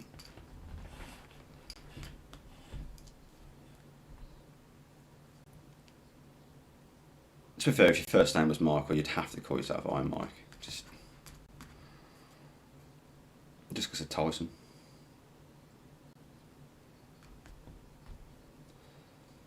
But yeah, bloody Chandler is ripped. Like, ripped.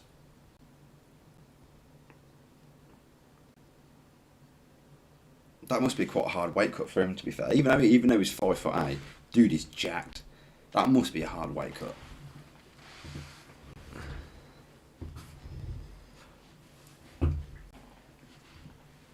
But we'll see. We will see. Excited for this. Proper excited for this. But to be fair, Chandler looks pumped. He looks really excited. And I love to see fighters that look pumped at the start of the fight. rather than when they come in kind of like, fair enough if they're coming and concentrating and stuff like that, but if they're coming and their heads down and stuff like that, I like to see them when they're bouncing about like this. DC just goes, this guy's got it all, he's good looking.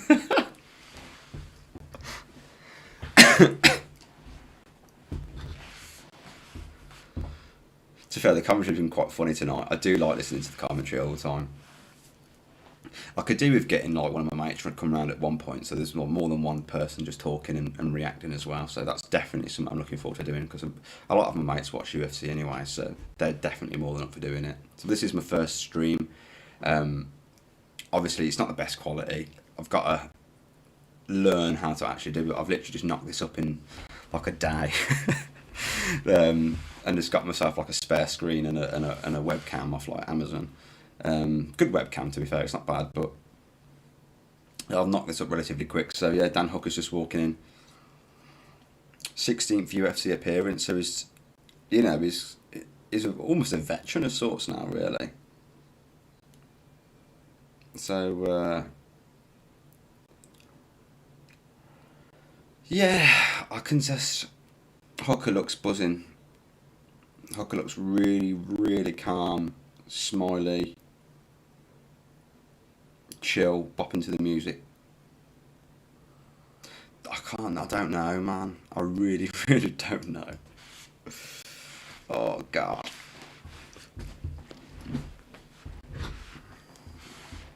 I can't see it going to a decision. I'll be very, very surprised if it went to a decision.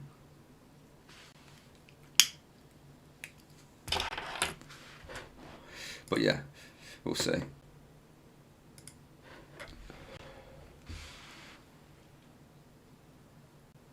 So Dan comes in ranked 6th for this fight.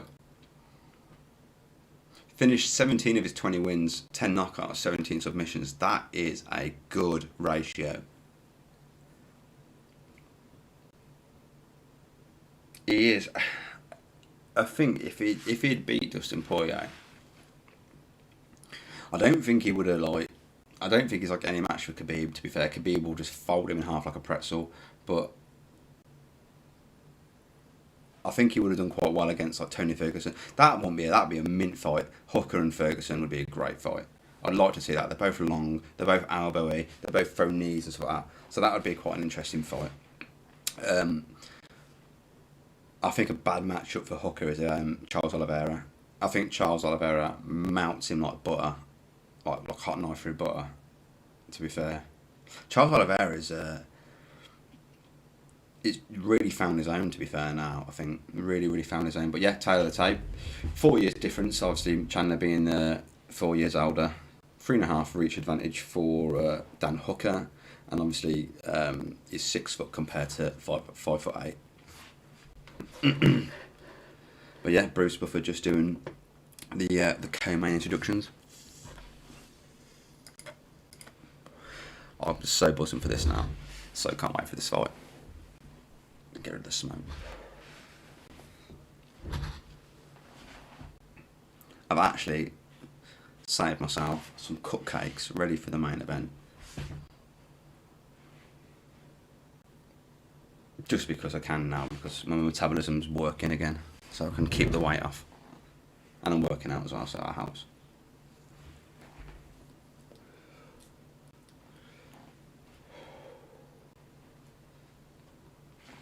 Just, to be fair, I'm glad they've mentioned it, because I didn't know if they would or not. They said former Bellator champ.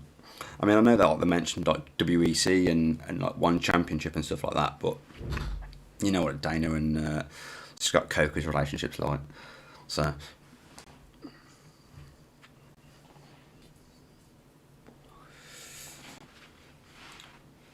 just introducing Dan now. Oh god. Alright, let's get this fight clock ready. Right then. Who's in charge? Mark Goddard. Thank God for that, not Herb Dean. Mark Goddard is probably the best referee now since Big John's retired. And Jason Herzog as well. Jason Herzog's a really good ref. But yeah, Chandler looks loose. Right then. Just getting the fighters ready. Right, and we're in. There's quite a sizable height difference. So this finish about Chandler's taking centre control, took her through a left kick, and Chandler just grabbed it. Chandler is right up in the face of Hooker.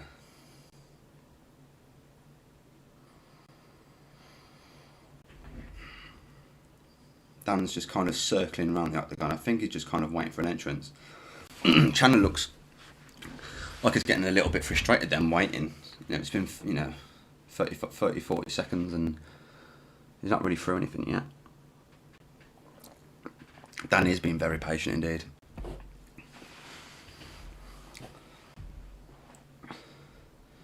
Dan's just thrown a couple of kicks, but obviously he's not landed anything yet. Let's quickly, before it gets into it, load the stats up. There we go.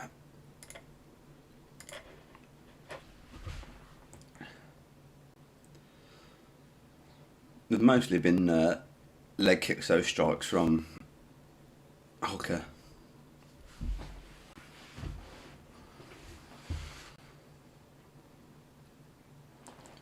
It looks like Chandler's waiting just to explode. All there was a body shot from Chandler there. It's kind of just, it's like it's pushing forward, but it's like kind of pushing forward and waiting for a counter. It's just waiting for Dan Hooker to throw to me. Oh, he just made his way in there and landed a lovely shot up the top then from Chandler. Dan, it moved him off off the centre then, that did. Some power in Chandler. Nice leg kicks from Hooker though. He is throwing the leg kicks in there, but they don't seem to be doing too much to Chandler. They're just catching him just above his knee on the inside. But Chandler's throwing bombs and he's kicked him down like a push kick. Chandler's getting in his grill.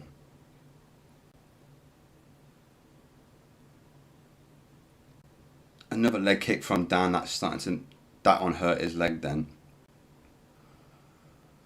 He's got to start checking them. Oh! Chandler dropped him. Hooker is hurt. Hooker is very hurt. He's going to stop it. It's going to be all over. And it's all over. Get in. Chandler stopped him in the first. Come on. Get in. What a debut. Chandler stopped Hooker in the first. 2 minutes and about 30 seconds in. What a massive overhand right from Chandler. Get in. Absolute happy days. Come on, what a debut. That is exactly what I wanted. I'm so glad I'm wrong. I don't care I'm wrong. Wow, what a finish. What a finish. Come on, I'm so delighted with that. I am so delighted with that. Hooker looks gutted. Absolutely gutted. Let's watch the replay on that. That was a thunderous overhand right. Boom! First round finish. Chandler is buzzing. He's just walking around the octagon with his flag on him, smiling from ear to ear. Good lad. I'm so happy.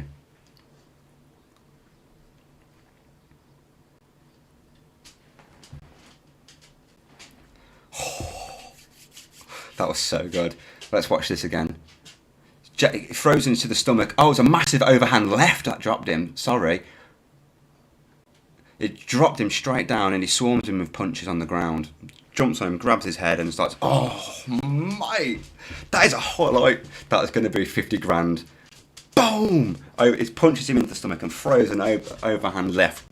More of a left cross, but straight on the chin. Drops him straight back. Jumps on him. Hooker's covered up. Just launching punches into him. Oh, what a reaction from the commentary team as well. What a UFC debut. First round knockout over number 6 ranked Dan Hooker. Oh, he backflipped off the cage and didn't land it properly, but it's not hurt. Chandler's smiling from ear to ear. Oh, I'm so happy. That couldn't have gone any better. I'm going to have a cupcake now. I'm happy. Look at that beaut.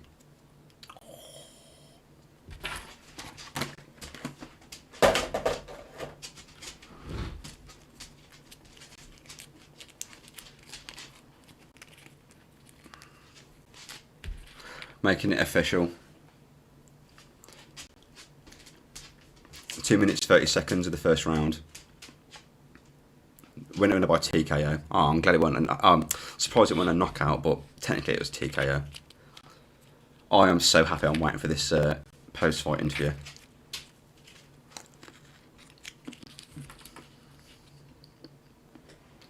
Sorry.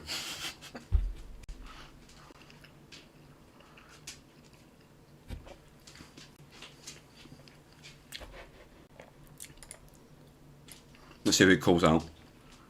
So he's so happy he's here. It's been a long road, but up and down, every road's led him to this. But he's pulled himself up, dusting himself up each time. Oh, I'm so happy for that. I'm so happy with that.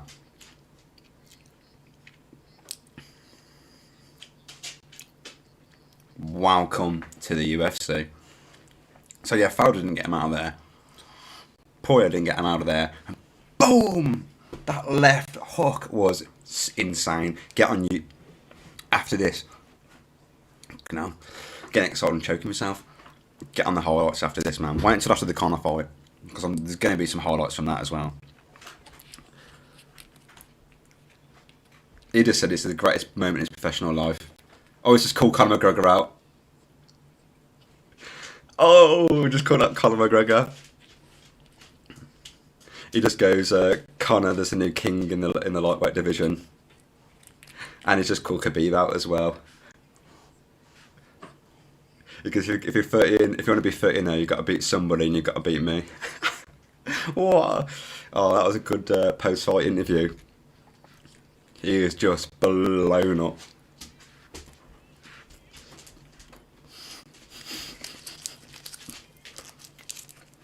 That was a proper Ric Flair. This is the greatest moment.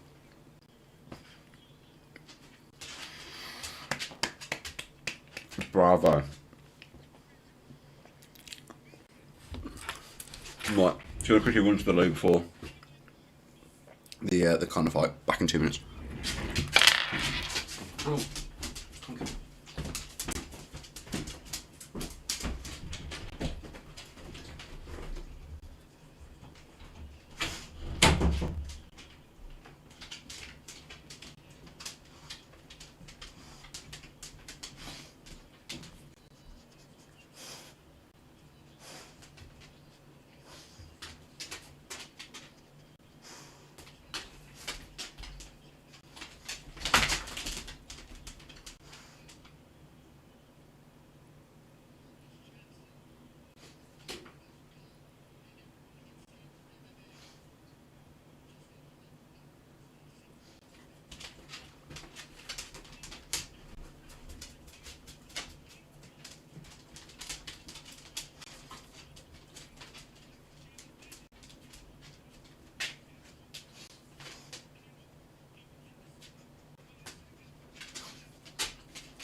Get away from it, you little bugger. You do it. You do it. Oh. They're just warming up in the changing rooms now, so camera's just on Conor.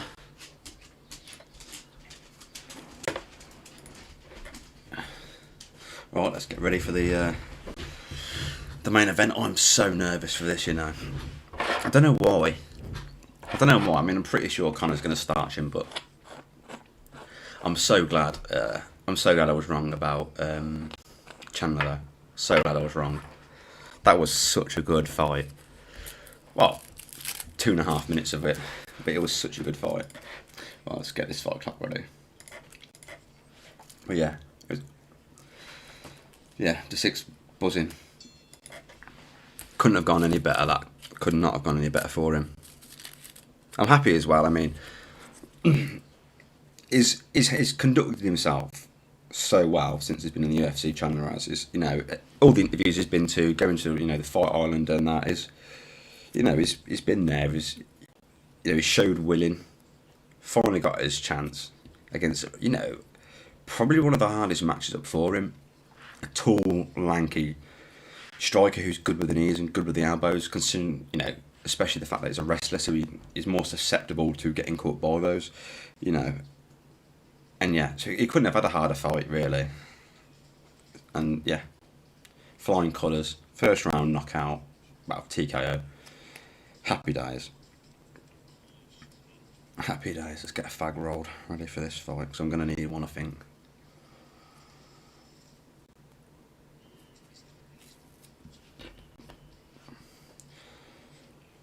But yeah, so I usually do the fight predictions beforehand. So that's my betting slip in the top corner. Let me quickly reboot that. So 2's won, 2 lost. I had Amanda Ribas to win, and she didn't. To be fair, she got stopped, and which I was really surprised about. With her finish rate, you know, she's, you know, 7 finishes out of 10 wins. I thought Amanda would have done that, but oh well. And I, you know, wanted Chandler to win, but bet against him on Hooker because I thought Hooker would just, you know, pick him apart. To be fair, but I really did underestimate Chandler's striking, and Chandler blew him out of the water, which is what I wanted him to do. I said that, you know, earlier on in the stream. I wanted Chandler to blow him out of the water. That was, you know, that couldn't have gone any better, really. I mean, unless it was like a faster knockout, but you don't really want it too fast because you want to see, you know, the feel out process as well, especially on a debut. But unreal. I'm so happy. I mean, it's gone quite well. It's gone, you know, the card's been a good card tonight, to be fair. Been a good amount of finishes, you know, not too many decisions. So yeah. So it's just a build up now. Just all the highlights, just showing some Conor highlights and just doing the general build up to the fight. Just showing where he KO'd Alvarez.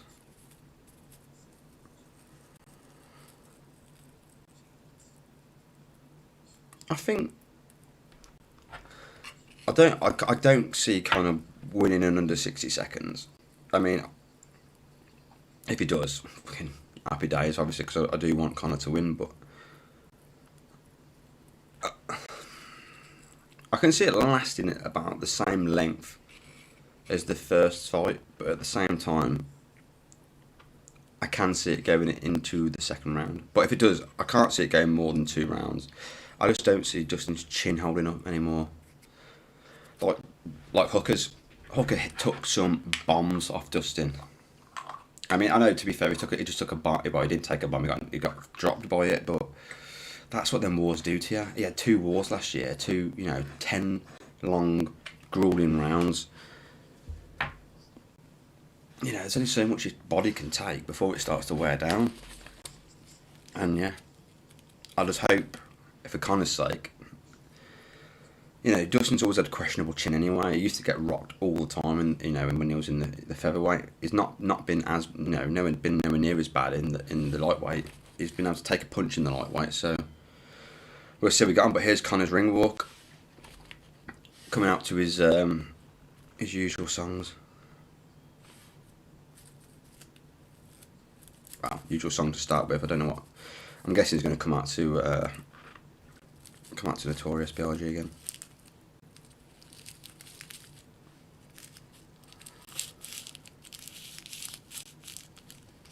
To be fair, considering there's only meant to be 3,000 people there in the crowd, it's actually really loud.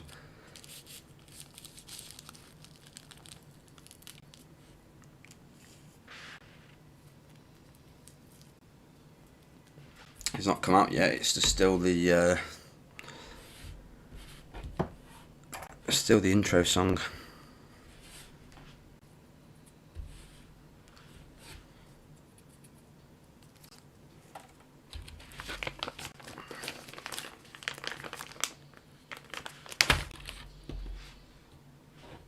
Yeah, he's come out to his usual. He's got a smile on his face.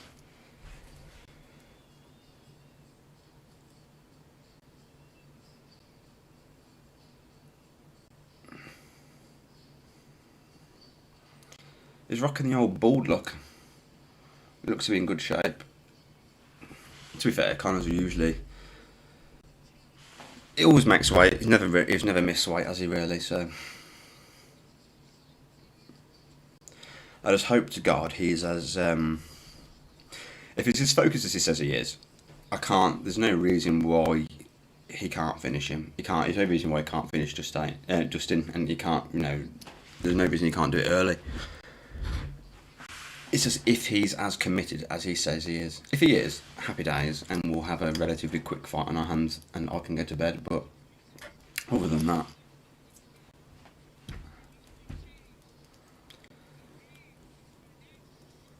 It's just if Connor's chin holds up. I mean, Connor's... he's never been stopped in the UFC. I mean, he got stopped in the Floyd fight, but that was more to him just being knackered than anything else.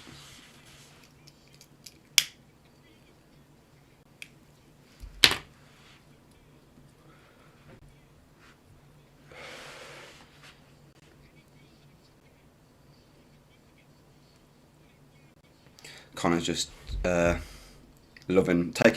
in the atmosphere, just loving it.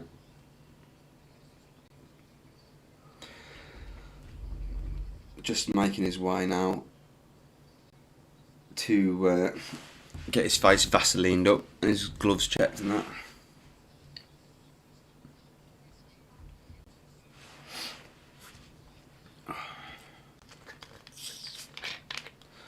Finished 20 of 22 wins, 19 of them knockouts, 1 submission. To be fair, that's a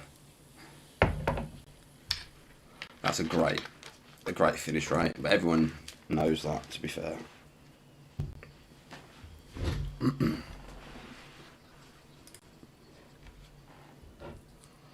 got 8 knockouts across 3 divisions in the UFC. That's mental.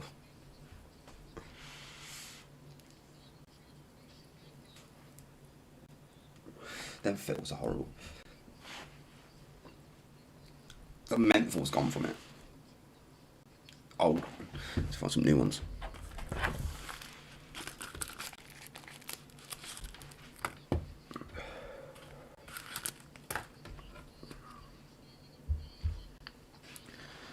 But yeah, Rory McIlroy, if you're into your golf, has just tweeted in saying, "Come on, Conor."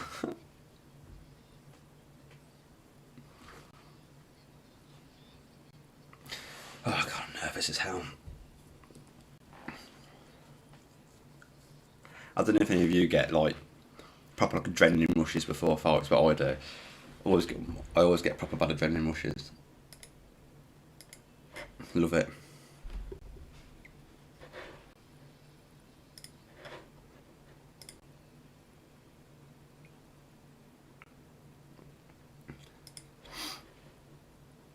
Just waiting on Dustin's entrance now. Connor's in the cage. The music's just started.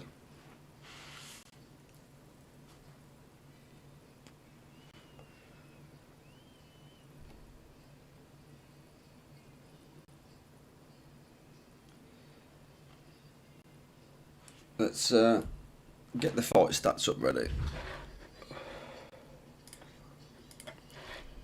I'm getting tired now.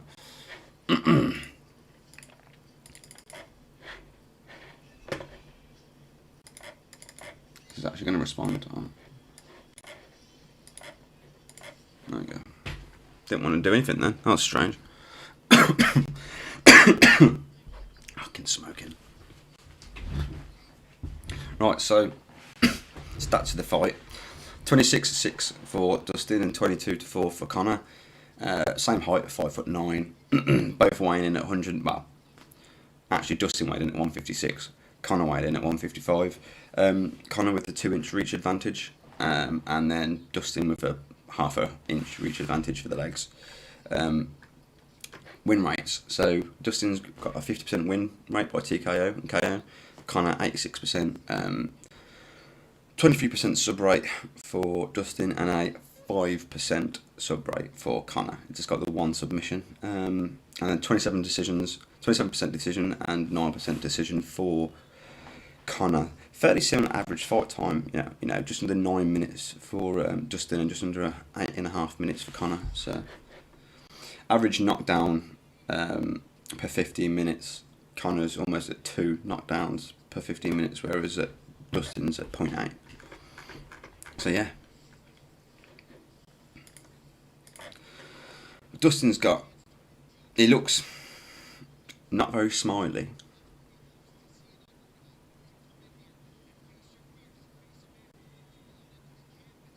He looks nervous. Dustin looks very nervous. Or is it nerves, or is it concentration?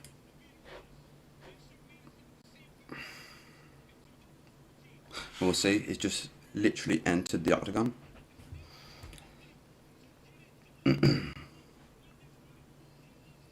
They've just touched gloves. As soon as he's got in there, that's always a good sign. I think that's kind of just getting in his head, though, that is.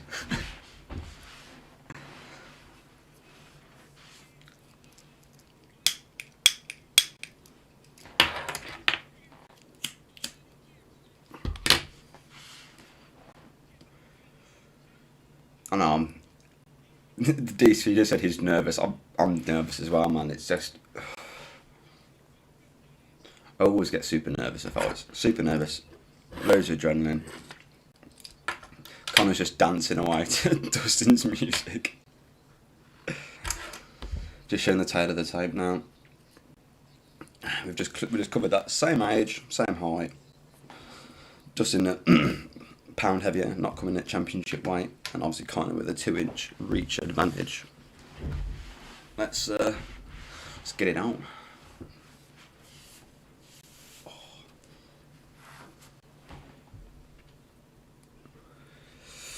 Bruce Buffer just shouting it's a main event of the evening. I love the old Bruce Buffer.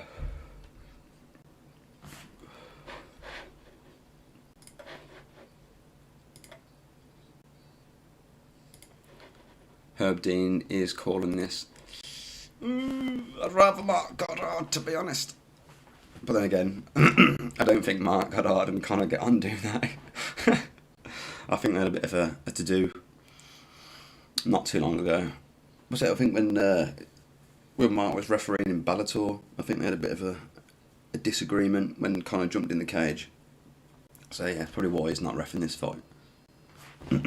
Quick drink before this starts.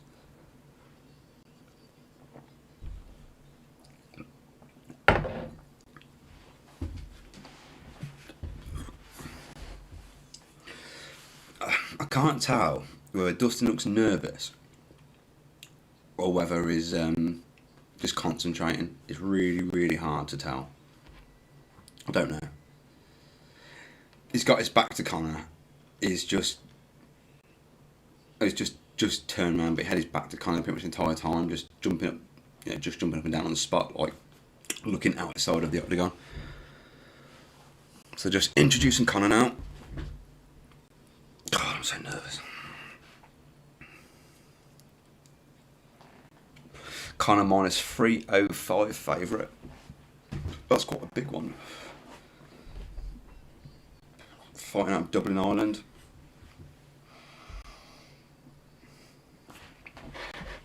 Let's get the fight timer ready.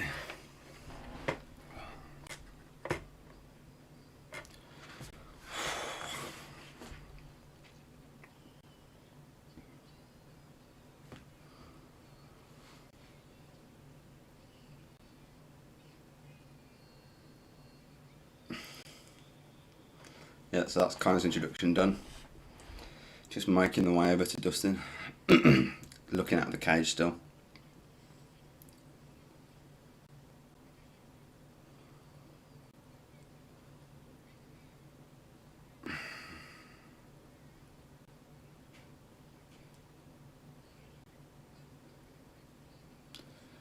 It definitely as it sounds, it doesn't look like Dustin slept. It looks like he's got massive bags under his eyes. I know they're fighting early morning now. I don't know what the time is. It's probably about 9 AM, I think. Well, no, 10, 11 AM for them, something like that. But it doesn't look like he's slept. He's got bigger bags than me, and that's saying something. It's 5:30 in the morning here. Right then, Herb just coming together with Herb in the middle. Just about to touch gloves. Right, touch gloves. Here we go, guys, main event. Just about getting ready to start. Any second now, I'll get ready to do the timer. Right. Ready. Go. Out. No, made him break. And then go. Oh, Conor landed a left hand already. Oh, a right jab from Conor as well. Dustin throwing a leg kick there. Conor a lovely little right, with a left, straight left down the middle then. Dustin's back's against the cage. Oh, Dustin caught Conor with a nice right hand then.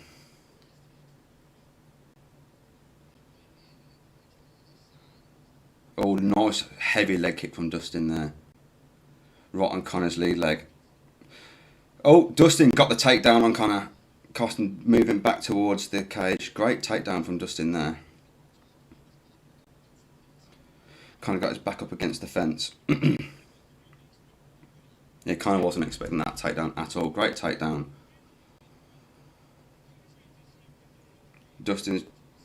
Conor's looks like he's going to get back to his feet. So Conor's just basically on his side with his back up against the cage. Dustin's just trying to complete the takedown. Conor's back up to his feet. Conor's trying to get out of it. Conor's now reversed it. Oh, Conor landed a lovely shoulder. To be fair, Dustin landed one of his own. Nice uppercut in the inside from Conor. Oh, lovely shoulder from Dustin onto Conor. Oh, nice elbow over the top from Conor there. Dustin is strong. Dustin's just reversed it back now and Conor's back's against the cage. Dustin's controlling the underhooks. Dustin looks to be in control. Nice inside punch there from Dustin. That was a very heavy punch from Dustin there. Poirier's doing a great job against Conor on the cage. Nice short knee there from Conor there. Oh, lovely elbow from, lovely shoulder strike from Dustin, copying Conor there. A lovely knee to the stomach from Dustin. Lovely knee from Conor there to the stomach of Dustin. Nice wrist control from Conor. Nice knees from Conor. Another knee from Conor to the stomach. It's hard to see with that camera angle. Dustin looks like he's gonna. Is he gonna get the takedown? He's trying for a single leg. Conor's controlling the wrist really well though. Conor's reversed up against the cage. Oh, lovely shoulder from Conor. He likes that shoulder strike. They're smiling at each other. They're talking to each other. As they're exchanging shoulder strikes, they're just giving each other a bit of jip.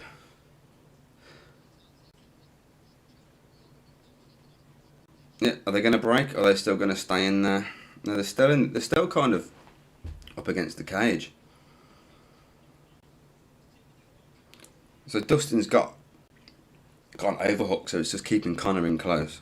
The thing is, Conor's landing some knees and landed an elbow on the top on the break now. They are now apart. Nice leg kick from Dustin. I suppose Conor. Oh, lovely left hand from Conor.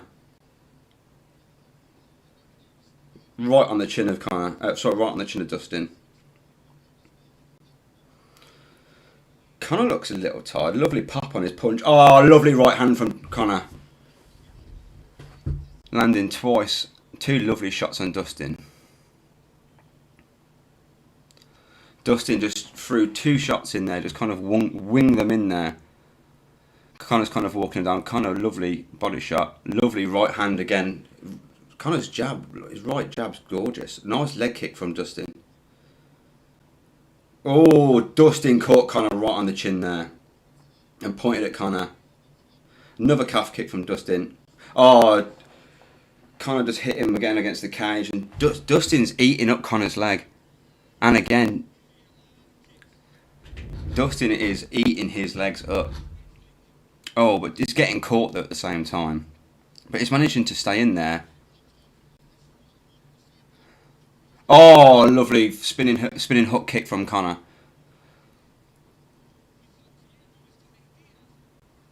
Look, Conor looks like he's ready to. Looks like he's going to ready to pounce on him, but Dustin is catching him with his jab. Nice leg kick from Conor. He needs to start checking those. Conor looks a little bit round over.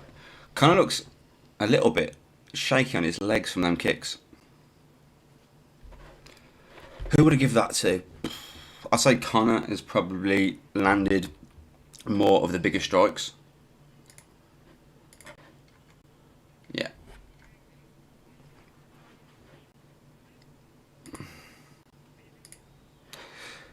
Conor needs to start checking them kicks, to be fair. If he doesn't, he's going to be in serious trouble, I think. We'll see.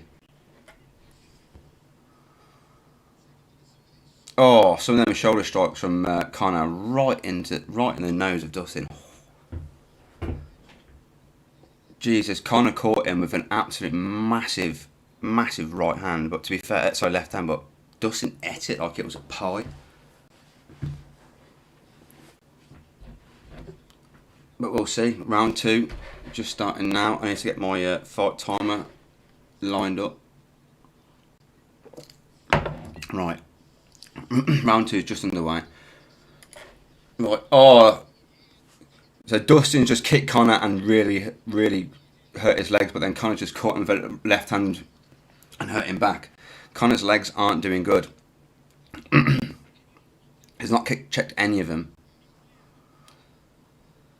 If this fight goes much longer, oh, Conor's just did a nice leg kick back on him. Oh, and a high kick. But Conor's getting his legs chewed. If Conor doesn't start checking these, he's gonna fucking... Oh, he got kicked again and he almost went down, to be fair, Conor did on that one side.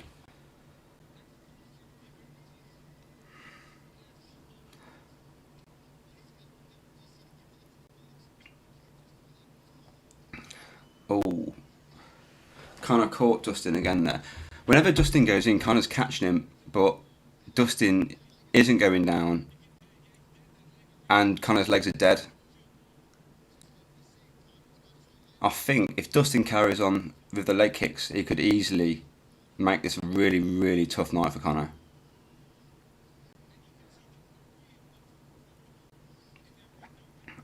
Dustin is very comfortable in there right now.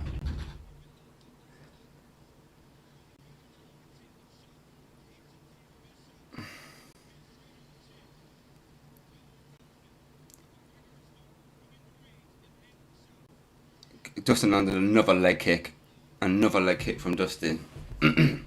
Conor's just missed a couple of shots on the intake. Nice jab from Dustin. A nice left hand from Dustin on top of Conor's head.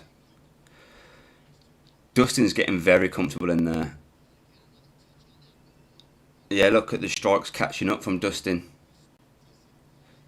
Dustin's definitely winning this round. Conor needs to start checking them legs, check the leg kick there. Conor needs to start. Might want to go for a takedown. Oh, lovely left hand from Conor.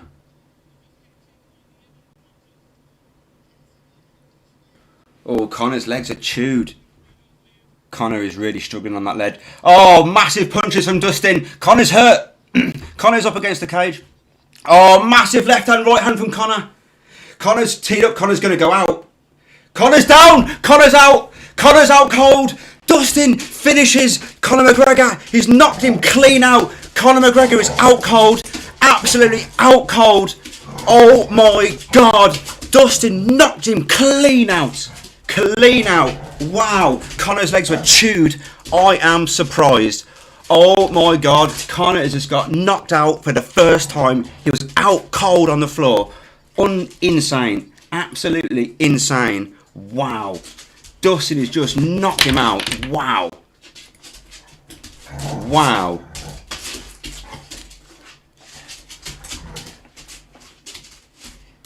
Wow.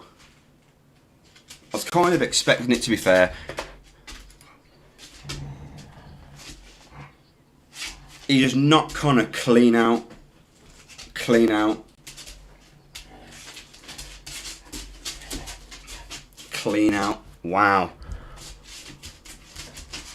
Conor is... Conor looks gutted. His legs are fucked. Conor's legs are absolutely fucked.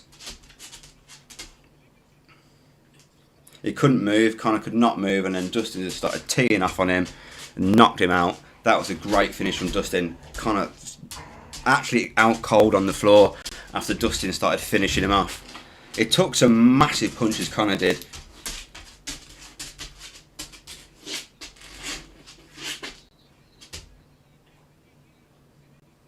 I can't believe Conor's got knocked out and he lost in the stand-up. To be fair, his legs got chewed and then he just got teed off on.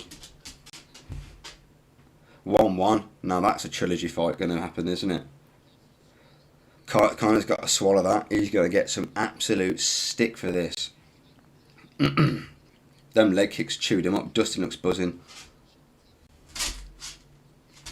Well then, ladies and gentlemen, that's that. I'm very shocked. That's crazy. That was crazy. I'm gutted, obviously, but it is what it is, isn't it? That was I've never seen Conor get knocked out cold, and he was out on the floor. So he's just doing the replay now. Conor got down on the floor, and then yeah, he was out for about a second. But yeah, Conor's legs were absolutely just chewed to pieces, and then bang. And he threw about 5 or 6 punches and boom, with his left hook, just dropped Conor, and then he finished him off with some left hooks on the floor and just knocked him out. Wow, I was not expecting that. I was not expecting that at all. I was starting to expect it a little more after he started chewing him up with the leg kicks. But Jesus Christ, I wasn't expecting him to knock him out like that. I'm so shocked.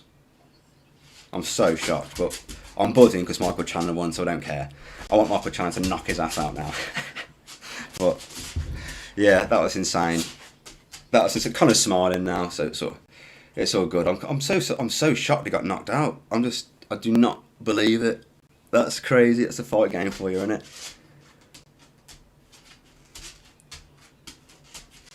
That's insane. Yeah, he said it's a great job, Dustin. Conor's legs are chewed up. He can't even stand up properly in the octagon. Oh, that's mental. He just didn't check any of those whatsoever. I'm devastated, to be fair. I am devastated, but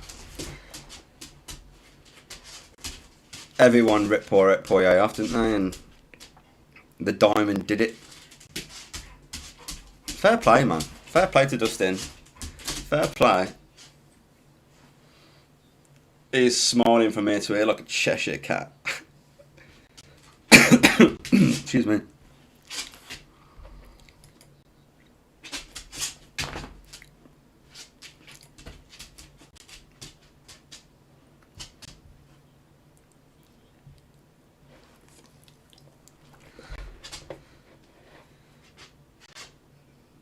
So yeah, Dustin stops Conor in round 2.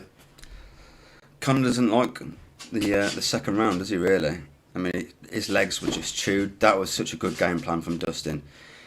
Took the punches early, weathered the early storm, got him against the cage, kicked the crap out of his legs, and then when Conor couldn't really move around, just teed off on him. Perfect. Perfect fight for Dustin. I mean, I know he lost the first round, but it's very, very rare you win the first round against Conor unless you like Khabib and just take him down. But he was very technical. He was really good. Dustin kept his cool. Dustin really, really, really kept his cool there, and that is how he won. Kept his cool, kept composure, kicked his legs apart, teed off, job done. That was really good, really, really good. I am Gutted, but also I'm delighted for Dustin at the same time because you know, it's a massive win for him.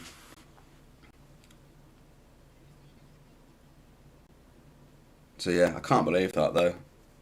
There's going to be a lot of that Khabib happy that he's not going to have to rematch him now as well. To be fair, that's crazy. That was crazy. But yeah, thanks. Thank you so much whoever's watching. Really appreciate it. That was a crazy ass night. So I'm looking to do. I'm going to do like a fight breakdown either tomorrow or the day after and post that for each fight of the main card. I'm not going to go into the prelims just yet.